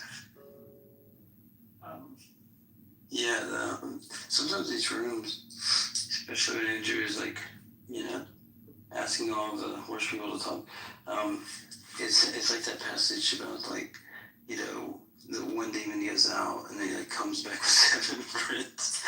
That's right. Sometimes it's like they're just, everybody's just like, okay, there's a topic, right? It's free will. And then everybody just starts saying the first thing that comes to their mind. Oh, what about like, have you ever thought about, what happens on Wednesdays? What? I'm sorry to interject, but I've been listening to the conversation and then I was looking at the poll about choice or fate. The main question that I have is the topic of the conversation. Is it still actually choice or the fate, or because again I chimed in midway, so I have no understanding of what was being said. But at this point, I truly don't understand actually what's the main concept. I'd love to actually argue that it's choice with anyone that is here. And again, if you're in the mood, we can have a conversation, but I don't know if you're still even talking about the same concept or same topic. So, you're good. Leave the comment like this. So, you're good, we can talk about that stuff. No, but the only thing is that it's totally fine. I will enjoy you to listen to your conversation, but I just want to know actually what you're talking about. Yeah, that's fine. It was about free will, whether it's compatibilist in nature or whether it's libertarian, that kind of thing. Determinism. No, that's good actually. I like that. Even that, beautiful. So choice is libertarian, or what was the other possibility? People are discussing compatibilism. Compatibilism. Okay. So like whether free will is compatible would determine. Okay, so it still means that actually you're compatible to understand the situation around you, and you have a free will to actually be docile or concur with what's happening around you, right? Well, compatibilism is the kind of thesis that you can be determined to do something and is compatible with you still being free in some sense. Okay. So that against actually having free will, right? Wasn't that the core? Well, the thing is, the poll's not actually right, because its fate isn't actually what the compatibilists are saying. They're not saying it's like they're fatalist. Determinists aren't exactly fatalist. But the point is that, let's say you're determined to do something, it means it will take place, right? And there are no other open roads to you in the future, basically, something like that. Because the causes that came before you are gonna lead to your eventual doing this thing, right? And they want to say that it's not against free will, because some of these people think that you can still be free even though you're determined. That makes sense? No, it doesn't, because I think the whole argument that you're trying to make is that doesn't make sense, right? I think you have free will. I don't take that view. So, in the basic of what you're saying is that like those two actually cannot actually coexist, correct? I mean, I'm not a compatibilist. There are some arguments that are better than others for compatibilism. I don't think it works though at the end of the day. How about this actually? This is very simple. I'm not a very smart guy. I like to drink. I like to actually like simplify the whole situation so I can understand, because again, I don't have the stamina nor actually the memory to learn or to memorize a lot of things. You're saying that either your fate is determined or you have choices, and that actually like determine where you're gonna end up, correct? Or no? I mean, those are the exact words I would use, but it's something like that basically. But they would still say you have choices in some sense. Okay. But even if you say that you have choices and the decision that you make still is actually like pre-programmed and eventually you're gonna make those choices, still that's not free will. It's all programmed. So, again, based on the choice or fate, right? I just want to like make it clear for my understanding, for my sake to understand. Either do you believe, like for this sake of our argument, do you believe that people make free choices, or in one way or another, those are predetermined? And again, it's their fate. Because again, you might think that it's your free will, and you might think that you're making a choice or you're choosing from all the options, but bottom line is that actually no, you're designed or you are in a way programmed to choose that option. So my whole point, like my whole question is that do you have free will? That again, no one, no entity, no programmer, no creator knows what you're gonna choose, or everything that you choose is designed by something, someone, somewhere, one way or another. Is that clear, or do you want me to clarify more? No, I mean, I already understand what you're saying. I mean, I believe in libertarian free will, so I think that you have free choices. But the point with compatibilism is they're saying like, yeah, you're determined.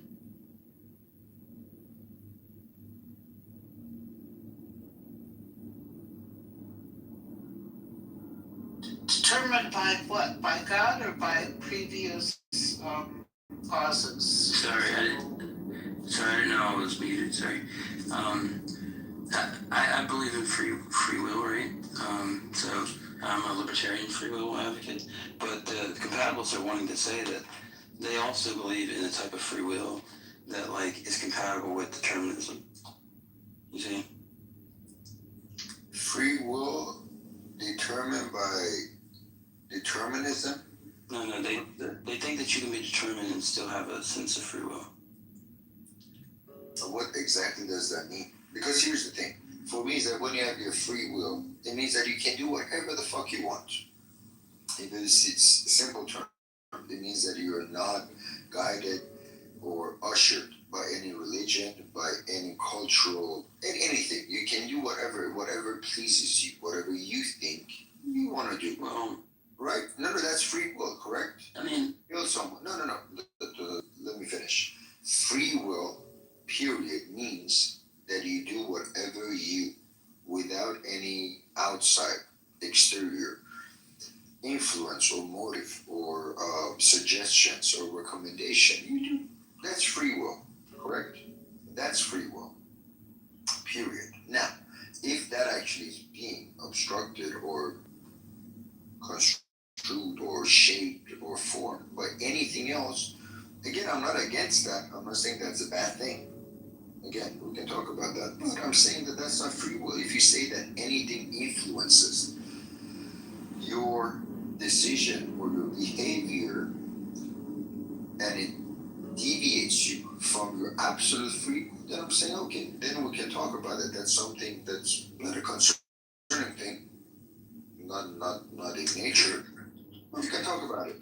But free will is free will. It means that me Michelle, Andrew, Justin has nothing to say about it. It's my fucking free will. That's it. Yeah, I get it. You just you're like you take the same view as me that you're an incompatibilist. You don't think determinism is compatible with free will. Why do you actually why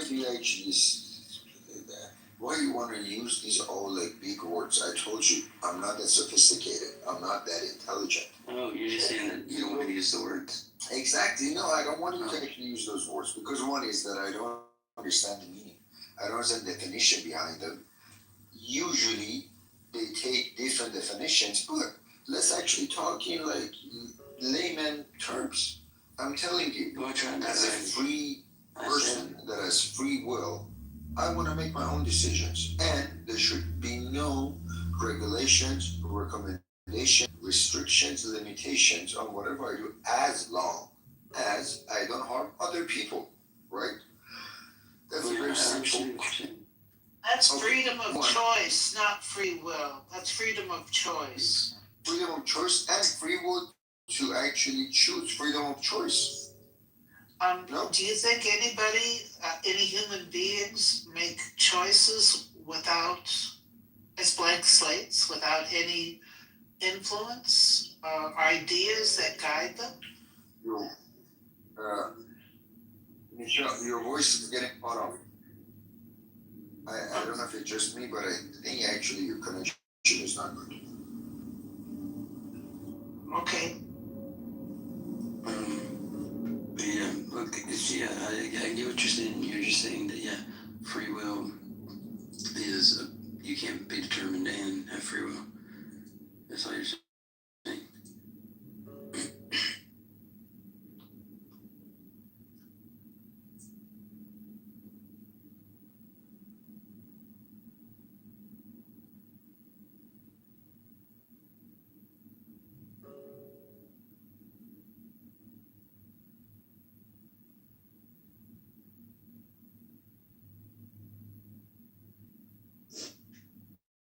You guys have done talking?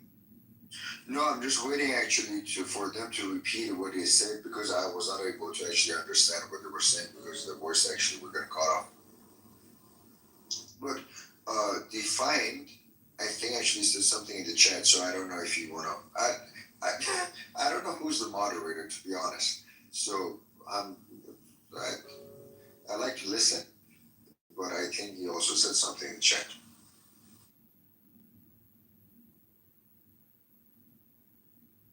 We cling to fate to avoid the horror of randomness, and to choice to avoid that horror of determination. It's a lose type of thing. Everything is.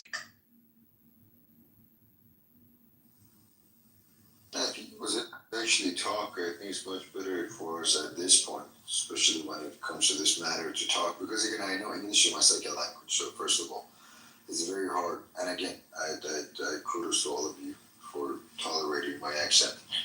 But it's a very difficult and complex talk, so it's not easy to type and expect other people to understand what you're trying to say. So I know that Michelle or Michelle converse that were trying to say something. I was not able to understand what they were saying because of the connection.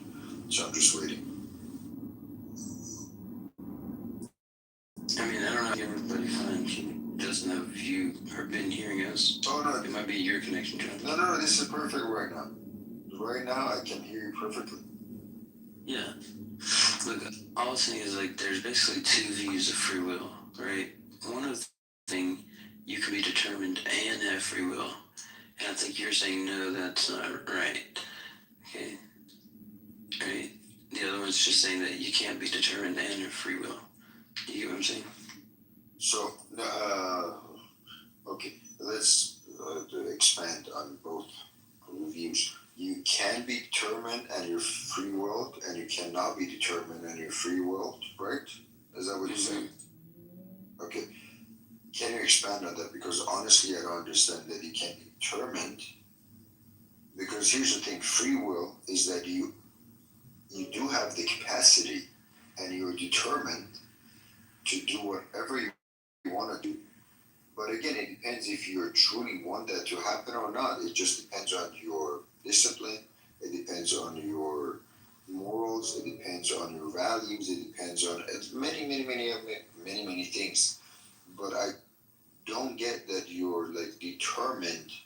I think determination or perseverance or any other word that you can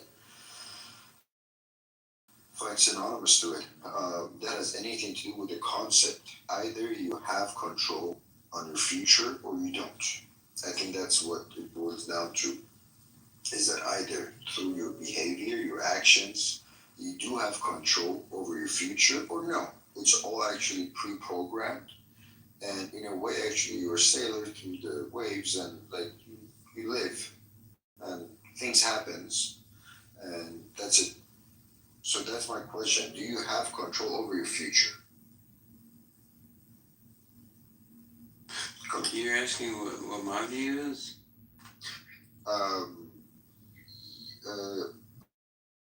do you believe? That do you have control over your future through your actions or no? Yeah. I'd say yes. What? Yes. Yes. Okay. So through your actions, saying yes or no, going left or right, you do have actually control of what happens, correct? Yeah. Perfect.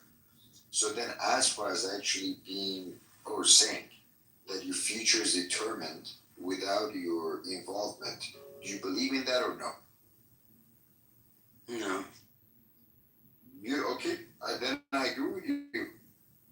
Yeah. We're just talking about people. Some people don't agree with that. They define free will differently. Okay.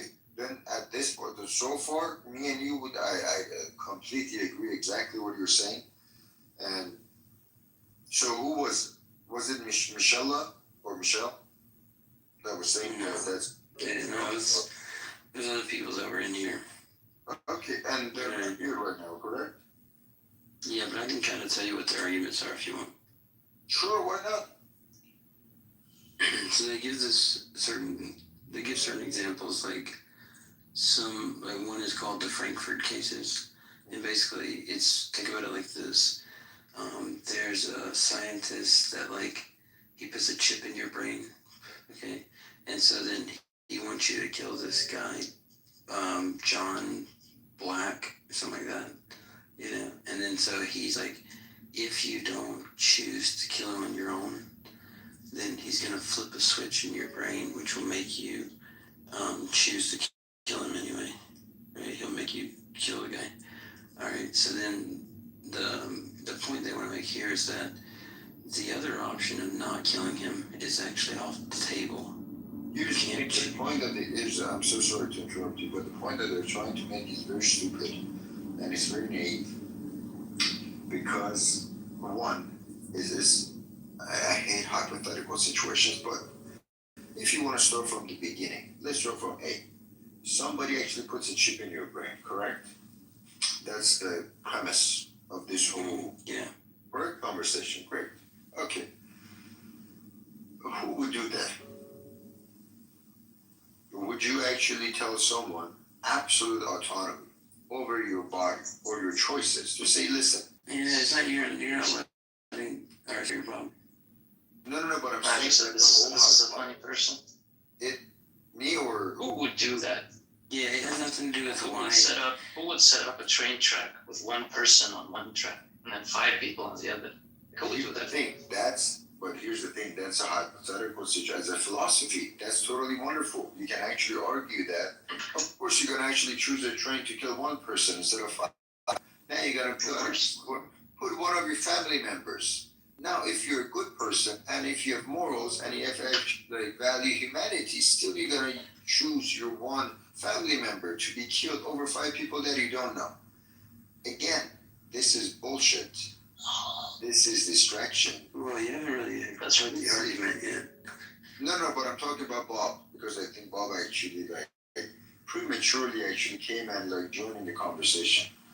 I think Bob was making a point that He's this example. Let me just tell you. All right. He's making a point that like you don't to say like who would do this is like kind of besides the point, because you're just like granting that okay, somebody did, like you were knocked out to have surgery, and while you were having surgery, this person was motivated to have somebody killed.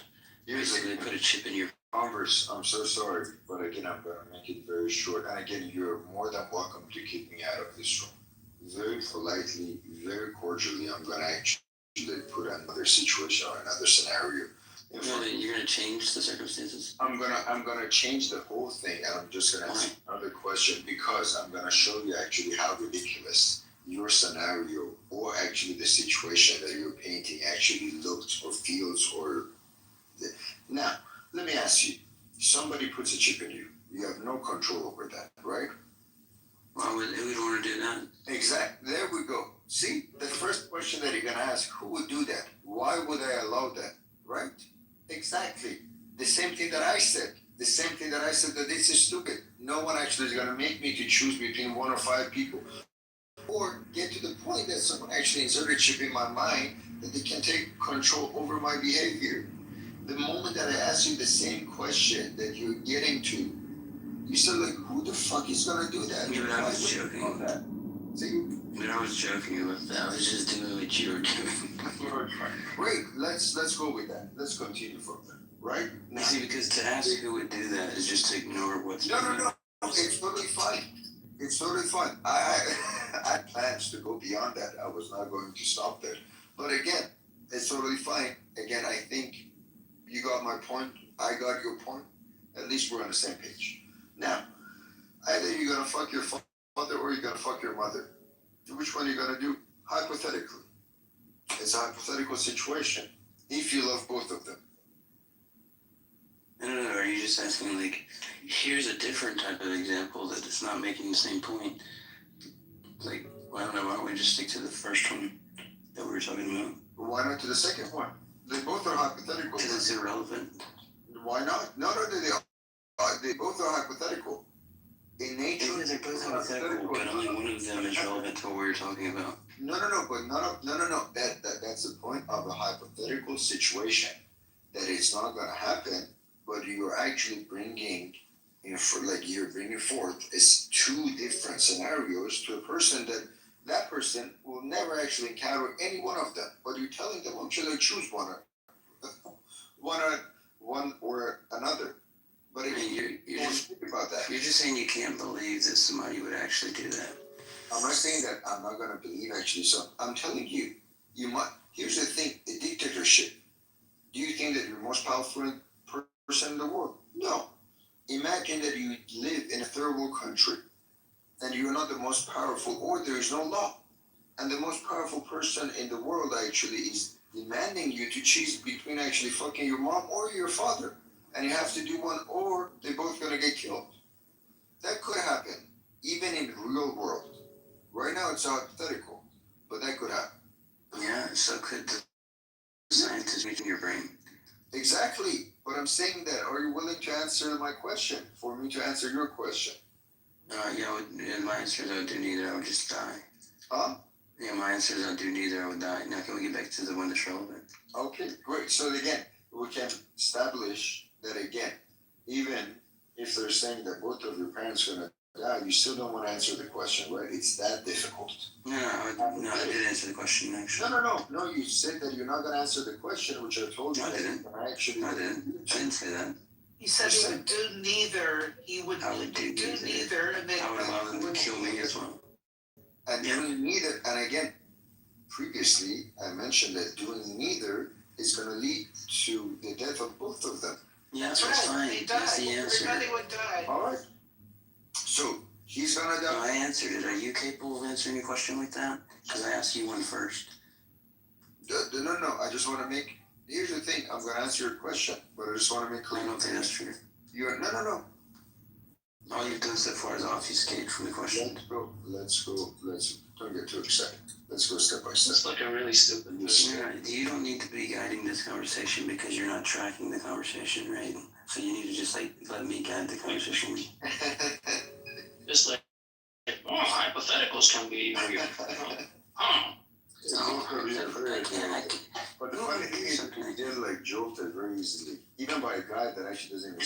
accomplished that perfectly. It's fun. But here's the thing. You said earlier you like drinking. Are you drunk? I love to drink, but again, even when I'm drunk, still it gets to the point that you guys need to mention that, Is this drunk? Because that's why he's like confused. You're not supposed Is to. that why he's saying so many stupid things? I'm very good. Is that why you're logical? You're probably a normal human being that I could talk to if you weren't drunk. Look, I just want y'all to know, bro, I really fuck with y'all. What? I really fuck with y'all. I just want y'all to know that. It's great, bro. This is a weird problem. Bro, I'm just making sure that. Yeah. Sure. I don't know who's talking to, but to be honest with you, there's so many conversation and their voices, but again, we established that again, you're willing to die and not choose between. Yes, we established something about an irrelevant hypothetical. Okay, alright, calm down. Now you ask your question. I understand you were standing. You asked your question. Go ahead. Yeah, so I'll just help you with their point. These people who take this view, right? It's to say that, okay, a scientist puts a chip in your brain, right? You're knocked out from surgery or something, whatever makes you believe in this situation, okay? And if he wants you to kill this guy, either you're gonna choose to kill him on your own, or he'll flip a switch and you will choose to kill him, or you will just kill him, right? Okay, so then their point is, okay, so you get the gun and you go up there and everything, right? And you choose to kill him on your own, even though the other option was off the table, because he would flip the switch if you didn't, right? Nonetheless, you chose to kill him on your own. So you chose the only option that was available anyway, right? He didn't have to flip the switch. And they want to say you're still free, even though you're determined in the sense that there was no other option on the table. You get it? No, because I believe that you're on cracks. Or crack. What are cracks? Whatever that you smoke that is stronger and more potent than alcohol. Because even when I'm on alcohol and I'm drunk, semi-drunk. Yeah, we get it. You're like a useless person. Man, we get it. But you're saying that, let me actually recap. So, all these. You're saying that somebody actually put a chip in your brain and they have control over it. Period. Now, there is a killing. Either you do it on your own, or they're gonna actually flip the fucking switch and you're gonna kill that person, correct? Yeah. Okay. Now, the question is that I'm gonna actually kill the person, or I'm gonna actually say no, and they're gonna turn on the switch, so I killed the person, correct? Yeah, you do it on your own. Alright, this is too fucking stupid for me to even stay in this conversation. That's based. Goodbye. Bro, imagine you being hypothetical and you get injured so bad by like the intuition that you're just like, I'm out, dude. I'm not sure that person was here. Yeah, but when he repeated it though, and he like started to like grasp circumstances, I felt like if he didn't like get swayed by the intuition, he would have just said like, yeah, this is retarded or something, right? Yeah.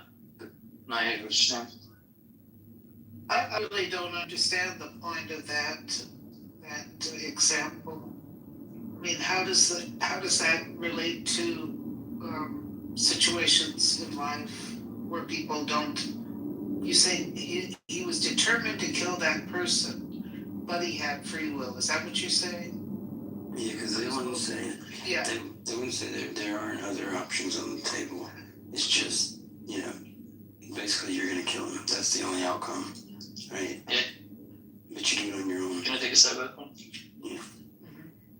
The idea is this, Michaela. It's like you want to kill someone out of your own free will, but unbeknownst to you, there's like a microchip in your brain that if you, for whatever reason, decided not to go through with the murder, the chip would activate and kill the guy anyway. Like it would pull the trigger. So the So the hypothetical is there are no circumstances in which you don't kill the guy. But even though it isn't like you couldn't have done anything other than you did, you're still morally responsible for what happened. It's to refute this idea that moral responsibility rests or is grounded in the possibility to do otherwise. Like it's supposed to be one of these counterexamples where you're like, okay, in my view, you have to be able to do otherwise to be morally responsible for an action. That doesn't seem like a crazy intuition, right? And these like Frankfurt cases are to show that, hey, here's a situation in which you couldn't have done otherwise, but we still think you're morally responsible. So that undermines this intuition or this idea, or it's supposed to undermine this idea that in order to be morally responsible, you have to be able to do otherwise. Yeah, there are responses. Does that make sense? Yeah. So yeah. I'm just laying out what the idea is. I'm not saying this is like, the end all be all. Yeah. So is that an argument for compatibilism? Is that what you're saying? Yeah, I mean, yeah, it's just that alternative possibilities aren't necessarily required for the choice, for like to have a free decision. I see. Yeah. And is this determinism they're talking about, is that supposedly determined by God or by causation in the universe or whatever? Well, in this case, right, it's determined by the other guy, like putting a chip in your brain. But what are they? What is an example of in life, or what do they, according to the way they live? So, like, say that let's just say you're an atheist or whatever, then you think that like the past history of the universe, there are like these antecedent causes that like lead up to your decision. Okay. You know? So it has nothing to do with God determining. It's the universe determining. Well, you can do that as well, right? It's like God starts the chain of causation, right? And it's like a strict chain of causation all the way down to your decision. Okay, got it. Yeah. But I actually agree, I think, with like Sully and some others that like, okay, if the compatibilism, like I don't think the compatibilism really works, but if compatibilism does work, it seems to me that it only works on a non-theistic view. And that's because, like, if the universe is just some, like, let's just say that it's, like, random, right? It just, like, randomly came about or something, and now you're, like, determined. If you could get, like, some semblance of freedom in, like, a compatibilist notion, it's, like, at least there's not, like, an agent which impinges the thing that was determined, right? But on the theistic, deterministic view, it's like there's someone that's intending the outcome of your choice, and that seems like, somebody programming you, something like that, you know what I'm saying? Yeah, so it's not, this wouldn't support theistic, it only would support an atheistic view of determinism. I mean, at least I'm sympathetic toward that, but I actually don't think compatibilism works, but yeah, that's dead.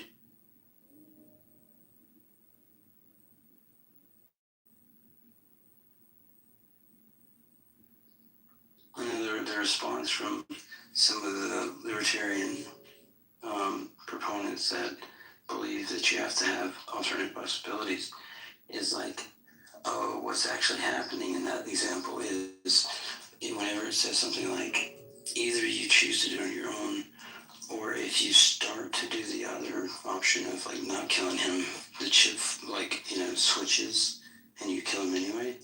They're like, that's starting to do the opposite is your choice, actually. And so you're not culpable, and so there is actually an alternative possibility. It's now to start doing this, and then you kill the guy. You see, that's like how they want to respond. Yeah. And the atheistic view of causation, that we know we have no free will because our brain chemicals are causing our thoughts and all this stuff.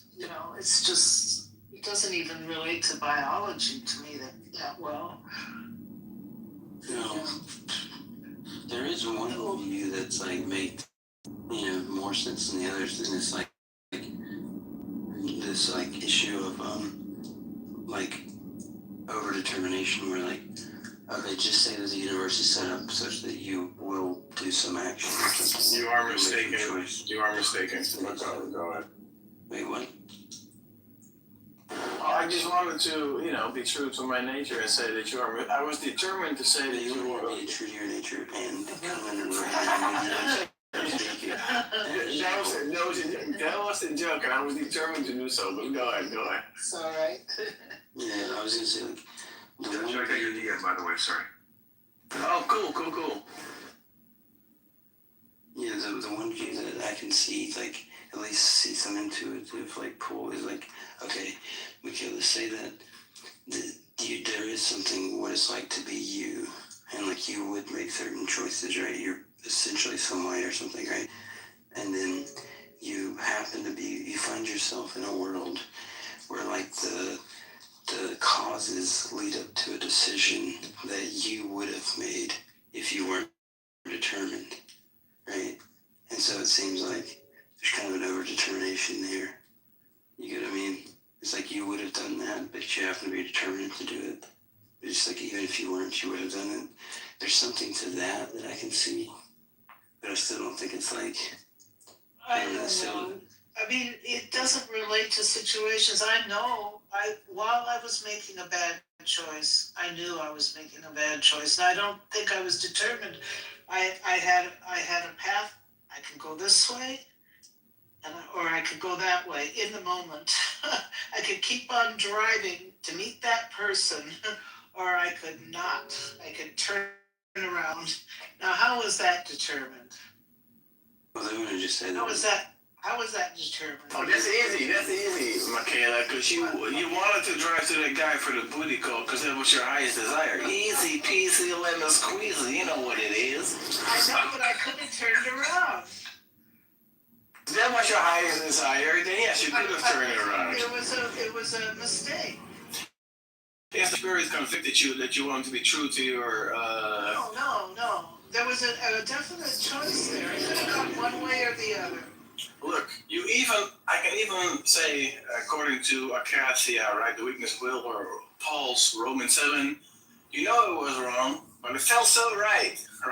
So you resist, you still did it, even though you knew it was wrong. No. Yeah, that's what Paul's talking about. Yeah. That was not determined. That's right, R. Kelly. That was a choice. That was a choice, but it was your highest desire. You chose after deliberation your highest desire. Unless it was just pure physical, you didn't think it was like, I got to get mine.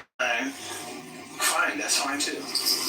No, I mean, it's just an example of something that's not determined by... No, it is... What's that determined by? That is, pun intended, compatible with compatibilism. You were... I don't think so. So, okay, let me ask you this. In your own life. Yeah, okay, Michaela, listen. Did you deliberate about the situation? Like, I'm going to get into the car and drive to this man's house, because I got to get mine, right? But also I have reasons to not do it. I don't want to be a thought, and I have a husband, or whatever the reason is you don't want to do it. Was there a deliberation process, like an introspection of reasons to do A or B? B, getting into the car and getting yours. Yes or no? If so, we can claim reason responsiveness, and you are always going to put your eyes at. Ask Andrew. Ask your boy Andrew.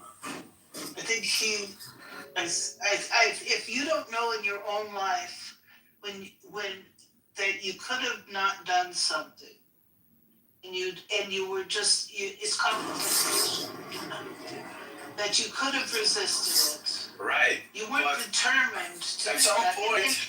And wait a second. And you have had situations where you did resist some strong desire to do something, and you did resist it. Was that determined? No, you had to use a strong will. So you can do the whole the flesh is weak. The flesh is weak. Look, I'm building in concepts like acacia or like a temptation or close competing desires, right? But it's so if you're just going to say I acted out of lust or just out of bodily desires, I didn't reason about it, then that's fine. Then this whole point is mute. But as soon as you say I could have done otherwise given these reasons, right? I could just say if you rewind the tape to time T1, the decision point after deliberation, you were always going to do exactly that. That's ridiculous. Okay, let me ask you this. All right.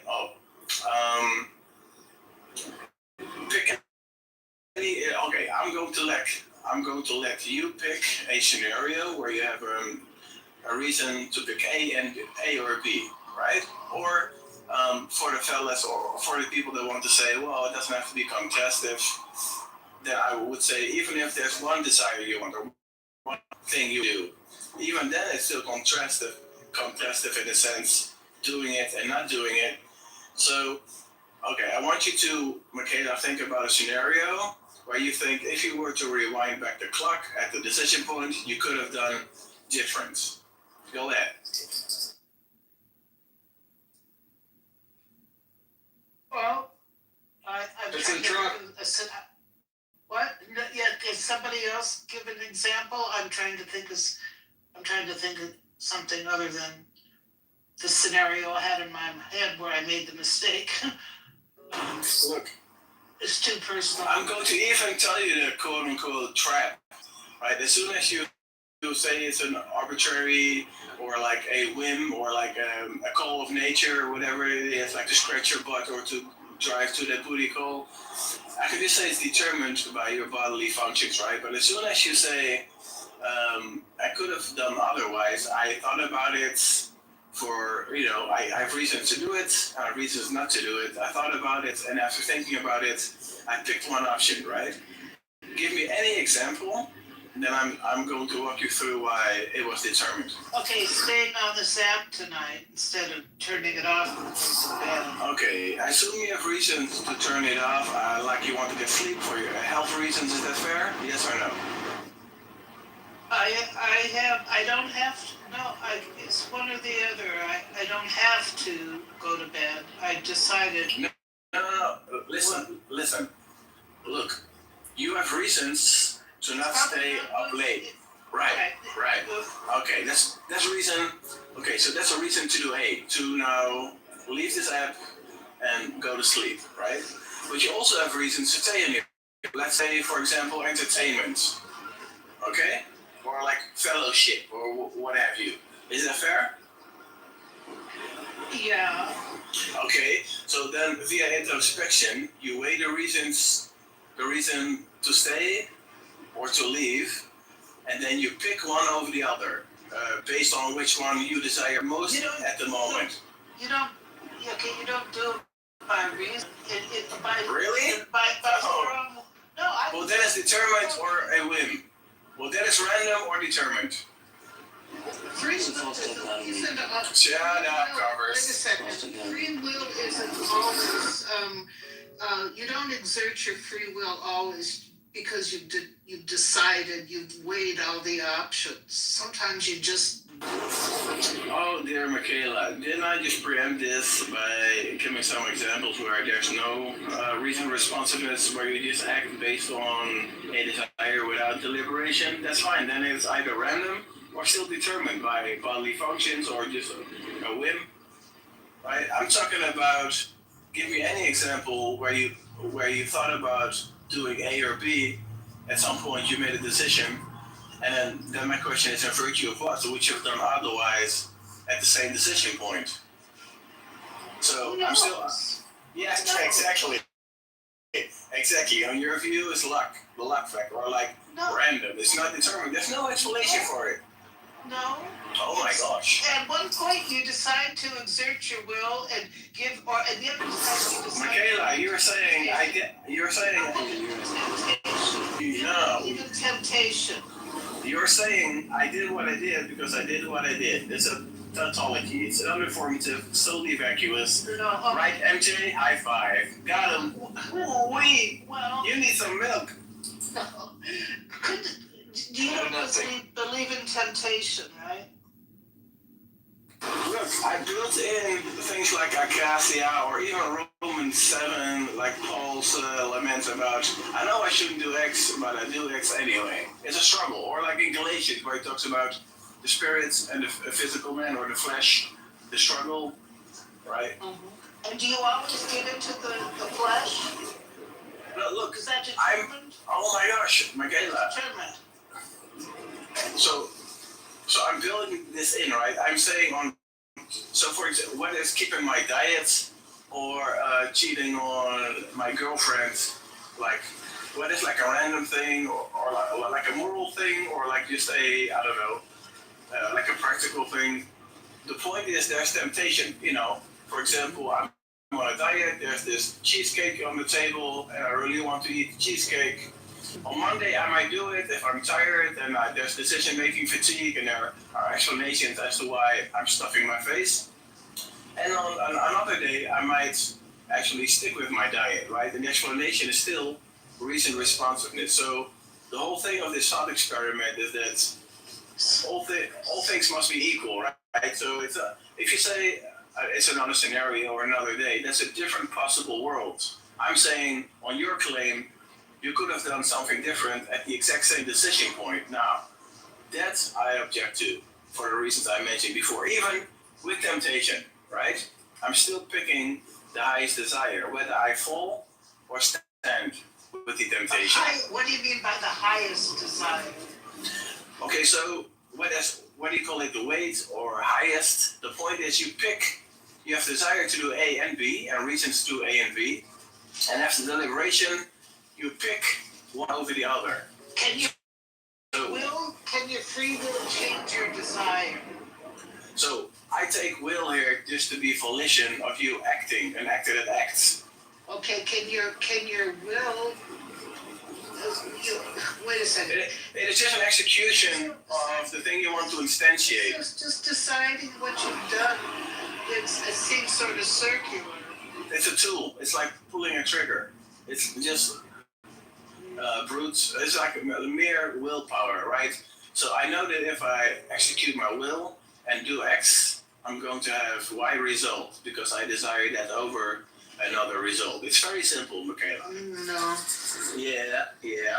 No. So that's compatibilism. You gotta stop resisting. Capitulate right now. No. They all will in the end. No. Yep. No. Because you're putting the highest, you're using this highest whatever.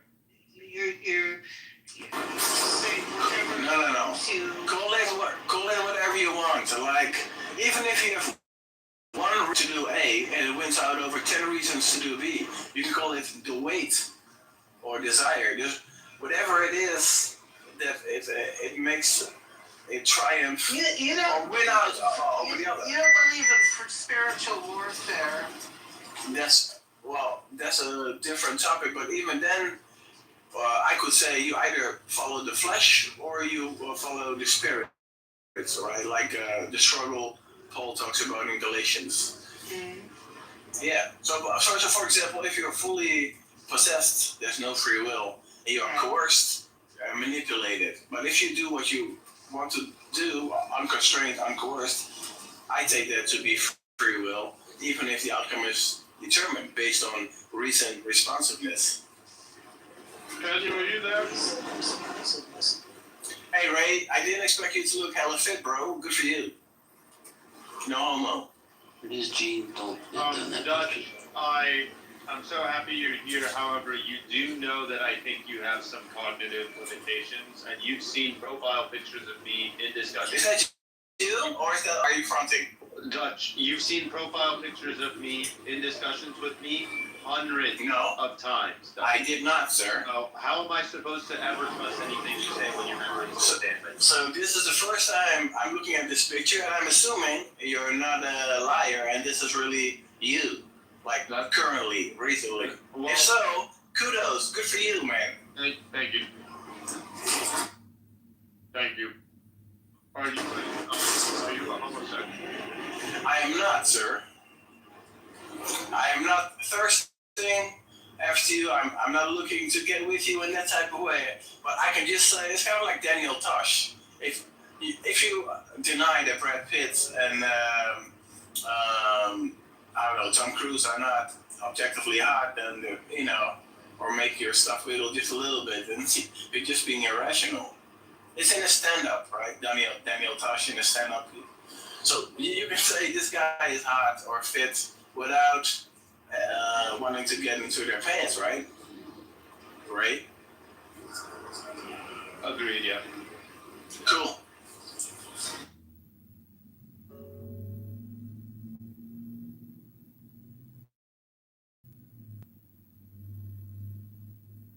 Hey everybody.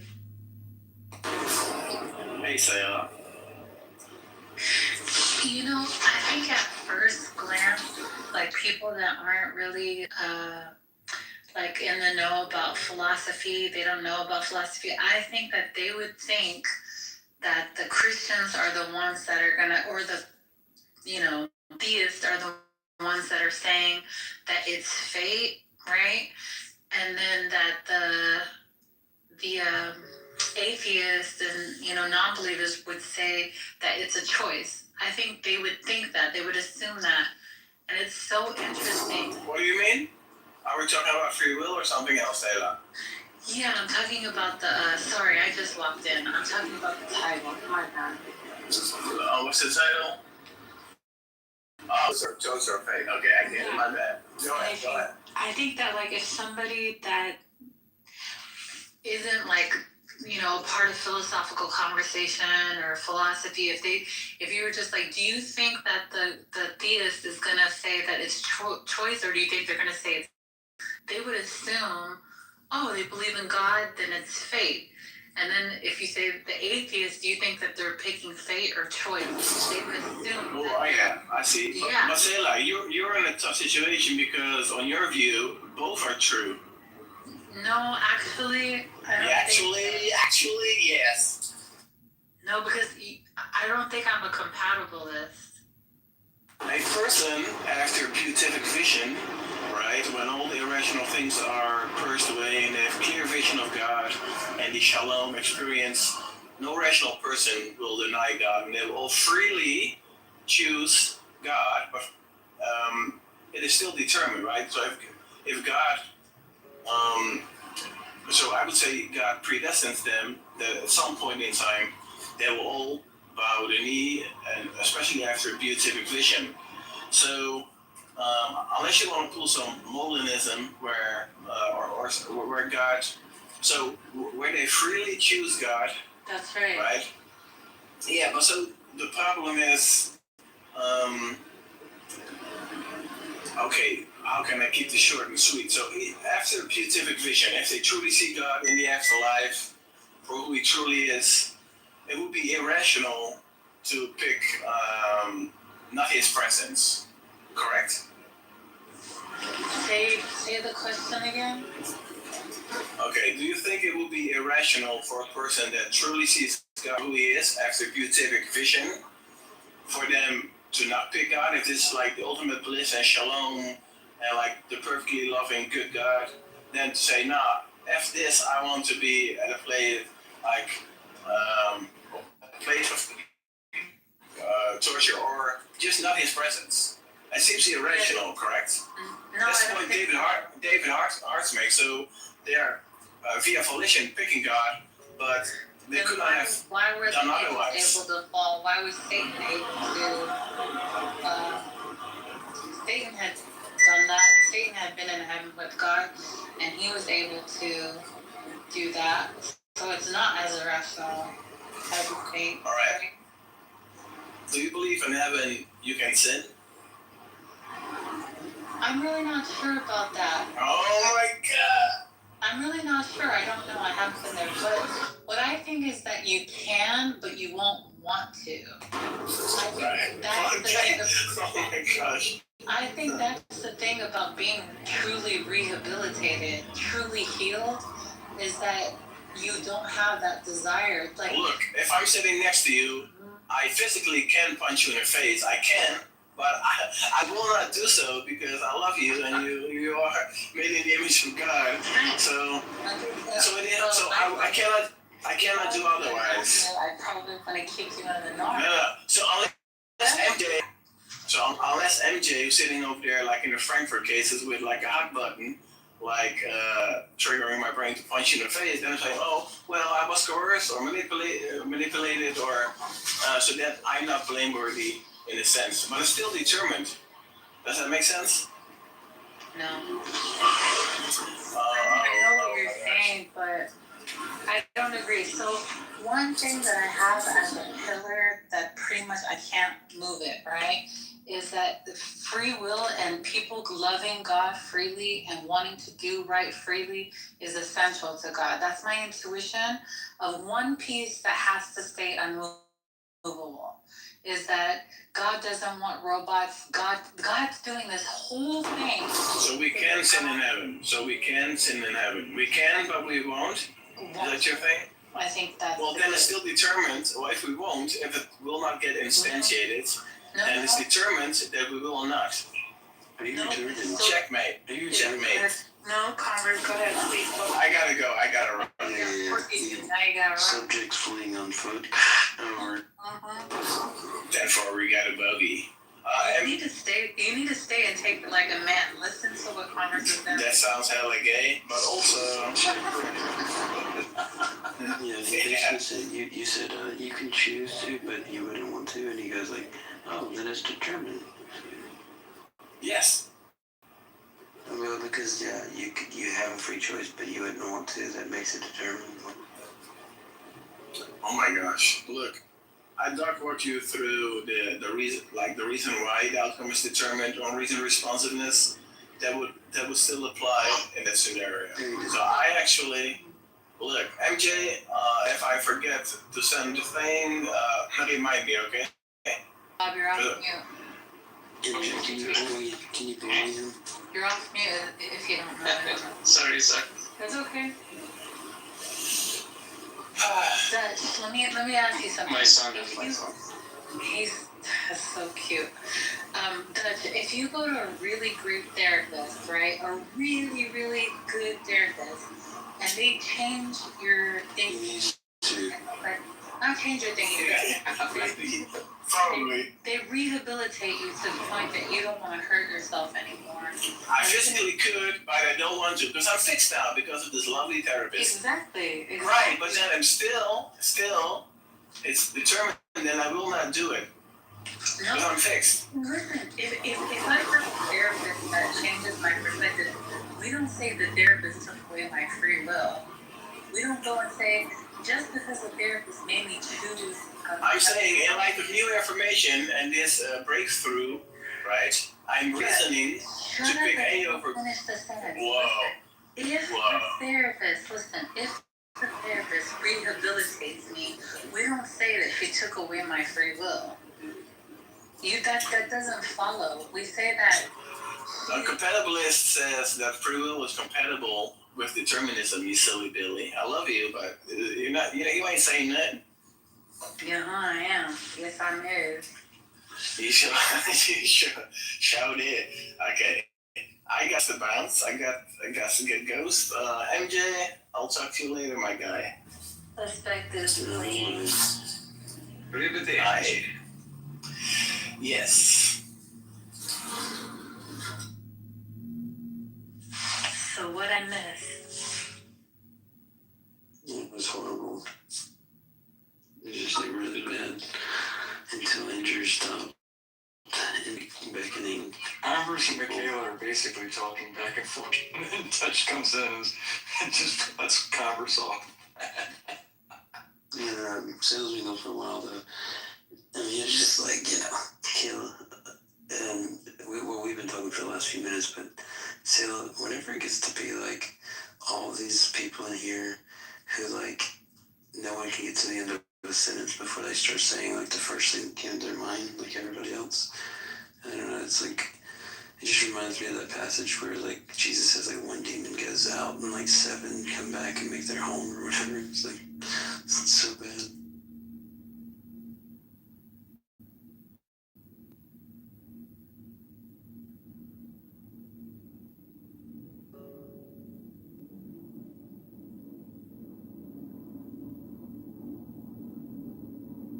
MJ. Yes. Yeah, what do you think of what he was saying about reason responsiveness? I'm too stupid to be moved by such reasons. Wait, what do you think that reason responsiveness is saying? Because I talked about it earlier, but what do you think it was saying actually? Well, it's usually in the context of Davidsonian reasons. So Yeah, like causal reasons. I think reasons are Davidsonian reasons. Like reasons as causes. Exactly. Yeah, but aren't they saying something like if they would have had better reasons, they could have acted differently or something?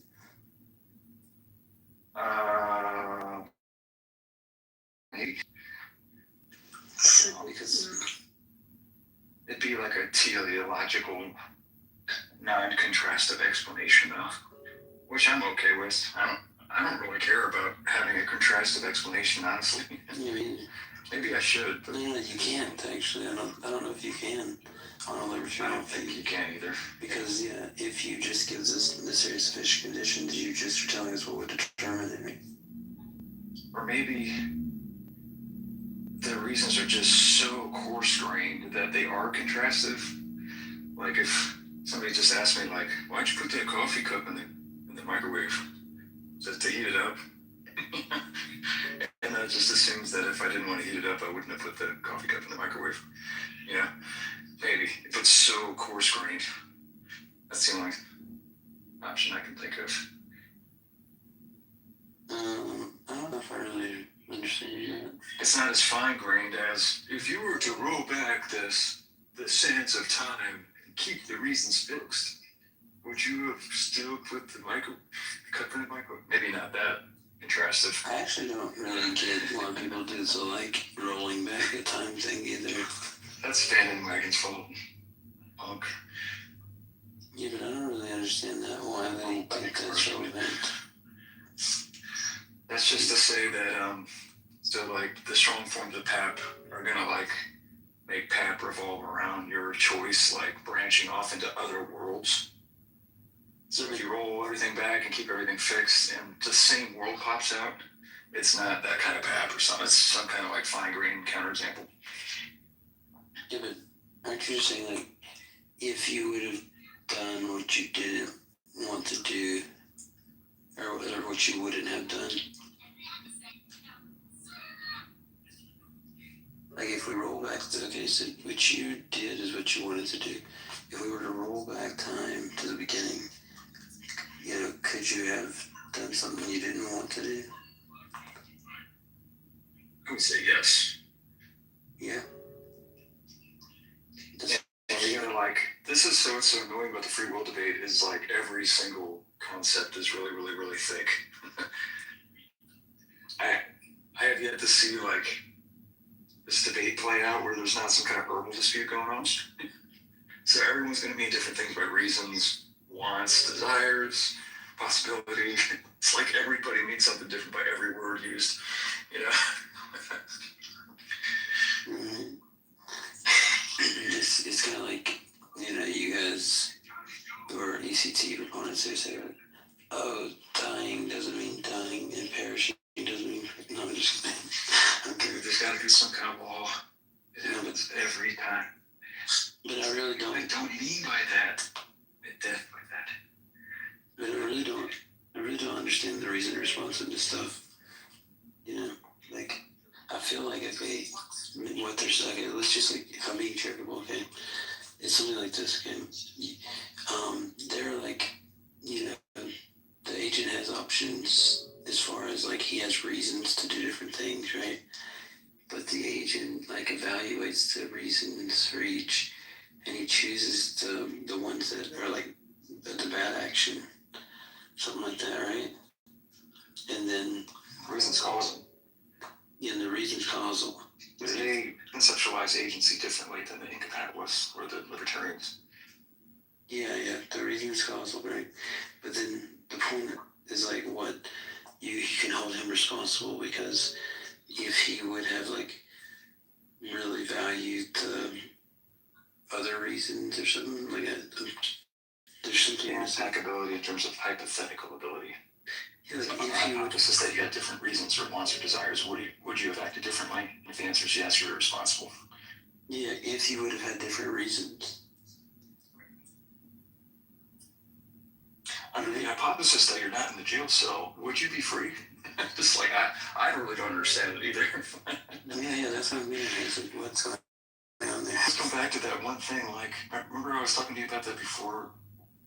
I've said this a couple times, so just stop me if it's in the way.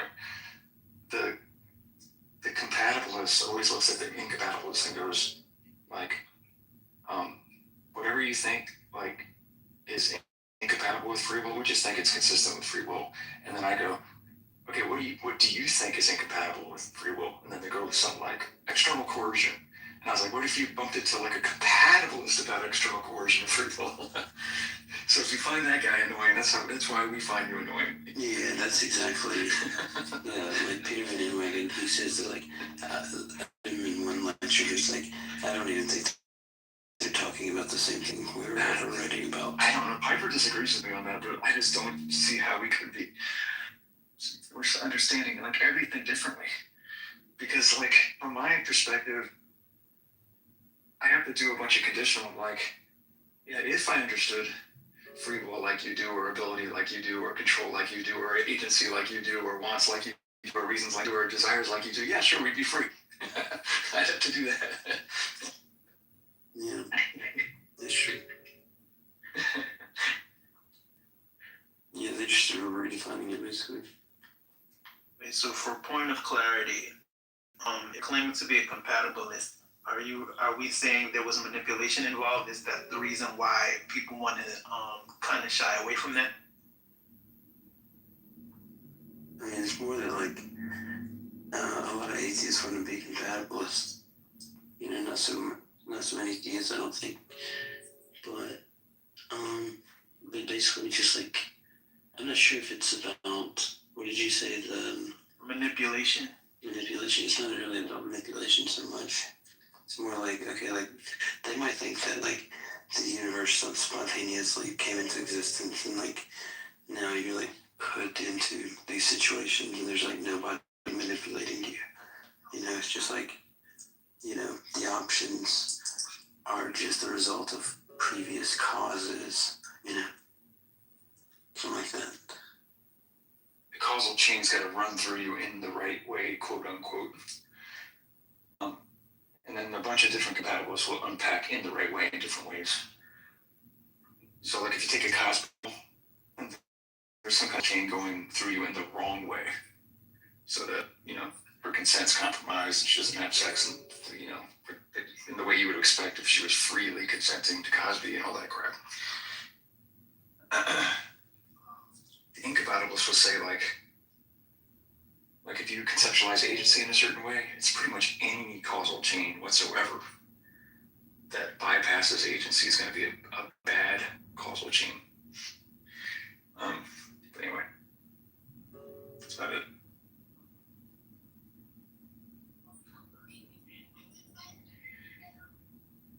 I'm always curious about like where the causal chain for reasons begins or ends, and where agency begins or ends, whatever that frontier is there. That's what I'm curious about.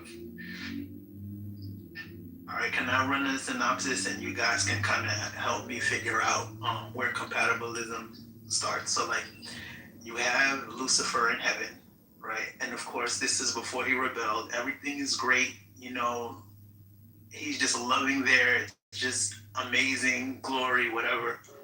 And all of a sudden, he's filled with pride, and he decides he wants to take God's throne. Ruins now, perfect vacation. In that short scenario, do we say that because he was filled with pride, and wanted to take the throne, that there's compatibilism there. Like he's freely choosing that. Like how do we kind of unpack what's going on here?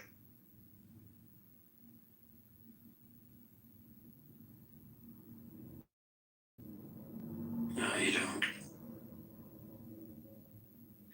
Wait, so he's freely choosing to want to do that, right? And so I definitely wouldn't say that's determinism. Right, but I mean, we were really not talking about theists so much as we were atheists. But if you just mean like, how would it was talk about those kind of events? Is that what you're asking? Yeah, like if you were to unpack it via determinism versus compatibilism versus what else do we have? I guess okay, let's just stick with those two. Like how would we weigh it out, or how does that cash out? Angels got natures. God made the nature. Nature determines your act. So you're That's a determinist way. And I guess they were incompatibles, so we'll like disagree with each other about whether or not a nature determining your act is free, can constitute a free act or not. Determinists are just as incompatibilist as libertarians are determinists. That's that first option. I was rambling. I heard somebody talk over me. I need my phone. Nancy, sorry. Yeah. So are you just telling him like what the determinist perspective, or are you saying what your conclusion is? The two top kinds of determinism, the incompatibilist determinisms and the compatibilist determinisms. By my lights anyway, I mean, anybody else in here can correct me.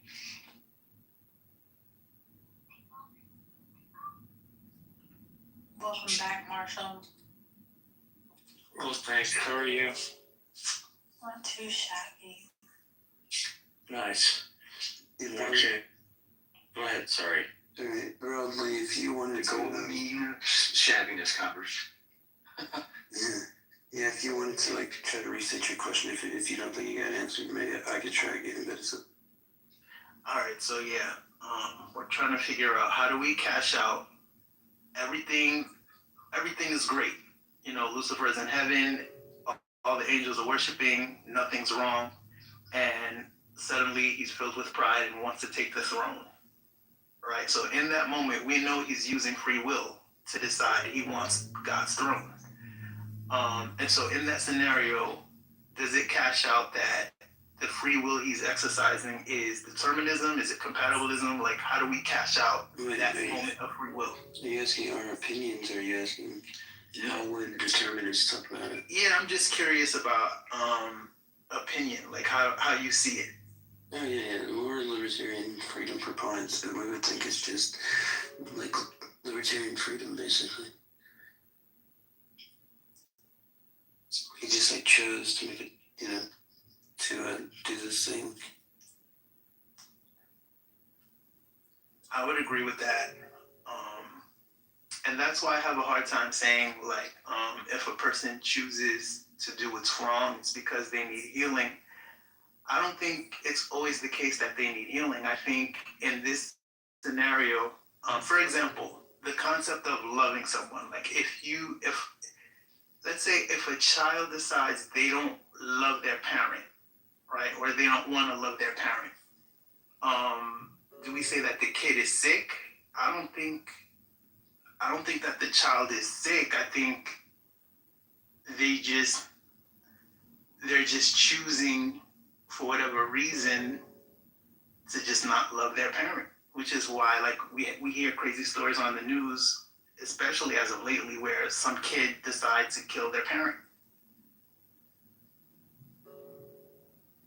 Okay, and you're saying and you're saying that they're not sick, or that they don't need healing or something? Like, that's what you're saying? That might involve causal deviancy too. Like the causal chain is running through that Reimer guy in the wrong way. So he's got some kind of mental disorder or something. Faculties aren't optimally functioning properly. Okay, killing the parent was jumping to an extreme. I guess we could kind of like slow motion it a little bit so that we don't have to be that extreme. Let's just say that they just don't love the parent. Like, pencil. yeah, like if I have a child, or let's say even an adopted child, broadly, right? And I love that child with all my heart, and all I do is try to reach into that child's life and help that child, and that child doesn't want my help and doesn't see that I love them. Yeah, there's something wrong there, and it is distorted. There is something, an issue. There is. And more than anything, if I had the power to restore and heal, if I had the power to give that child revelations and things to bring them back into focus, I would do it. Unfortunately, I'm not God. No, so I would definitely agree that more than likely, like more cases than not, that there is distortion, but I don't think that pans out across the board every single time. I think that when you refuse love and you refuse what is good, it pans out every single time. Because to me, it's equivalent to walking in front of a bus or sticking a glass into your arm. It's self-harm to not choose love or goodness. To not choose the source of all things to plug into, to be attached to be united with, it parses out like that for me every time. Got it. I can't quite see it that way. I think when you're dealing with emotions, right? Like if an emotion is not reciprocated, I have a hard time seeing that it's because of sickness. There could be multiple factors involved. I think across the board always has to be sickness. And we don't have to focus on like children and parents. We could, for example, we could change it to like just different family members. It has to do with warped thinking and warped perception. So if I see myself as a 300-pound woman and I'm not, that's warped perception. So if I see an enemy as somebody who's not an enemy, that's warped perception. So distorted perception, that's problematic broadly. Seeing danger where there's no danger, or, not seeing correctly, that's still parsing out the same. See, that part I would agree with, right? So what I'm having a hard time with is that sickness though. Yes, distorted perception. If you see a tree where you're supposed to be seeing a human, it's pretty problematic. In that example, yes, but like in the example of Bradley, just see about it's a tree in the garden, right? It's like you'd think that God make people good, right? Absolutely, yeah. Mm-hmm. So then, why did they choose to do the thing that God told them not to do when they knew that they would die? Deception. They were deceived. I was just thinking of that when you brought it up. It wasn't just their free. They were given free will they were given, to know evil. They were given that ability, but they chose it because of deception. Could it all be a big spiritual battle? Wait a second, but you can't say that because at most you could say the woman was deceived. Right. And Adam ate knowingly. Right, but the woman was deceived, and that was the first step. Okay, so let's say God was like, oh, she was deceived, I'll put that aside. And then Adam did it knowingly, You think that... Okay. Go ahead, Michaela. No. mean, still, I think that even then, like, there's doubt and distortion coming in. Did he really say, there's still distortion and deception entering the equation, right? Well, but it doesn't say that he talked to Adam about that. Oh yeah, you're right. He said to Eve, did he really say? And before Eve even talked, like when Eve talks to the serpent, when she tells them what God told them that they couldn't do, she added something to it. Yeah, she added the touch factor, which was never can't eat or even touch it, right? Mm-hmm. Yeah. But the point is just that, like, I don't know, there's like there's something that's going on with the free choices of human beings where, like, they can just, like, oppose, what's, the right thing to do, So then, I don't know, I think that a lot of choices, though, now where people do weird stuff is based off of some kind of, like, concupiscence or, they just have, like, these tendencies toward going wrong unless helped or something. Exactly what did Eve say to Adam? She said something like that they would know, be like God and know, right? Isn't that what she said? I think that I don't think she said the thing about it was the serpent who said it. Yeah. The serpent said it. What did Eve say to Adam? I don't think she said anything. She just gave him the fruit and he ate. Well, she said what all wives say, that, I was tricked by the adversary. Okay, well, obviously. I'm joking, obviously. She enticed him with her boobs, guys. She didn't have to think. I don't know, I've always suspected there's something to the story that is more like, that it went something like this, that, like, she was, like, she did this, like, impulse buying thing, I guess she was, like, out for a purse or something, and she didn't have the money.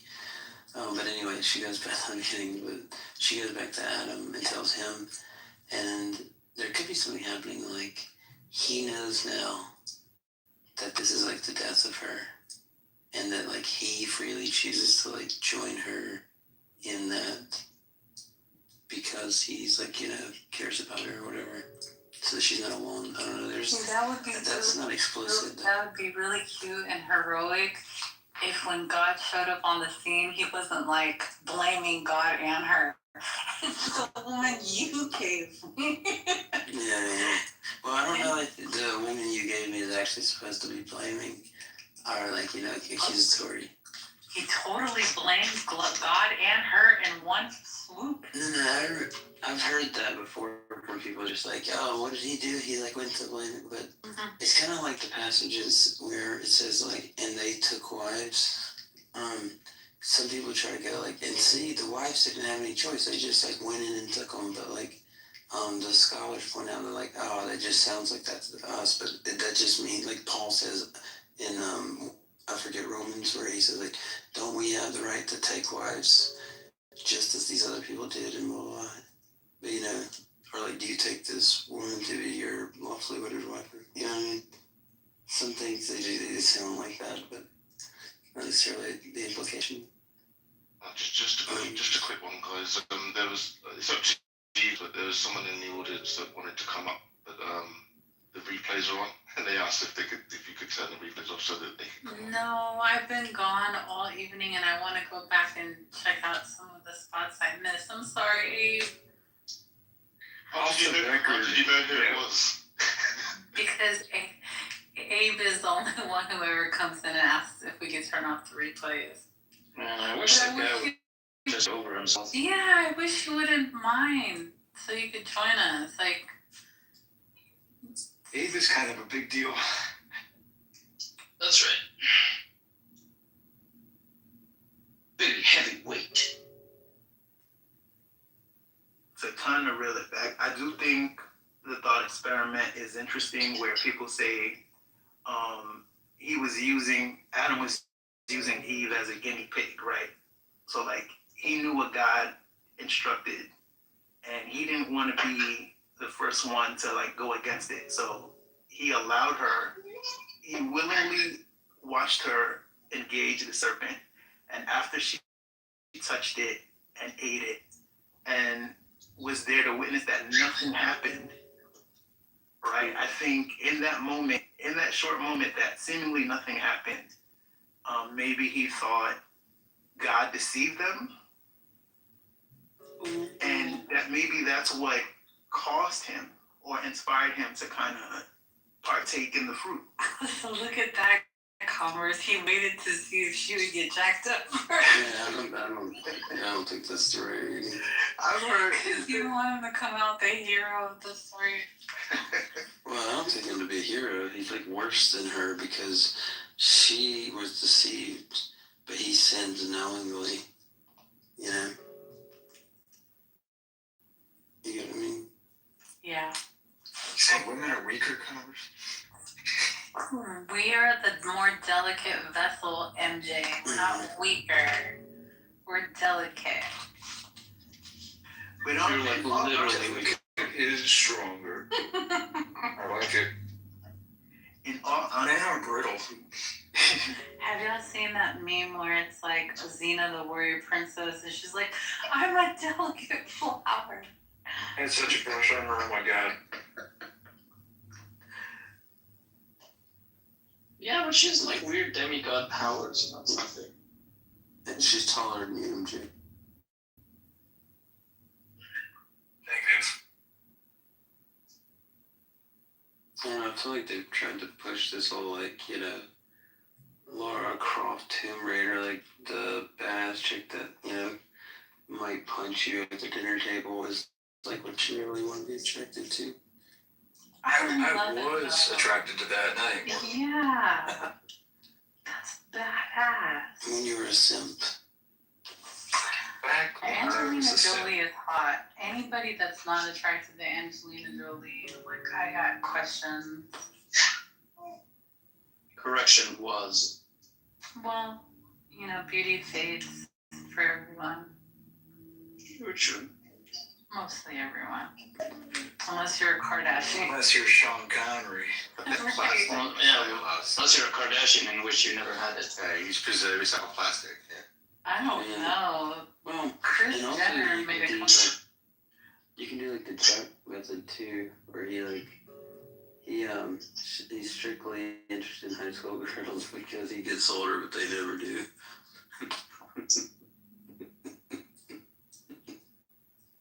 Converse, you know what I just thought of? Do you think Andrew will create like clubhouse type rooms in his nursing home when he's like 90? In what? Dude, that'll be the dream for him, right? That would be the best nursing home on the It's planet. gonna be worse than that. He's gonna have delusions that he's having a clubhouse room, and he's gonna be yelling at Tom Rabbit. No, but he'll have like all day, every day to just like do that shit. Yo, NJ, It's not of you! I gotta tell you, Andrew did this thing earlier where there's this girl who's in here and she just kept like, look, here's her talking to you, right? She's like, I don't know what you think about that. And you're like, well, my view on that is like, if I win, and she's like, yeah, I know. And you know, like, what else would you think if I said this? It's like, you know, it's just like constant, like, I don't, like interruptions like that. Was she Like, a even mod? before you, maybe. Oh God. Well, anyway, I don't want to like out her. I don't remember if she was a mod actually. But anyway, I was just Andrew tried to pit me against her to have a conversation, and I just finally said like, no, I'm not. I don't want to do that, Andrew. And he like kept going like, why though? And he basically was like explicit to her why you think she's an annoying person. And I was like, why are you doing this? He's been out here for too long. Tell me you're joking. You're joking. No. That was so cute, Bob. Sorry, can't reach my phone right now. No, that's wonderful. That was a happy baby. Okay. Juno. Yeah.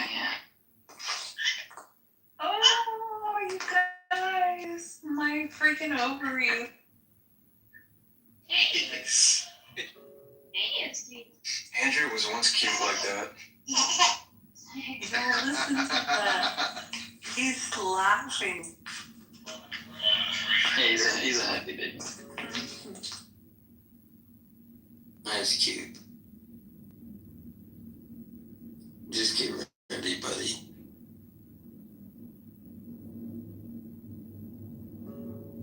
We need more moderators. I would put my hold on, quick. Rob just messaged me. Hold on a second. The Rock did.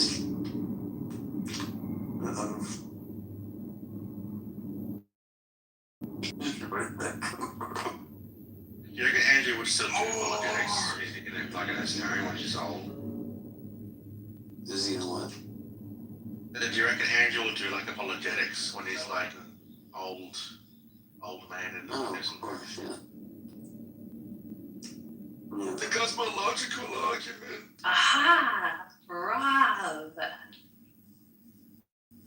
Oh, speaking of the cosmological argument, my goddaughter, I would be putting her to bed in her bed, and she would literally ask me like questions that were damn near the cosmological argument. I would like be like, oh my god, just wait, Bob. Your kid at like 7 years old is gonna start asking. You're at like around 7 or 8, your kid is gonna start asking you deep philosophical questions when it's time to go to bed. Mm-hmm. Like, Mom, why is God a dick? Oh, kind of. Oh, you made him cry. Oh, I'm June. When's laughing? That was way off. What's up, Logan?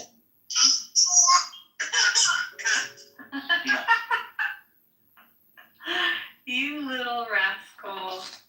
Yeah, it's quite a little rascal.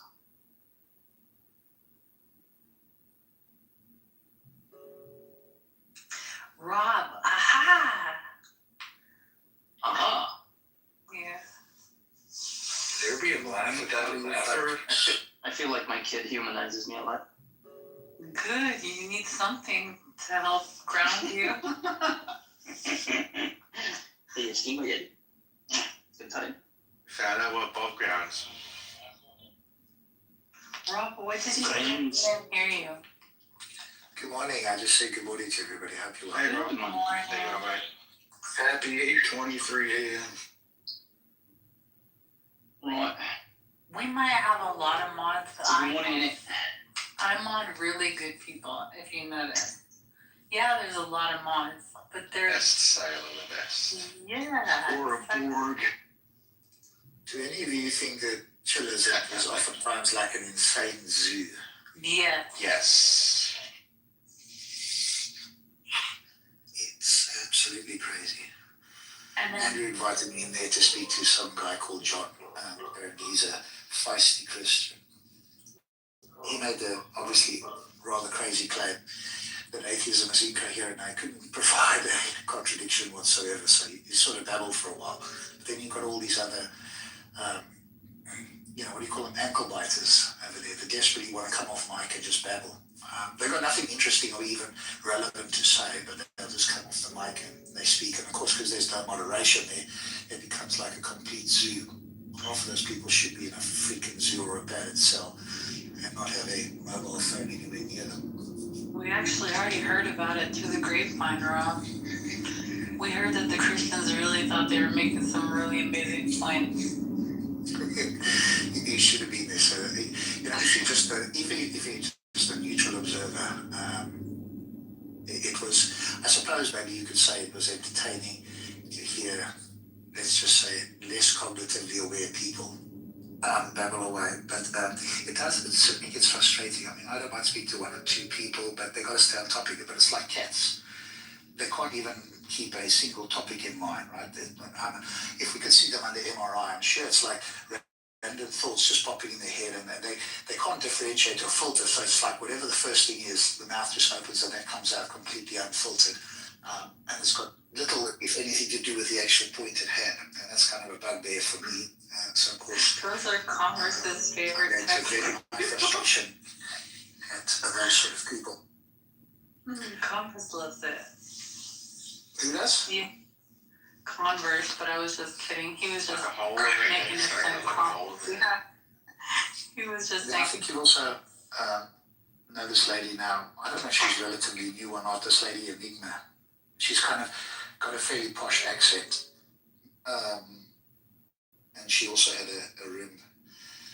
We heard that the Christians really thought that they were cooking, but they actually weren't. Like, they thought they were really, like, doing the thing, but in actuality, they were not. Does that ring true? It's like they hadn't even struck a match, so but they were threatening to strike a match or burn the house down, but there was no actual fire anywhere. There was certainly the illusion in their mind of something hot.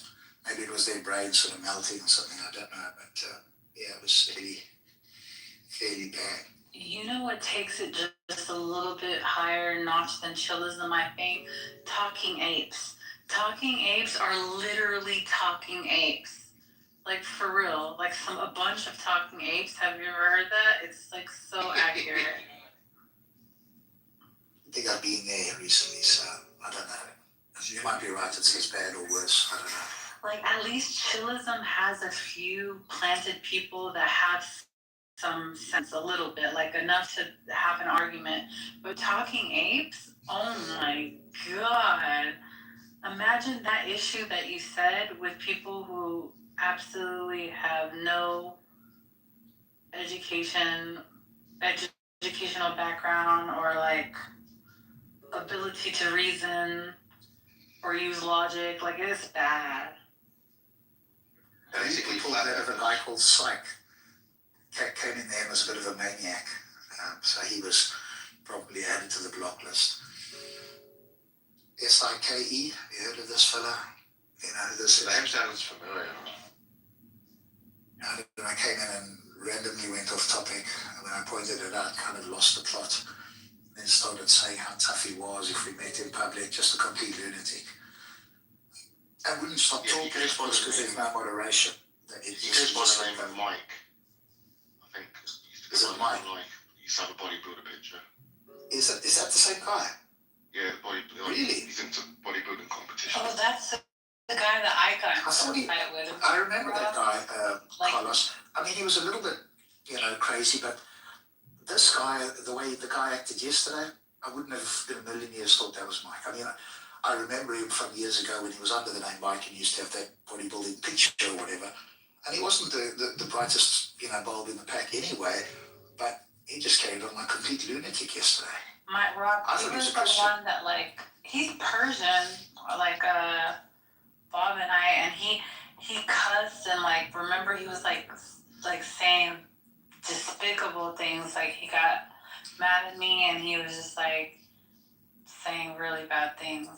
I don't know if you remember. He was like the first and only person I think I banned. Not sure why bodybuilders think they're like tough. If you go lift some weights and you've got some muscles, I mean, in arm wrestling, in any fights, I mean, they're not any better off, than like the average person. So I don't know, maybe if they do bodybuilding, suddenly they get this ego that they're like the Hulk or something. It is kind of amazing. I don't know if you saw that video with this really, big bodybuilder, thought he was the toughest guy, and there's this Canadian arm wrestler guy. I don't know if you saw this video. He was just smiling, and then this guy pushed him, right? He didn't like that, so they got down to the arm wrestling. I'll see if I can find the video.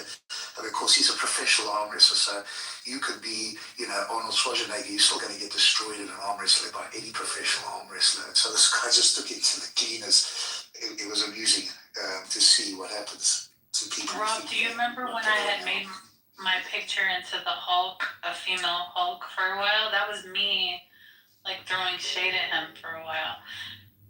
It's just like, to me, it's really like Persian culture. Like, I don't know, like, for a man to say those words to you, it's like 10 times worse than Americans saying them to you.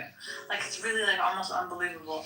But also, I have issues where I seem to think that anyone that's Persian, like we're like connected as family, and they don't see it like that. In my mind, though, it's like we're Persian, you know, like we're supposed to be like on each other's side, and so I always like get shocked when it's not the case. I know they say vulgar things, especially because vulgar things are really vulgar in our culture. It's not medium vulgar. It's like vulgar. I don't know what happened to this guy there. I mean, I don't know if he's like had a meltdown or there's some personal issues or whatever. Carried on like a maniac. Of course, they don't record their rooms, but shouting like a complete maniac for minutes at a time. And I'm fairly good at, filtering the noise, but because he's shouting so loudly, I can't speak to the person I'm speaking to, and they can't hear very well.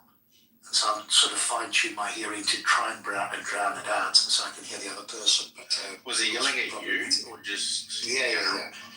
Because he brought up some tangential thing and decided he wanted to run off on that sort of note. And I pointed out, hey, that's not what we're talking about. Well, who are you? I'm going to say what I want to say. And of course, I didn't have mods, otherwise it would be very easy to deal with a disruptive lunatic. But there was only Andrew and some other guy. And apparently that you can't kick anybody there. I don't know what happens in that room or what the modding situation is, but like nothing seems to faze anybody or whatever. And so it becomes like a zoo, and then you just have one or two lunatics who can dominate the stage with the disruptive shouting. Ain't that the truth? But I think they're also, and they'll never admit it, I think they're just, at least some people there are sort of threatened, I guess, because people come in, like myself and many of you people here, who kind of have an idea about the topic, and these people are pretty clueless, and so I guess they are, it's not fearful, what's the word I'm looking for? When you're cautious, but like in a negative way of somebody, but you're never going to admit that, so instead what you do is you kind of babble and ankle bite, and same thing of interest, obviously, or substantive, but you've just opened your mic and talk a lot. And so I think they're kind of threatened in a way, because that doesn't seem, unless of course they're just all retarded, but that's another explanation, I suppose. But it's hard to imagine why these people do that sort of stuff. But Carlos and I, when this woman Enigma's room yesterday, he'll tell you about it. And it got on to kind of a bugbear, and I don't do it here because, most often with people, because I'm aware people are bored of it. I think, how do we get there, Carlos? Remind me how we got to the whole atheist agnostic thing, and then it went to like the definition of God, and this lady Enigma and a few other people were very, very strident in their views about how this should be sort of dictated. And I said, okay, we can do it your way or whatever, but tell me this. And I don't know, it was, again, it sort of got frustrating. And I think it's a little bit frustrating, especially if somebody talks with confidence, like they really know what they're talking about, and then they make these statements that seem to be not well thought through, let's put it that way. And then they just try to hold to it. And especially if they're running the room. I don't know, Carlos. How long were you there for? You were there because I came there because I saw you were there. I didn't know any of those other people particularly well, but I saw you in the room. I thought it would be popular. That long before you got there. I think it was about the agnostic atheist position. That's how it got started. And gone to definitions of agnostic. Oh yes, the woman's an agnostic. She's just like one of the most bizarrely, so at least Shawnita's got a colleague here, one of the most, by my lights, one of the most ridiculous positions that I've ever heard somebody say. The term God is meaningless, so we can't have a conversation because it's like essentially meaningless. And I just looked it up again to be sure, and that to me is like an absolutely bizarre thing. You've literally got to close your mind off and go la la la la la to take a big agnostic position. But she desperately tried to claim that she was an agnostic atheist, and then it turns out she just claims to be an agnostic, I-G-N-O-S-T-I. I-C, right? T-I-C, yeah, agnostic. Which apparently is the same as being an atheist. When I looked it up, there's only a minor difference, but essentially they're the same. Agnostic and atheist are pretty much the same, apart from one like small nuance. Sorry for interrupting you. job. Timothy! Her gang. How are you?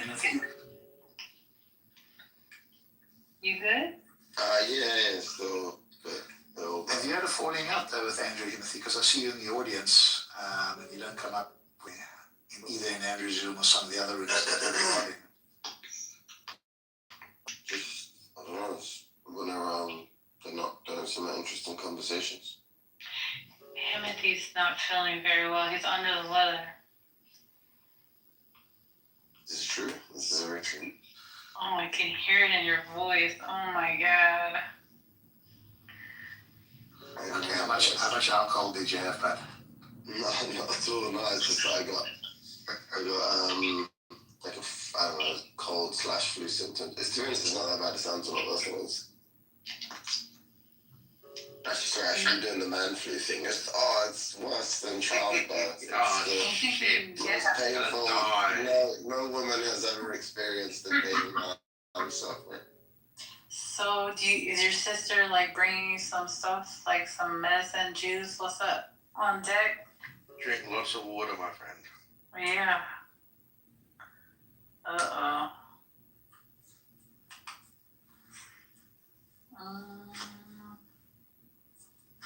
Well, good to see you.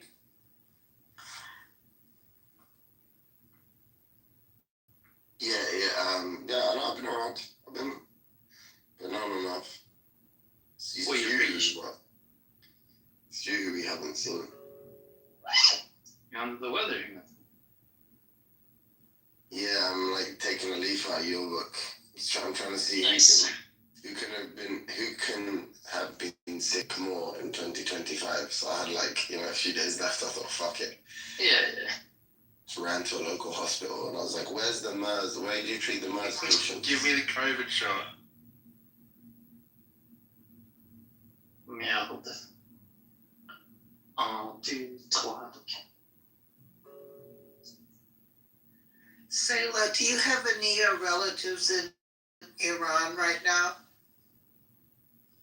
I sure do, Michaela, and we're all just hoping that make this government run, get it go, leave.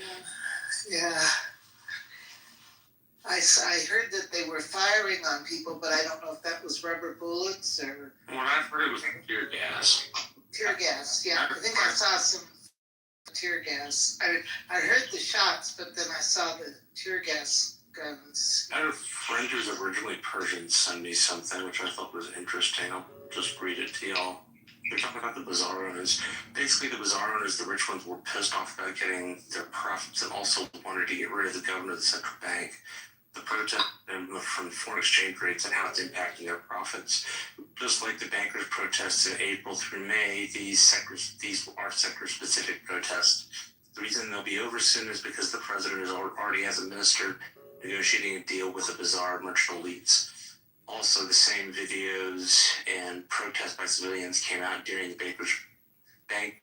bakers' protests. They lasted less than 7 days, so you'll always see these pockets of protests with videos showing chanting, but it's limited to these sector-specific pockets of protests. Merchants stuck selling, delayed, rivals with restocking in dollars, which turns foreign exchange rate volatility into guaranteed losses.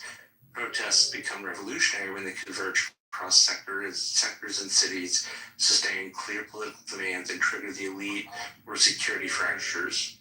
Iran's current unrest hasn't crossed those thresholds, this woman thought. So, that's just family in Iran. I thought that was interesting. Yeah. The students, they've always been involved, but the students they got locked into the universities. And I think it's crossing. It's not political. This is economical because in Iran, gas price is, I think, a gallon is 5 cents or 4 cents. So whenever the government wants to bring the price to the global level, they even increasing 1 cent, it just costs them more. And this is the second time they did. They just last week, I guess, they increased it 1 cent per gallon, and then people now are pissed off.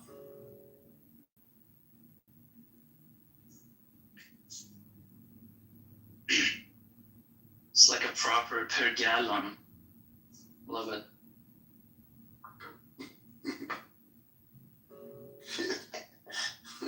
I just want to hear so bad that they're gone, that they ran away. I mean, they ran away, then who comes in their place? That's the biggest question. They're all calling for Pahlavi. Wait, but who Are is you kidding me? Pahlavi? They'll call himself. He's going to set up a democracy. He doesn't have a son. He doesn't have a successor. He's old as hell. He's going to come and set up a democracy, I think. Yeah, that's what he's talking about. That's what he said. He's been Americanized enough. Like I think he wants to leave that to the American people. But who is Khamenei's son? Successor. Khamenei has a In son. Shia, in Shia, it's impossible to have hereditary like the way that his son becomes the leader. So the Shia has this system of like religion. There is a structure in Shia that they get together and decide who is the main leader of. Like for example, the way that they pick Pope. So the next one, the same way will be picked. But Wayfan, they're trying to make it his son. No, these are all propaganda. It's impossible. Shia has been there for 1400 years. It has never been like this, that the son of a pope become the next pope. I mean, these are all propaganda. So the same way that you are saying Pahlavi has any attraction in Iran. Like if you talk to Iranian people inside Iran, they just laugh at him. Well, watch videos of them calling for him. Literally. And it's Mujahideen are the same thing. Like Mujahideen, like for example, the one who are in France. So Pahlavi is the opposition in the United States. Mujahideen is the opposition in Paris. I went to Iran a couple of times in the last couple of years. They are just joke.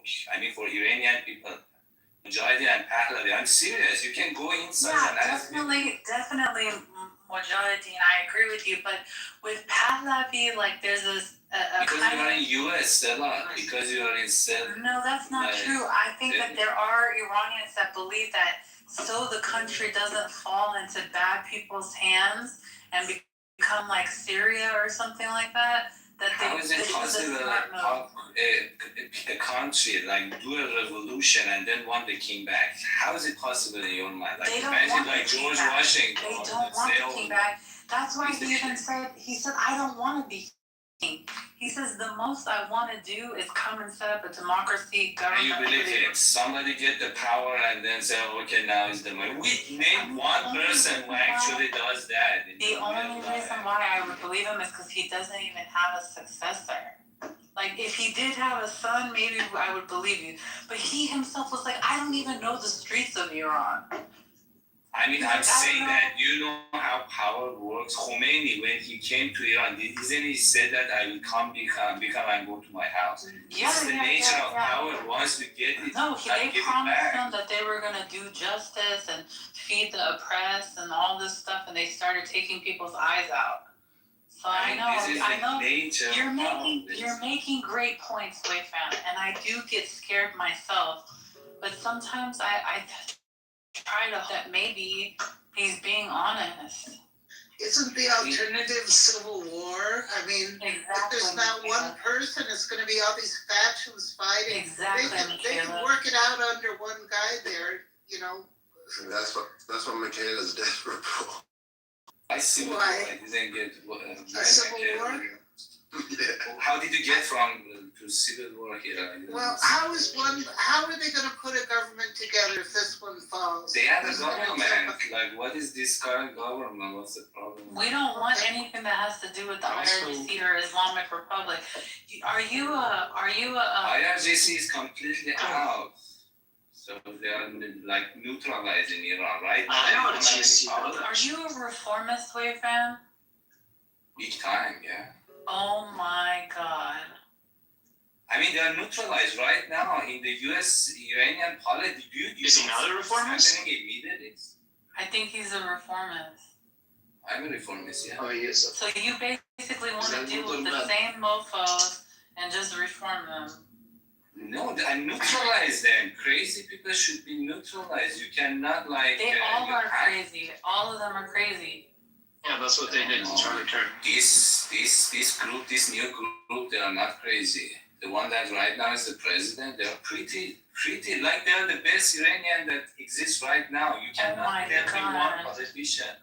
No, tell me which politician. Like right now, name one politician which is better than this group, which is running. Like Iranian, like outside Iran, inside, just name one Iranian which is better than them, better politician. Just name one. My God.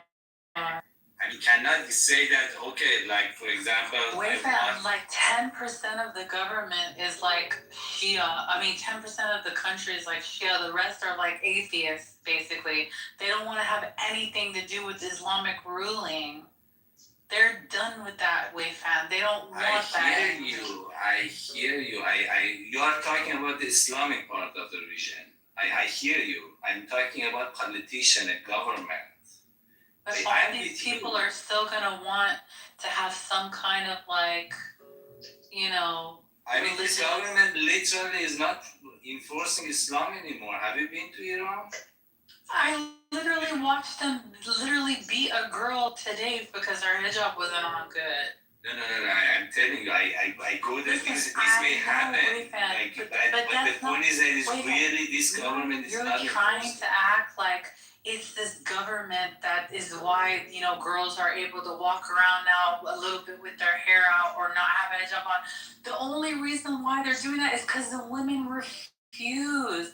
The women are so strong and they're like little lions that they couldn't make them put their head. It's not because they have become less and lenient. They couldn't make the girls do it. So they just said, let's let it go. It's not because they're changing. That's one way that you look at it. To me, it's a political thing. When people stand up and then you pick the right government, that government cooperates. That's how democracy works. People pick this government. The reason that people pick this government is because of that hijab thing. And this government is helping people. And if next government, like people go take the Congress, then they can change the laws and make it nice. Do you want the Supreme Pizza to still be there? I want it to be neutralized. What does neutralize means to have a bullet in his ass? Is that what you mean by neutralize? No, neutralize is like the Queen of England. Just neutralize him. No, I can't wait to neutralize his ass. I can't wait. I'll neutralize him. Then that would become like if you go that path, you have to do another revolution and. Well, it looks like it's already underway. But damn it, I love the Iranian accent. Thank you. No, I don't see it. I like after attack, they are so united under the flag. Hate him. That's bullshit, Wei-Fan. Yeah. They go and they get a handful of people and they say the Iranian people are now. They hated him, but after attack, right now they are really united under. I went there and I saw with my eye. You have to go. The attack really united them. That's like you were right. Oh, Wei-Fan, it united them what? Under Khamenei? Under flag. Out of here. No, Khamenei. There's a little. I think there's a little less. It's just a little more Maribad on Bika and a little less, you know, Maribad Jumhuri Islami. If I were to guess. That's what I said. My observation and like my family member there are just saying this. They are peace economically, but they're united under flag. Yeah, right. Like you cannot really expect any other outcome. If another country attack your country, especially the way that Israel did. That was the propaganda that they wanted. Oh, now because Israel attacked us, we're all united under Khamenei and the Islamic Republic of Iran. My ass. No, Khamenei became Iranian. Right now, Khamenei is Iranian. Like he came and said, hey, Iran, they are not even, their propaganda is not Islam anymore. Right now, all those Khamenei group, they are putting Iran above Islam. This is literally what they are doing. Yeah, right. Because they saw what happened right now. If you listen to Iranian media, They are just advertising Iranian like Nowruz, Çarşamba Suri, Shab Yalda. Nobody is talking about Islamic holidays anymore. Right now, Shab Yalda, just follow they have changed. They have completely changed. Oh, yeah. They are riding the wave. They're really riding the wave. He was on the way out. Israel just saved his ass. Really, I'm literally telling you. He's Khamenei himself, that's why he's not talking anymore. He has become he found a way to get out. Yeah. It's true, it's true. You think you agree with Wayfam? I have no idea. I'm too uninvested in Iranian politics. Listen, the last time I don't have my finger on the pulse. The last time there was the Green Movement, Khamenei almost had a helicopter ready, and they say that he was about to bail and jump ship. And I just hope that we get into that point again, so he can get the out. Get the fuck out! Get him out! I mean, you're right, he was, but Stella, think about it. He has changed. It's a good sign. Imagine a dictator will change. Wayfam. If Khamenei right now with all the power that Motherfuckers who gas school children and say verbiage to get people to gas schoolgirls, they don't change, Wayfam. And I don't even give a fuck if they do change. They need to be. Well, they don't change when they're like 75. I don't remember how old he is, but he's I mean, think about it. These are Khamenei is just a figure. It's not like he they needs have to be taken to court for all the young people that they tortured. So this is now you're talking about revenge. Now you're talking about revenge. Justice. I'm talking about justice. I mean, justice. For all of our poets, for all of our scholars, for all of our intellectuals, for all the people that they've imprisoned, for Tumaj Salehi, all of them. Don't come to me and tell me they've changed. It was just how long ago we just had Masa Amini. There's no accountability in that country, because if you start to hold people accountable, you're going to have to go all the way up the chain, and you're going to find just a whole bunch of people that they are incompetent. You see, what you are saying is that we have literally corrupt to the core. So you can't hold anyone accountable, because if you hold even at the lowest level, you're just going to have to keep going up.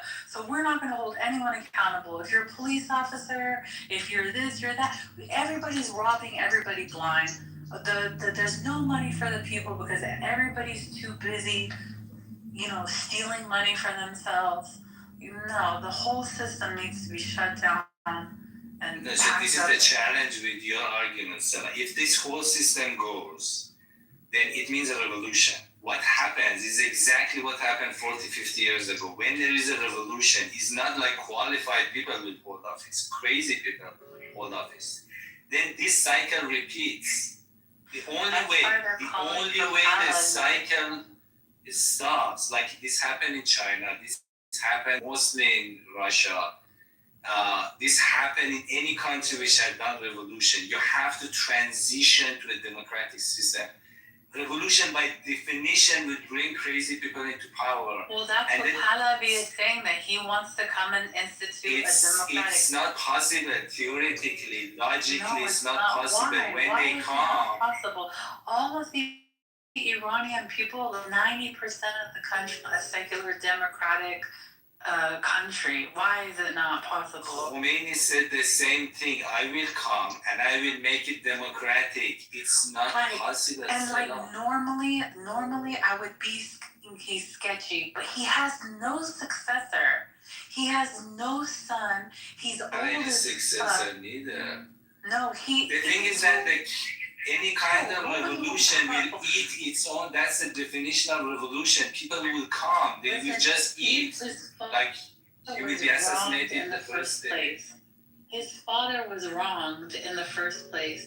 And I think that it would be very poetic for the Iranian people to embrace him and trust him to institute a democratic government after what they did to his dad. Let me give you an example. Why Karzai could not do a democratic Afghanistan? What's the difference between Iran and Afghanistan? What happened? Why Karzai could not do a democratic? The difference between Iran and Afghanistan is that Afghanis are like still booty clapping for Islam and the Iranians are not. That's the difference. So you are really thinking that Iraq and Afghanistan are lower than Iranian people when it comes to Islam? Lower? What I'm saying is that our priorities are different. And plus, lower, I mean in that sense. Like, for example, Islam is lower priority to Afghans and Iraqi, which are on the east and west of Iraq. Afghanis, they love Khamenei. A lot of them love Khamenei. Our people don't. 10% of our country, the whole country is being held hostage by 10% of people. Maybe I'll give you 15% on a good day. I'm saying that you are saying that, for example, if it allows these Muslim people go, the same thing that United States did in Afghanistan and Iraq, get rid of this Islamic government, dictator government. Why they did not become democratic? Because they weren't ready and didn't want a democratic. A lot of them still want Sharia law. Our people don't. People who want Sharia law, it's not Afghan. I talk with Afghan people. Yeah, I do too. Iraqi people, they are pretty liberal. I do too. And don't compare the most of the point is that when not Shia. Stars, no, see, when that makes a difference too. Only Sharia law people will come to the power. Only crazy people. No. That's the problem of chaos. If this, like, why no? That's good. Because we literally have first of all, our country is not a country that's saying like we want Sharia law. You have a lot of countries that most of the people, even the population, they want Sharia law. That's not us. That's number one. Afghanistan doesn't want Sharia law. Iraqi people do not want Sharia law. That's a lie.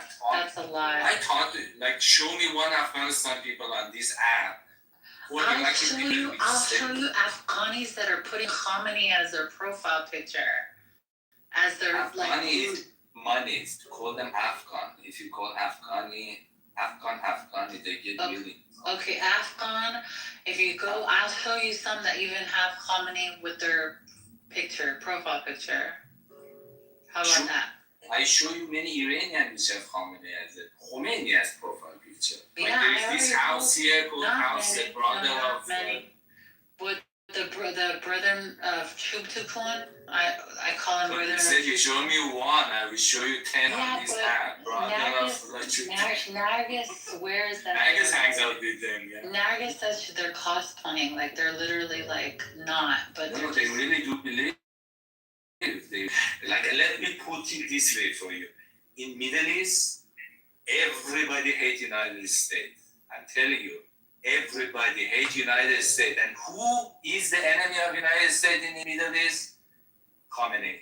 Everybody loves Khamenei. Listen, I don't deny that Iran is the only thing that is kind of being a problem for Israel. And I love that. I like that. I like that there's a problem for Israel. But that doesn't change the fact that they are holding their people hostage and that they're incompetent for their own people and that they don't give a shit about their own people and they rather send money everywhere else except the mouths of their own people, right? So that doesn't change it. I agree with you.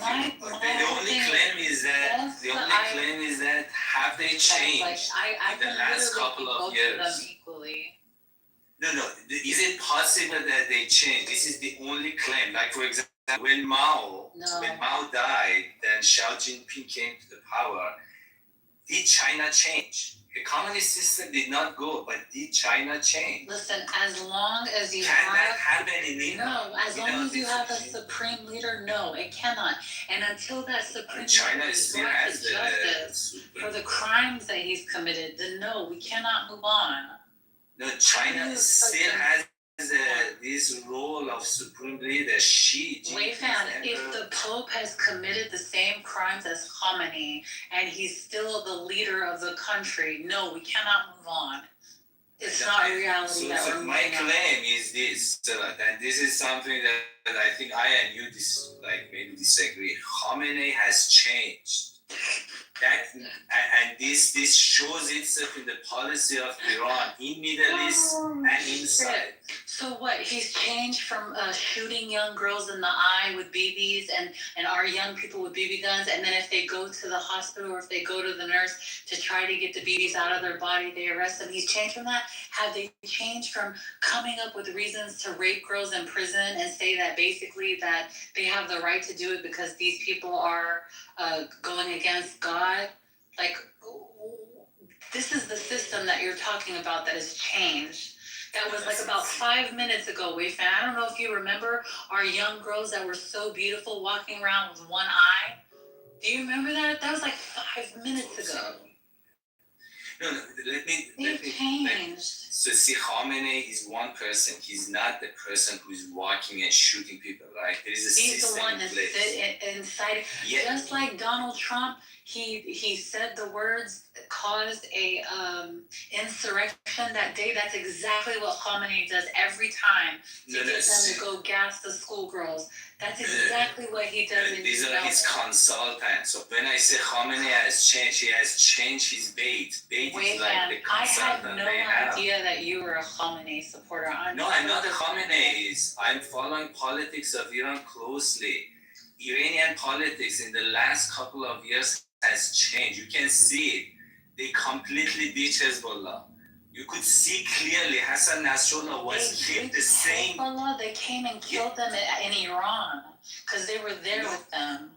Who gave them coordinates? The same day that Pezeshkian came, United Nations. Khamenei gave them coordinates to kill the Hezbollah. Of course, like how could they couldn't kill him like for 20 years and suddenly the same day that Pezeshkian is in United Nations, Hezbollah goes up in the air. So you think that Khamenei is working?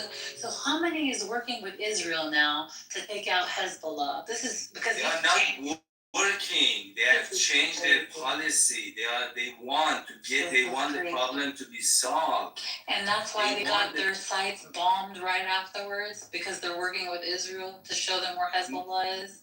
And they came and they. No, I'm not saying they are working with Hezbollah. Not with Israel. You are not getting my point.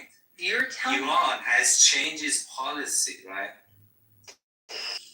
Do you see that clip? No, I don't. I think that that's bullshit. You do not see that Iranians have changed their policy when it comes to Israel. Do you see anybody from Iranian government attacking Israel? I see them even saying we've created new weapons since you've been gone. So you are not really following Iranian politics? No, I literally heard that they've made new weapons and just signaling to Israel, if you want that smoke, we've made new weapons. Of course, I mean, like, I'm happy already, that they have. You think Israel attacked them and they wait and bend over? Of course they will attack. What do you think? The point is that are they claiming? They used what do you think exactly has changed? Are they working together now? Sepah was literally mobilizing Afghans and Pakistani to Syria to attack Israel. They have completely changed their policy. They are not doing that anymore. Completely changed their policy? Of course, Israel has wiped out everyone from because Iran has changed. You think Israel is that? No, everyone is gone. All their people from Hezbollah, all their people from Hamas. So yeah, it's not them changing. Why are you acting like they're changing? Because they're now becoming benevolent. What's wrong with you? No, so why were Israel to get rid of all these people? Why? Why before they couldn't do? Why now they can do? Why Israel could get rid of everybody like Hamas, Hezbollah? Because after October 7th, that was their license to do the pagers attack. So you think that before they could do, they were holding, they were providing? No, because their key man was taken out. The guy who ran everything is dead. That's why. What? Who is the key man? Oh, I can go look him up. They're master of terrorism that basically did all the foreign overseas stuff with Hamas. He ran everything. Trump took him out. Do you not remember? Abu Ubaidah, what are you talking about? This is again, you have like, for example, Soleiman, these are all figures. Like when you are working with Iran, Iranians play a game called backgammon. Iranians do not play chess. In backgammon, you don't have king. Everybody is soldier. You have no idea who runs Iran. Khamenei, he dies right now, nothing happens. Iranians play backgammon. This is the national game of Iranians. You kill Soleimani, nothing happens. People do not want an Islamic republic. First of all, it's not Islamic. Second of all, it's not even a republic, okay? Yeah, I don't want Islamic republic. Okay, but the point is that a revolution has happened, and this is the government. What are you two talking about? Are you just disagreeing on? No, Bob is trying to. It's unclear to me what the disagreement is. Alright, the disagreement is Khamenei is. The agreement is that Salah wants Khamenei dead. She wants revenge and a new regime. And I'm like, no, I just want. I want them to continue to change. If he's not brought to court, I'll be happy with the close, second. So that's what I'm telling you. Like other countries, like China, see how successful they are. Right now, China is really, like, I would say, the most successful. We're not going to be successful with a backward. We will if we just let our financially successful. They're not. They still, go out or suppress their population. These people Chinese people are happy right now. Mecca, like. Oh, they're happy. Lots of money, right? Yeah, the Catholics really are happy. totally suppressed. How many people do you know from China? China is not. Why they're in China? So get out. Why they're China? China is a. I don't understand how you could ever What's wrong with the United States on that? Like China is a pervasive police state. How could you trust anything that they're telling you? I am in Taiwan and I talk to Chinese which come here. They are happy. They are rich. They are hopeful. No, way fast. But that's probably a very, very small portion of it. No, honestly, what happens is that when you are financially My wife just went there last week. when you are financially provided for, it rocks you to sleep. Unfortunately, when you're in a system that is oppressed, but your needs are being met, you don't fight for your freedom. So the only reason why the Iranian people are getting up right now is because the dollar is crashed. Their money is crashed. And that's why they're getting up. It's financial. Yeah, so Chinese people are not happy. Don't tell me that they're happy. It's just that their needs are being met, and when your needs are being met under an oppressive government, you don't necessarily, get up and bust a move because you're being fed, you have a house. So you rather have it like Iran become like a China or become like Syria? That's why do I have to pick between? Because that's the only option right now. That's really the only option, right? Those are not the only options. No. What really solution you have? You don't remember our origins? Like, you don't remember that we were the first people that brought human rights into the world? Like, no. When you're talking about me, it's like 2,000 years ago. Women were able to hold office. They had their hair out. They had mini skirts on. And everybody practice the way that they want to practice. It would be one thing if we never experienced that, but we've already had that. We already had that. Overestimated our culture. We are the same as Afghanistan. We are the same as Iran. We are not the same as Afghanistan. Why they couldn't do it? We would. East of us, we are west of us. We literally North of us couldn't do it. South of us. We were the Paris of the Middle East. You're lying. Lebanon was the Paris of the United States. No, we were. I'm sorry. We had fashion.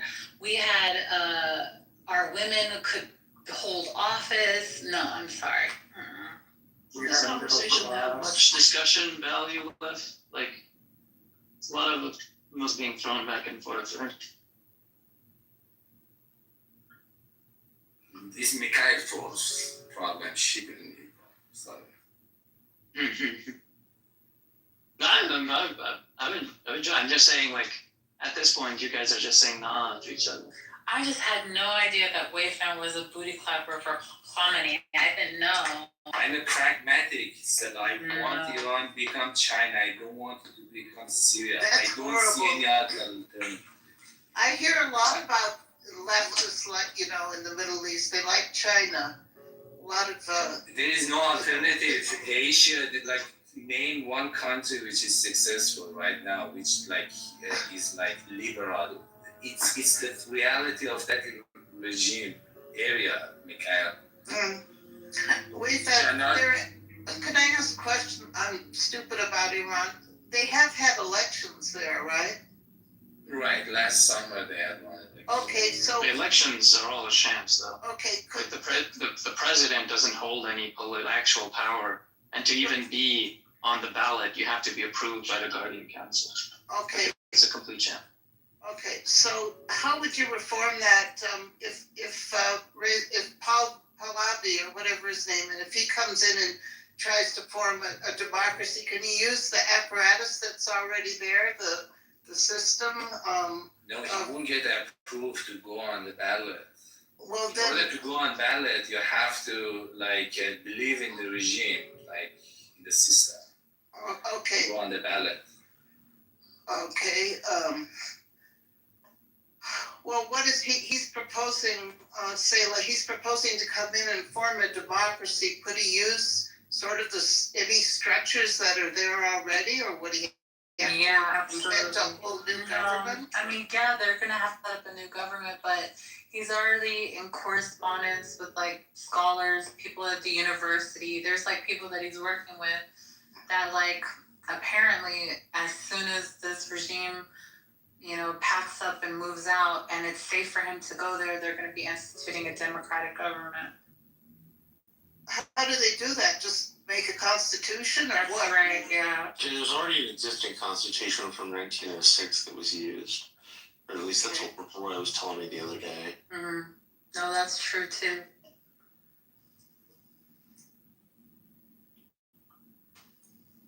I mean, the whole point of having a figurehead like that is to prevent, you know, is to unite the factions, not have them. That's right.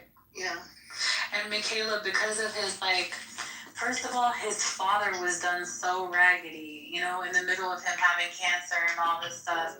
And I think that it would be like something poetic and just for the Iranian people to put their trust in him. And because he has no successor, he's been Americanized. He's been here for all his life, grown up here, has been among politicians here, and, you know, he's totally democratized, if that's a word. Democracy is now in his fibers and pores, and he wants to take that and go institute it there. I believe that. And he also kind of wants to make up for the sins of his father. Mm-hmm. That could be a possibility, but honestly, when I think about it, I think the Shah was doing what kings do, like what's at their disposal. Like, if you look at kings and, you know, history, they would have to try to like snuff out certain rebellions to stay in power. But one thing, all the wrongs that he did, I do believe he did wrongs. He loved his people. I believe that. He loved some of his people at the expense of others. I don't believe that. I don't think so. I'm only one of the people that I talked to that are over the 60, 70. Khomeini was not the Iranian people. Is he even Iranian? I don't even know if he's Iranian. See, you have really demonized him in your mind. You are really demonized him. Are you fucking crazy? I mean, don't most people dislike the Ayatollah in the Western world?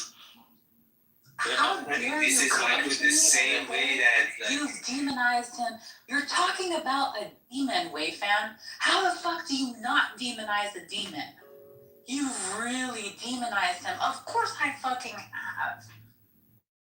So I agree that you are demonized. You don't think he deserves to be demonized? No, I'm saying that leaders, like, it's not that black and white. It's not how actually it works. He thinks We the have laws really are going to be demonized warm, fuzzy, safe. I mean, I don't know. Like, if someone does horrible things, I think it's fair to say that they're a horrible leader. I don't, Especially when you're not putting. but what is it that supposedly exculpates him? Do you think? Like, is there some extenuating circumstance, or what are we talking about? No, I mean, like, if you... Like, is he not in charge of a horribly repressive regime? Like, demon is something which cannot change, right? No, I don't care about that. When I call him a demon, I just mean that he's a bad person. I'm not saying he can't change. But do you not agree that he's a bad leader, bad person, bad... Was. Yes, change. When did he change? I don't. He's still at the bad leader. Like, Did he change before or after Masa Amini? Before that. I don't know if that's okay. That's really amazing to hear you say. No, this happened on this app because we talked with them. We have been talking with them for fun. When exactly this app came, we engaged with them. I was in United States. We were like right now I'm in Angel room. For 8 hours, 9 hours a day, it was during COVID. We were talking with these people for the first time. His consultant and we in the same room. We were going back and forth for 6 months. You were talking with the mole? But that doesn't make him a good person. Yes, Like, several leaders. he's the leader. No, they're logical. He's I know, but they are logical. He's the leader of the country that's the largest state sponsor of terror in the entire world. Not to mention that its proxies are just like absolutely homicidal. Terrorist for one group is freedom fighter for another group. You have to look at it from there. No, terrorism is easy to find. But do you think he is? Is he a freedom fighter for you? Coming in up to the time that he did this shit in Syria, but when the Syria shit happened, it was like. Wait, how is he not bad? He financed the October 7th attack in Israel. What's that? I don't understand in what universe this guy is not a bad dude. No, the October 7th thing, this is like, it's a really like, it's a, like for example 9/11 thing, right? These are crazy things. Like 9/11, they came and said, "Oh, this we do not agree with this." But for Israel, it's a very difficult situation because Israel has assassinated many of their scientists. Like Israel really bad actually invading a country at a music concert and executing. I know it was disgusting, but think about it, right? Let's take Israel out of it, and let's just look at what he's done to his own people. Okay, let's just start there. Let's just look at the things that he's done to his own people. They don't put the Iranian people first. They put Islam first, and they literally they'll send money to everyone before the Iranian people. The Iranian people suffer. They're not first on the list. It's not like that. So the thing is that they are very illiterate. They're really like their main consultant. They are like all studying like home. And when you talk to them, you tell them, you can convince them. This is the thing that I noticed. And they changed. They really changed. So this is before Masa Amini. But once Masa Amini happened, and then they started gassing schoolgirls. Yeah, how many people have died since her? I mean, this is another thing. So they are like, if you look at, for example, they kind of new and improved mullahs, how many have they killed since her? I think it's 2,000, 3,000. Yeah, that sounds like they've changed. Yeah. Wait. No, you have to look at it like the demonstrations. Like for example, I think yes, we have to look at 10 years it. ago it was like 6,000-7,000 people. When right now in this demonstration, they haven't killed anybody. If you're responsible for killing over 3,000 people, They haven't killed anybody. Chances are you're not a good person. No, the thing is that they don't know how to handle riots. They are not educated. They don't know how to. Well, they need to get their uneducated ass out of your shit because they're incompetent. You don't need education to figure out killing people is wrong. Wonder what we gotta have a whole bunch of illiterate, uneducated mofos running this country. Like our That's the airplanes thing. are When you falling do apart. revolution, uneducated people come in power. We can't even That's have the problem. we can't even have an even field soccer field. That's how incompetent things are in this country. They can't even get a soccer field level. We're done. Yeah, because of revolution.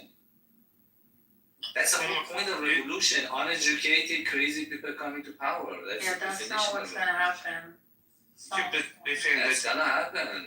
that doesn't make them good people. Also, man's terror is another man's freedom fighter. Not so much. I was using it definitionally for terrorism. Things like car bombs, things like suicide bombings, things like lobbing rockets into populated areas, all of which internationally is agreed upon to be terroristic acts. Yeah, because they don't know what to do. And like, for example, I'm giving you one example. We told them, we teach them, why do you attack innocent people? Shoot their ships.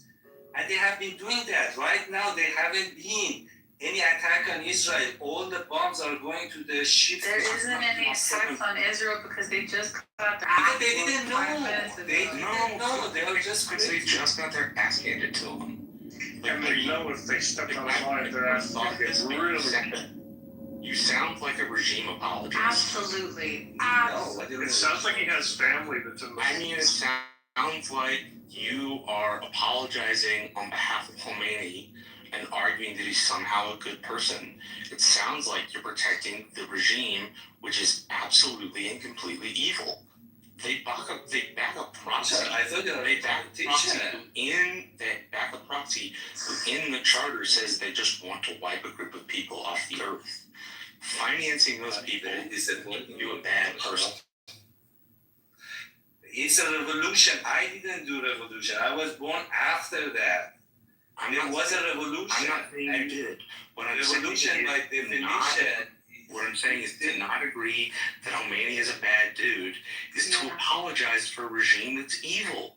You sound just like the people that come in the Zionists making excuses for what the IRGC does, and you know how it gets So angry maybe when they that's do that? the way I sound. I'm saying You that sound these just people, like that. the way that they're illiterate, we have to teach them how to behave, how to protect their lives. Government. I don't want illiterate people. I told you they just change. No, I would Right like now they are educated getting whatever people. they want without attacking the Israeli people. I don't. They are So actually putting your pressure on reason is Israel without that attacking. the illiterate people have changed. Why do you think Israel is so pissed off? Okay. Why do you think Israel is recognizing I don't somebody want that? religious illiterate people running the country. They need to go somewhere I don't else. want it, yeah. and hurt But the sheep point or is that something. my approach is teach them, make them literate. You are saying get rid of them. I said teach They have them. no interest in changing. You need to have a conversation with people who were around when there was the Shah, who know what life was like before. Go talk to some elderly people that know the difference, and they will hopefully set you straight. Forget about all this. Just think about what they're doing to their own people, to women. You want to live or come from a country or support a regime that oppresses women the way that they do? Really? That's what you're standing for? I want to teach them not to have a daughter, and they have elementary school. You have a daughter or a wife. Take your wife or your daughter there, and then come back on and talk this bullshit. Put your daughter I'm just teaching on the them line. not to Because what you're and they talking have is learned. just disgusting. Yeah. What's going on now? Were you saying the bulls are the ones who are ignorant? Who's ignorant? Literally, Wayfan is saying that they're illiterate, they can't read, we need to teach them so that they can be in government. Like, what the hell? So I said we should teach them not to oppress women, and I have taught them. You're never going to not oppress women. Teach who? Jesus Christ. Oppressive Who are we teaching? What are we doing? Like Iranian regime, for example. Yeah, we're gonna take them you think they over can be and taught? we're gonna put our foot Yes, so far yes, up that's their my whole ass. claim. That's They can crazy. be taught. Look, we don't want mullahs, we don't want supreme pizzas, we don't want none of that shit. Take the Supreme pizzas? Yeah, I call them the supreme pizza. My thing is that That's funny. I football from the Golden Commander. Who is going to teach who? I'm gonna teach them all regime not to oppress people. Like I said, I have done it. Iranian people can do it. It's possible. Like this app allows if I want. For example, tell me one subject, I go teach them. Why do you think that? Why do you think it's not possible for them to You have to be institute democratic? polite. You have to respect them and then teach them. Hey I don't guys, respect them, way oppressing. There's So nothing that's your that I problem. That's why they respect about don't the listen to Islamic you. rule. Well, No, That's why they the don't listen. problem is that the regime isn't part of the that you first have more faith in illiterate people who don't respect women? You have faith in them, but you don't have faith in a democratic, secular Iran. That it's impossible for them to be able to do that. But you think these illiterate I have studied all the revolutions. Revolution by definition will bring chaos. In chaos, you were just like illiterate people will come into power. You were willing to you have a just like transitional government and process. We had Khomeini came. We had transitional government. Well, we have another transitional government, one that has definitely already been the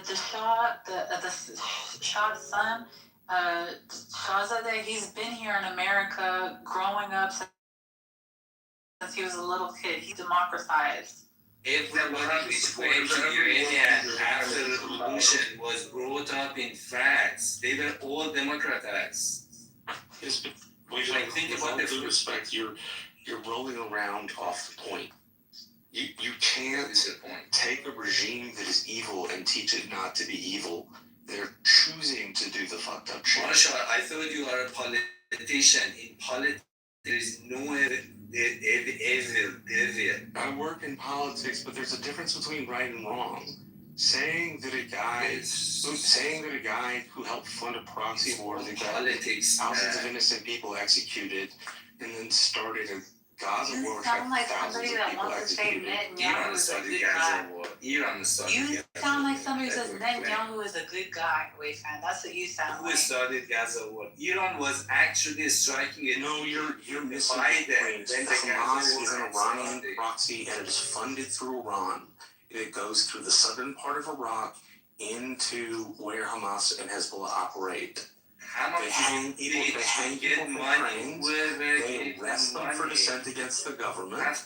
You have to ask no way that money to attack Israel when Iran was striking to deal with the point. You're making excuses for who likes to execute people for fun on cranes. I can't think of another modern regime in the entire world, not even the Hermit Kingdom of North Korea, which publicly hangs gay people off of cranes. There is no way, humanly possible, that guy is a good dude. They're just not. For you, it's a crazy thing because your moral value is completely different from moral value of those people. Yes, because they're evil and depraved. The government's evil and depraved, and you're defending the government. They don't feel the same way as the government does. A pragmatic person wants a change in the system, like a change which is pragmatic. Yes, you don't want you're not revolutionary. You think that you could get rid of the mullahs and the Ayatollah without being revolutionary? I mean, can you? Yeah, you can neutralize them. Okay. How do you do that? Like right now, for example, this government position, look at it, they don't have any mullah in the government. Listen, when you say neutralize, there's only one neutralize that I know of, and that's a bullet in the crack of the ass. That's how they use it. That's not pragmatic. It's the mullahs. It's the system that they operate by. No. How do they affect the government? The mullahs. No, so Iran has these branches, right? Iran has the Congress and the mayor and the government. So right now the president branch, executive branch is completely out, is in the reformist hand. So if Iranian people take part in the election and kick them out of mayors and the mayor of Tehran specifically and the Congress, then they technically are neutralized them. I'm sorry, I didn't understand. The mayors, are they mullahs? Right now they are. Right now mayor of Tehran is pretty right. Yeah. Pretty right. Yeah, he's in the like to you, Mullah is like the right and left is the reformist. So Okay. I don't know. Like let's talk about right and left. So Mullah are right and left are reformists. Okay, do they have an official part of the government just being mullahs? Do they have, what part of the government They are run they? everything. There is no So opposition. Mullahs, yes. So there is a imagine the Senate. Like for example, U.S. has the House and Senate. So imagine Senate is always in the hand of Mullahs. Are they So elected or are they just granted those positions? No, they are elected, but they are elected only from Mullahs. Oh, okay. So the Senate is, can only be mullahs. Okay, how can you reform that? It's How like do the Vatican. You have the College of Cardinals, and the Pope is elected from that. Okay, got it. So how can you change that? The only thing is neutralize them. Neutralize. Yeah, I gotta neutralize. So you have to change the form of the government so that mullahs aren't the only ones who could be in the Senate.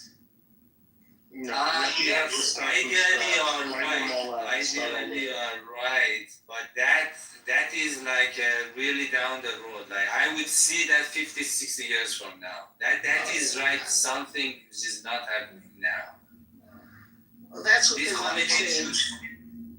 Yeah, the Khamenei should die and then slowly they get out of that system. But right now I don't see any path to change that. If they took out Khomeini right now, what do you think the other mullahs would do? They'd be so scared shitless. No, are you kidding me?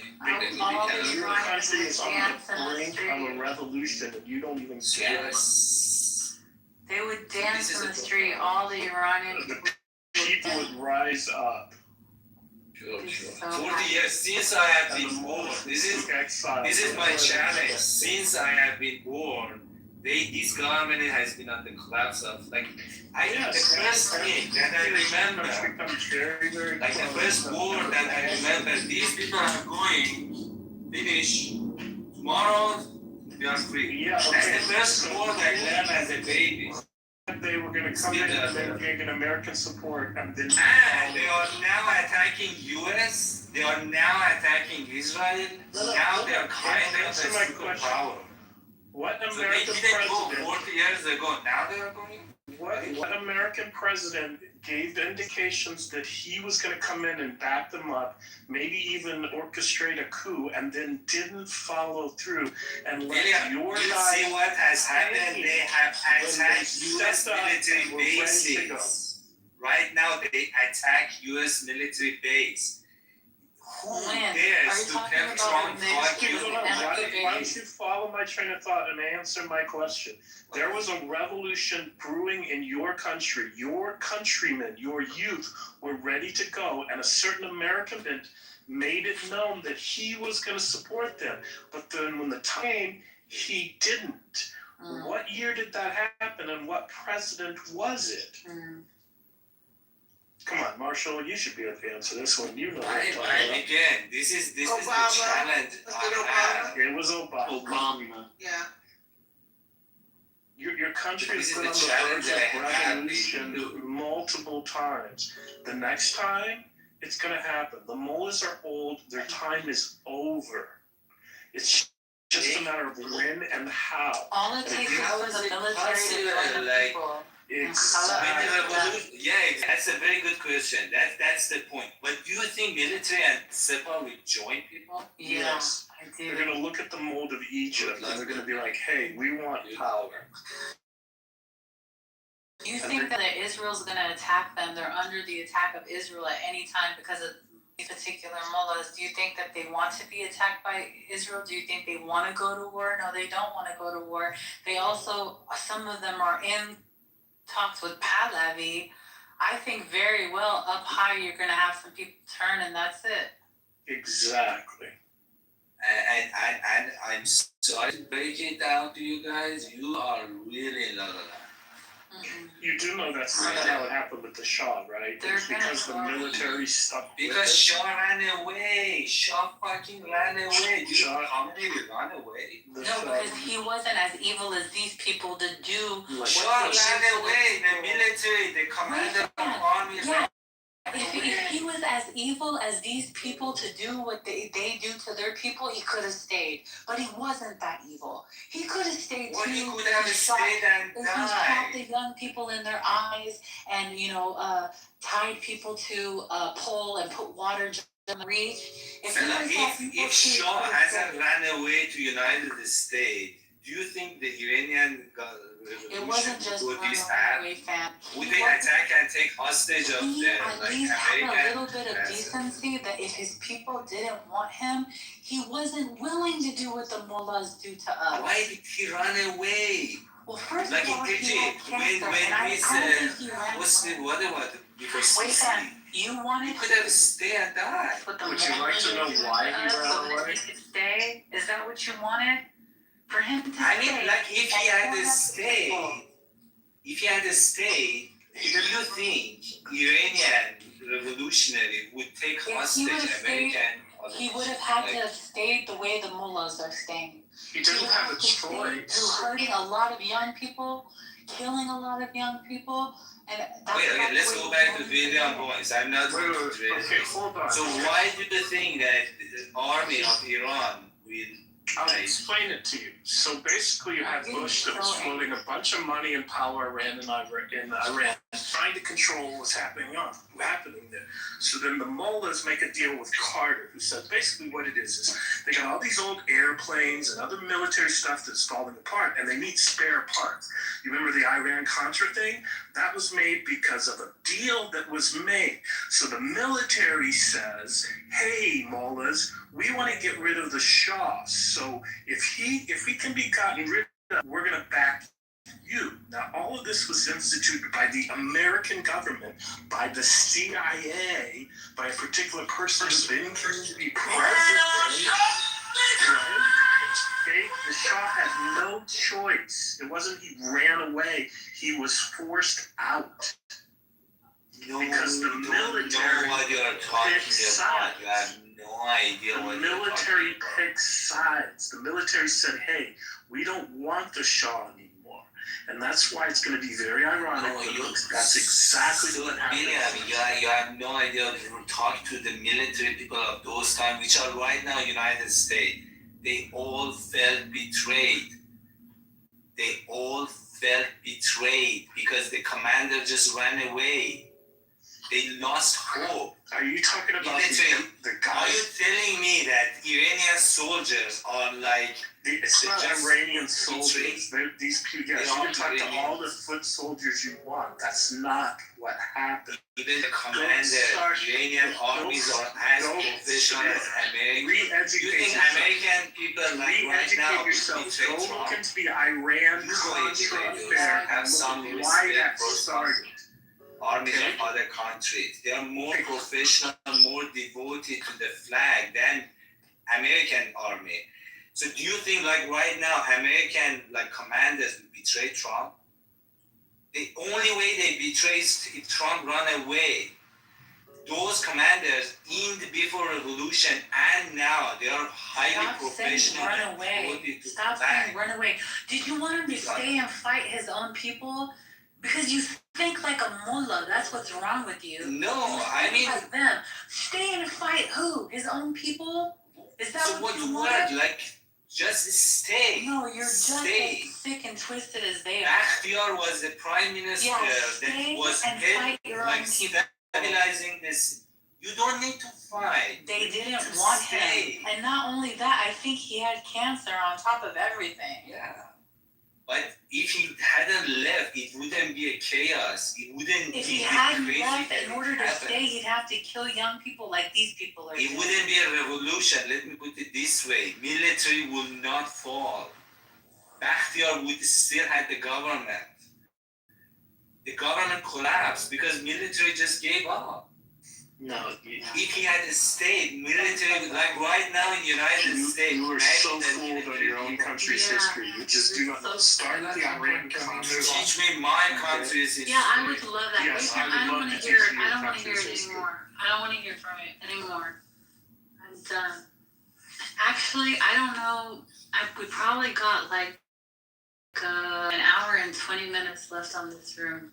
By the way. Andrew's joined, Regional's here as well, William's joined, so maybe there's something we can talk about. Andrew, are you there and available?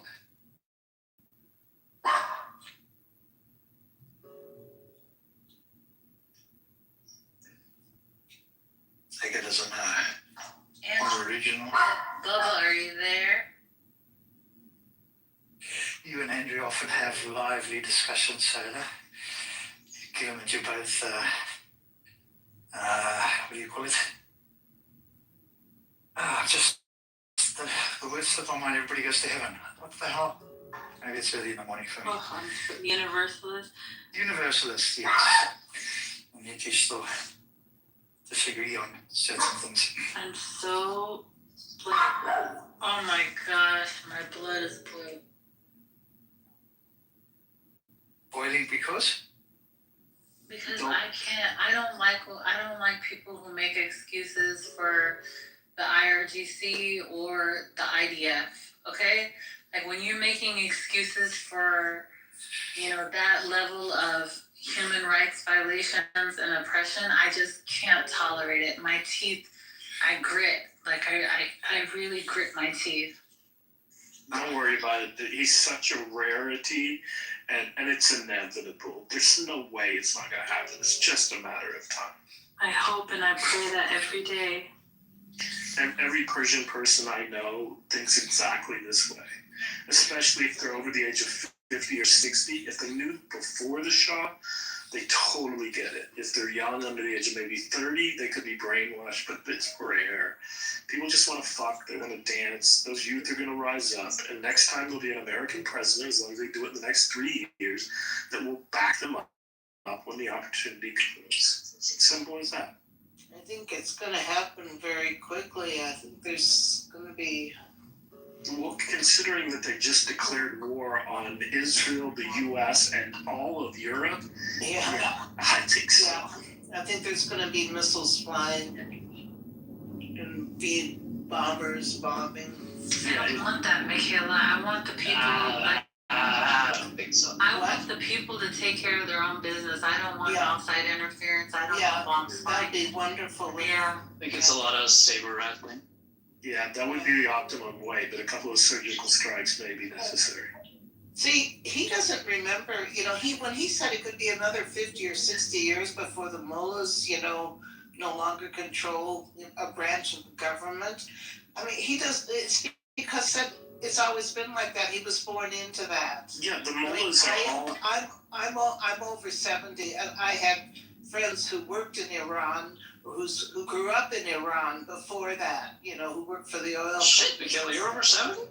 Yeah. It doesn't sound like it. No. Like you don't sound 16, but you don't sound 70. Well, my voice seems to be rasping lately. But, you have a youthful vigor to you. Yeah, but I remember all that, and it was the communists that headed up the thing. The communists along with the Ayatollah, and then the Ayatollah turned on them. I mean, it was a revolution headed by communists. And he thinks, what? Or fucking commie. Yeah, you're right, Michaela. Don't let this guy tell you differently. You're right. That's exactly what happened. Yeah, I mean, so it's sort of a lot of the stuff that's happening in the Middle East is sort of a leftover of the Soviet Union's influence, on the Middle East and a lot of communist influence, I think. Right. But that's right. yeah, and it doesn't have to be forever. It was the result of the Soviet Union fell. That's what I was going to tell him. Hey, the Soviet Union fell. Bang! All of a sudden, it can happen in Iran. I mean, you are saying any kind of revolution which happened all around that is the fundamental problem, I think, of American mindset. For example, revolution in Vietnam, it's communism. A revolution in Iran is communism. People wanted freedom. That was a time of the history that people just wanted freedom. And the communists took advantage of it. That's right. That's right, I mean, communism took advantage of it, sure. I don't know, but people wanted freedom. People of Iran, revolution. They wanted freedom. They wanted to get rid of this system that they had freedom. It was about the privileged class versus a minor or a moderate amount of a middle class, and then the poor. So you cannot say communist people interfered in the communist element was a small element of it. It had everything to do with Bush and Carter and the election of Carter and Reagan. Go back and look at the Iran-Contra. How do you think all that developed? There was a secret deal for weapons. Okay? It all has to do with the 80 election. Remind us of what happened, the Iran-Contra. So Iran-Contra was basically, we had to hide the money from the sale of arms. There was one shipment that has ever gone from Israel to Iran. Do you know what was on that shipment, that boat? It was a Dutch freight liner, and when there was all the weapons that Bush promised he was going to give to the mullahs if they hung on to the hostages until the hostages got released. Guess what day the hostages got released, okay? All of that is all tied in because Bush was trying to manipulate to beat the communists because we were in a war over Iran because of the oil, because Britain had pulled out, the communist influence was trying to come in. It's all very convoluted. There's all kinds of elements in there. But what happened was people who had some sort of money didn't like the fact that the Shah was not sharing equally. So it wasn't this oligarchy. It was the Shah and his buddies had all the money that was coming in and they weren't sharing equally. And so there was multiple groups trying to figure out what to do next. The Shah gets cancer, but the military backed who they were going to get what they needed, which was the spare parts for all of their airplanes and all the other arms, their tanks and all that stuff. And who was going to give them those spare parts? The Americans. And who decided to give them the spare parts? Both the Carter administration tried to make a deal. They met with them over in Europe. Carter's people went over there, look it up. But it was Bush, in regards to operating for Reagan, who said, yeah, we'll give you a sweetheart deal of everything that you want. That was done in secret. They then had to hide the money. That's what led the Iran-Contra. Why were we getting money from Iran? For that secret deal. The army, the people who ran the army, not the foot soldiers, don't talk to the foot soldiers, the guys who ran the army made a deal with both sides so no matter who got elected, they would retain what they needed. The Shah got cancer. People sided with the army and said, or the military, and said, yeah, okay, let's just get rid of the Shah. And that's closer to what happened. But this was after the guys were, the hostages were, this was, the commies had already taken hostages, right? How the hostages came about, even to the people I know, and I learned all of this from people from Persia who were, I mean, I knew them in the early 80s, and they were in their 30s and 40s, so they knew this stuff, because this was, they were there, basically, even though they had moved to the U.S., and so from these people where I learned all this stuff originally back in the 80s, and then it's been confirmed, and I've had long conversations, but anyway, talking to these people, they were still not fully decided on how the hostages were taken, whether that was planned or not. Supposedly, the hostages were taken by the students, and then once they were taken by the students, the mullahs came in and took control and told the students, okay, this is what we're going to do now. It is entirely possible that the hostages were taken in a kind of false flag because the students were put up to it by Bush trying to float all the money around, which they had been doing, saying, hey, we're going to give you money. We're going to create this burgeoning middle class, because Persia or Iran was basically, it was westernized in many, many ways. The problem was the wealth gap was huge. And so people would see people with money and they wanted it. And so Bush was circulating so much money around and was promising, hey, you don't have any money, you can have money. All you have to do is make deals with us. And so whether the hostages came about the way that the historical record says, that the students took them and then the mullahs stepped in, or whether it was some sort of part of the COVID operations that Bush had been running in the area since, I don't know, when he took over from the guys that were running it in the late 50s, early 60s, right? Like, we had been messing around in there even when the Brits were still there. Yeah. Right? So, But what's the communist element? Was that inciting the people to focus on the inequities, or the what? communist, in my understanding of it, is the communist element was the Russians wanted in, and the Shah was basically telling America to fuck off, because we were telling the Shah, you're going to do what we want or else. So we were threatening the Shah, and the Shah said, oh yeah, motherfuckers, I'll just go to the Russians because they want in. So the whole Russian influence was because the Shah was trying to hedge his bets, because again, our government, or our shadow government at the time, which was basically Bush, was pushing the Shah. Right, so the whole element of the Russians was an element, but it was so small to the entire equation, right? I mean the actual Iranian communists, they were part of the original revolution. The actual, not, low key, a lot of our parents were communists. Like they bought into a lot. Yeah, it was a propaganda that was sold to them, and they believed it.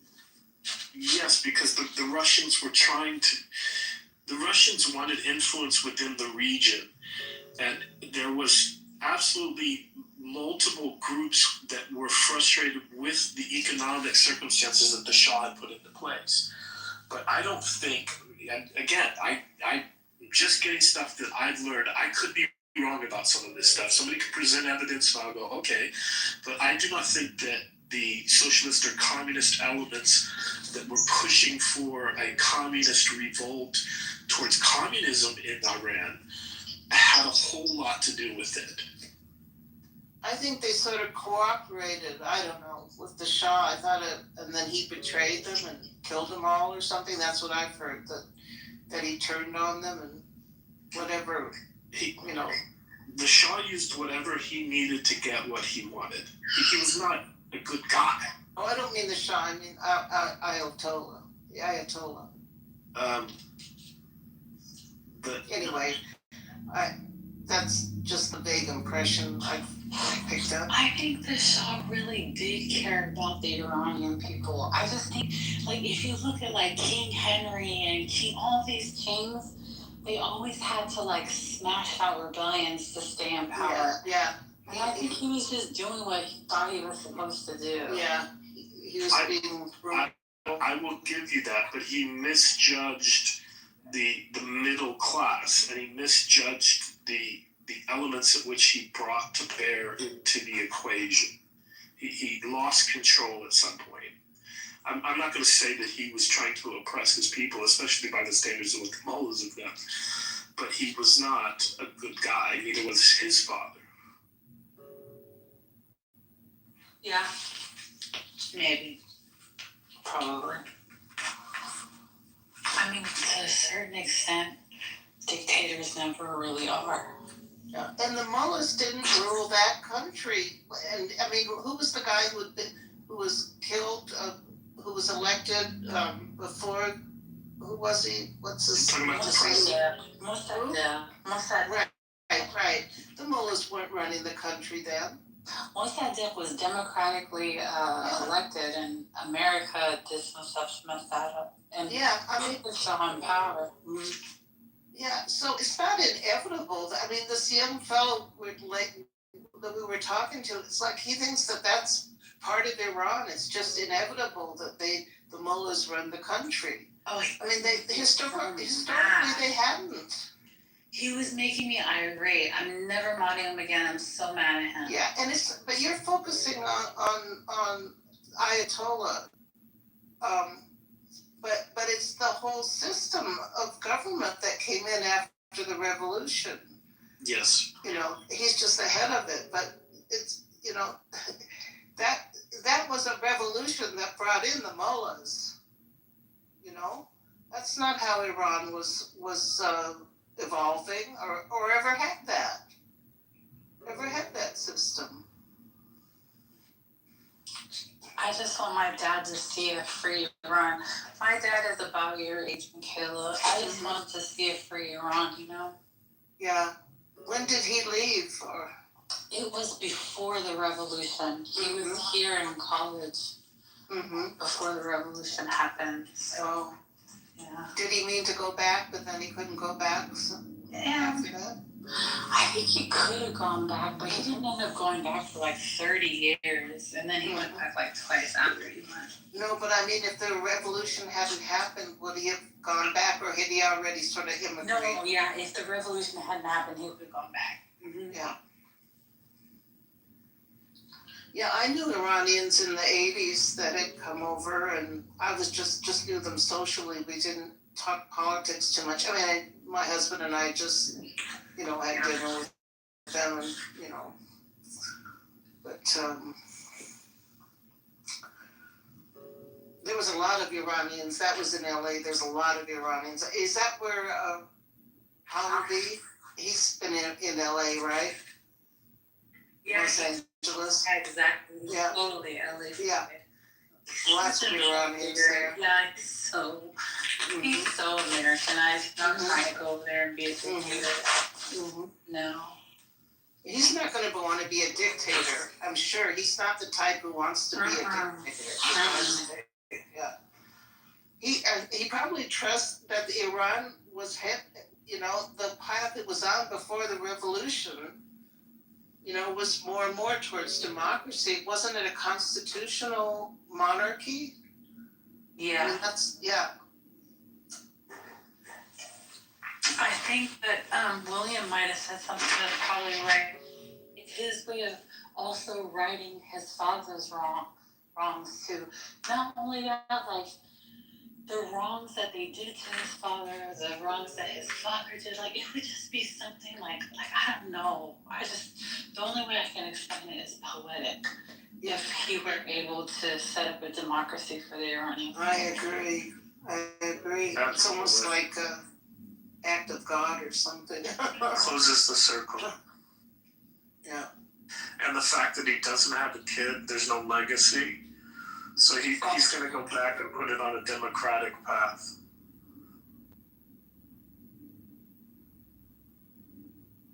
And I actually thought all this would happen under Obama. I really, really thought that that's what was going to go down. Obama recognizes that he made a terrible mistake, and he recognizes he betrayed the Iranian people. He recognizes it.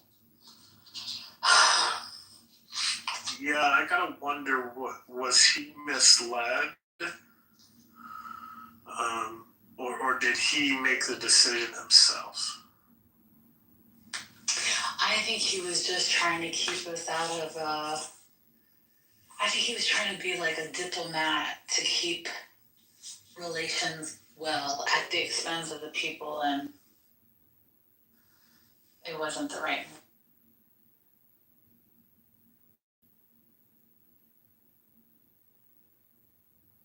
I think he was afraid of, like, he didn't want it to be his Iraq coming after Bush. But I just wonder, like, did his advisors lead him or scare him into the decision? Or did he, like, if I was to ever meet him or interview him, this would absolutely be one of the questions. Like, did you just look at everything and be like, nah, these guys will work it out, and all they need is my public support. They don't actually need me to put my military might in there? Or was he led towards that decision? Like, I would love to know what his military advisors said to him. Were they advocating that he go in? Or like, I just would so love to know how all that went down. Well, how would he have supported them without military? I mean, He could. And yeah. the whole nuclear deal was all a part of that giant mess as well, right? But he could, and there was a couple of points in time where all it would have taken is a covert CIA operation. And then once the dominoes started to fall, a couple of surgical strikes, and the whole thing would have been over. You think so? Just some covert operation? Yeah, absolutely, because it wasn't the first time that basically the youth had risen up and said, hey, we've had enough of this, let's do something. Well, if you think that it would, at that time, it would have just taken covert, then it's going to be easy to knock over now. I don't know that it would have been exclusively covert. I know that by that time, the mullahs had become extremely paranoid and were killing off people within their own circles that they thought were potential, basically Romans with a knife ready to go in the back, right? Like they had become more paranoid than ever. And so I think some sort of covert needed to happen, and then more support for the people in Iran. I think they basically got up and said, okay, we'll rise up. And then all of a sudden, when the mullahs started basically killing people, to say, oh, really? We weren't there to back them up. Right? And we could only back them up how? With attacking the mullahs? I mean, besides covert, how would we back them up? I mean, I'm certainly not privy to what military plans or what CIA plans have been developed, but I would be absolutely certain that under the Bush administration, the CIA came up with plans. If you look at Bush's whole, the Bush doctrine, if you will, for lack of better words, and it's a little bit weird to say doctrine and Bush in the same sentence. I know that seems kind of strange for those of us who, I refer to him as Bushy Jr., right? But the whole thing basically would have included something to do with Iran if he thought he could have gotten away with it. If Afghanistan would have gone better or closer to the way that he thought it would go, or they thought it would go, because I think he just was told what to do. And if Iraq had gone the way they wanted it to go, or the way they thought it should have gone, quicker, earlier, better, and become more of a democracy after everything went down, I think Bush would have gone into Iran. And I don't think the students ever rose up enough under Bush. It didn't really happen until Obama, but I'm sure there was CIA plans, and I'm sure there was Pentagon plans what to do if it had to go actually to military. I don't think they ever would have put boots on the ground, but they didn't need boots on the ground. You had the people ready to go, and you basically have, all they have to do is they have to separate out a couple of thousand people from the mullahs. When you say the mullahs, it's a religious group, a couple of thousand people from the military. And why they retain power is over the fact that the military is too afraid to stand up to the religious group. It's not like Egypt. Egypt is basically, you have a government and then you have the military, and they're very separate. And the government will not fuck with the military, and the military basically does not try to go into the government. Right? So if the military of Iran were to basically try to be more autonomous like Egypt's mold, then everything would work. But the mullahs control the military, and that's the problem. How do they control the military? I could only guess. But they're indoctrinated. It's basically like a group of families. Like, how in the U.S. you have one family that becomes a lawyer, and one of them becomes an accountant, and the other one becomes a cop, and then the fourth one becomes a criminal, and they all support each other. It's kind of like that. Like, you have a bunch of different families that are all intertwined. Okay. Some are in the military, some are in the mullah and religious aspect of it. Yeah. I'm just trying to think, if we're going to help them right now, does it involve, I think it's going to involve maybe more missile strikes. I think Israel's going to hit them with more missiles. And I mean, they took out the military guys. Maybe now they're going to try to take out the mullahs with their targeted strikes. If we're going to help them, it has to be military somehow. It's not. Yeah, I would disagree. I don't think Israel is going to do anything more. They're going to lay low, would be my prediction.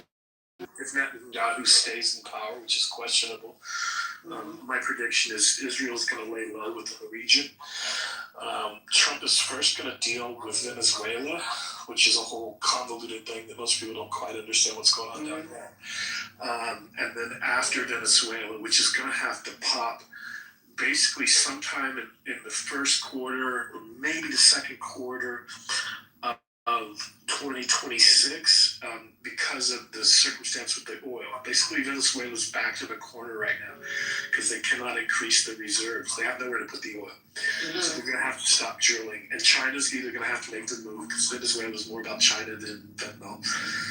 So China's either going to make their move, or Trump is going to go in hard there. I think Trump is going to go in hard there.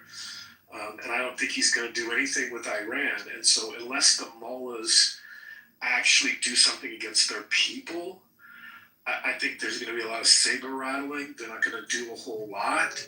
They're just going to make a bunch of noise. And then Venezuela will go, and then Iran will come somewhere after that. And I think Trump will absolutely botch how he tries to provoke that into whatever develops. But the wild card is something going to happen? Are we going to have another Macedonia? If something were to happen there and the people just are like, fuck the Americans, we don't want. Because as Sayla said, most people who know anything about this or know a lot about it do not want the U.S. military to come in, especially if that's your culture. You do not want to be saved by us. You want to rise up and take your country back. Yeah, so maybe we don't have to do anything. Maybe the people, they're rising up now. Maybe it's Pahlavi, maybe it'll just be him coming back there, and maybe they won't need him. I don't. I've often wondered, why has he not kind of raised his army and prodigal son comes home kind of thing. I don't think he has that in him. I don't think he wants. He's not going to have an army. He's just going to come there, and the people, maybe the military will step back and stop, not shoot their own people. Or the police. He hasn't made enough inroads within the country. Like, he's not trying to return. He's saying, if you guys want me, I'll come back. Yeah. Seems to be more of his whole Going with the army would be like kind of going to fight your own country kind of thing, Well, I don't mean like a full army. I mean that kind of figuratively, not literally, right? But and I'm an outsider. I in no way know all the details in and out. But from what I've been able to observe, or my understanding of it is, he's not actively trying to make inroads in covert ways within country itself. He's basically in Europe saying, like, I got a pretty good life here. If I die before something happens, oh well. But hey, if you clear out the mullahs, I'm gonna come back and right the wrongs. Seems to be what I get from him. But to be honest with you, I don't know that he's the right answer. He has said that he's in correspondence with military people on the inside. Yeah, I've heard that. But if you really want to come back in, you would, just like the same as I blame Obama that it didn't happen under him, I blame him that he didn't come to the U.S. He didn't push Obama. He wasn't the tip of the spear, right? Like, he's not leading a charge. He's just kind of saying, like, well, okay. Yeah, that was a while ago. He was in the U.S. at the time. He lived in L.A., I think. He floats between the U.S. and Europe and France. Okay. I think go ahead. I was going to say, I think the ultimate would be for a woman to come and be the first actual president of a democratic Iran. Why, you think that would be like the people? Oh, I think that would absolutely be like the slam dunk in the, even if the mullahs are all dead, it's like, take that, motherfuckers, down to the grave, right? And it would just be the ultimate insult and mark of history where the whole world would just go like, yeah! Yeah, might be.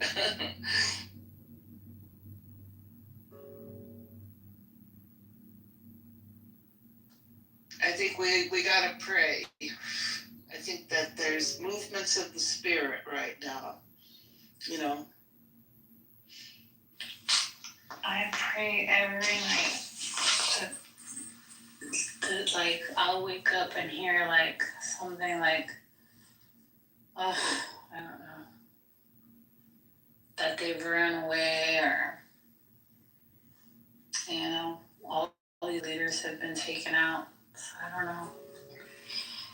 I do know that we have about 50 minutes till I have to close the room, and it's 4 Yeah, I gotta morning go to bed. so I don't. Okay.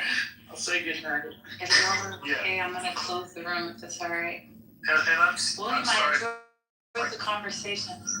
Yeah, I just want to apologize if I got a little harsh with that guy. I mean, I did William, I am livid. You have no idea.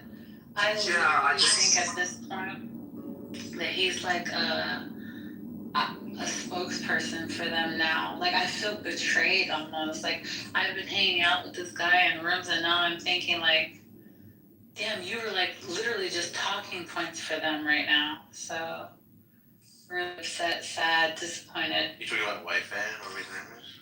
Yeah. Yeah. He was straight booty clapping for hominy. I don't know what to do with that. And he was saying how happy the Chinese are. What? Oh yeah, I hear this from these leftist Middle Eastern people. They like the Chinese. They're focused on financial stuff. Exactly. Listen, people can be severely oppressed, but if their financial needs are being met, they'll take it, unfortunately. So. I got friends from Hong Kong. It's not about financial. It's about have you tasted freedom and know what freedom is. Wow.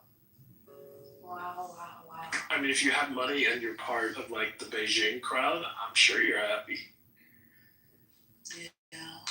Sayla, do you watch 2C TV? Are you aware of that guy? No. TV on YouTube. He's an Iranian. He's in England, and he covers a lot of this. What's going, like live stuff coming from Iran. I'll check it out. TOUSI.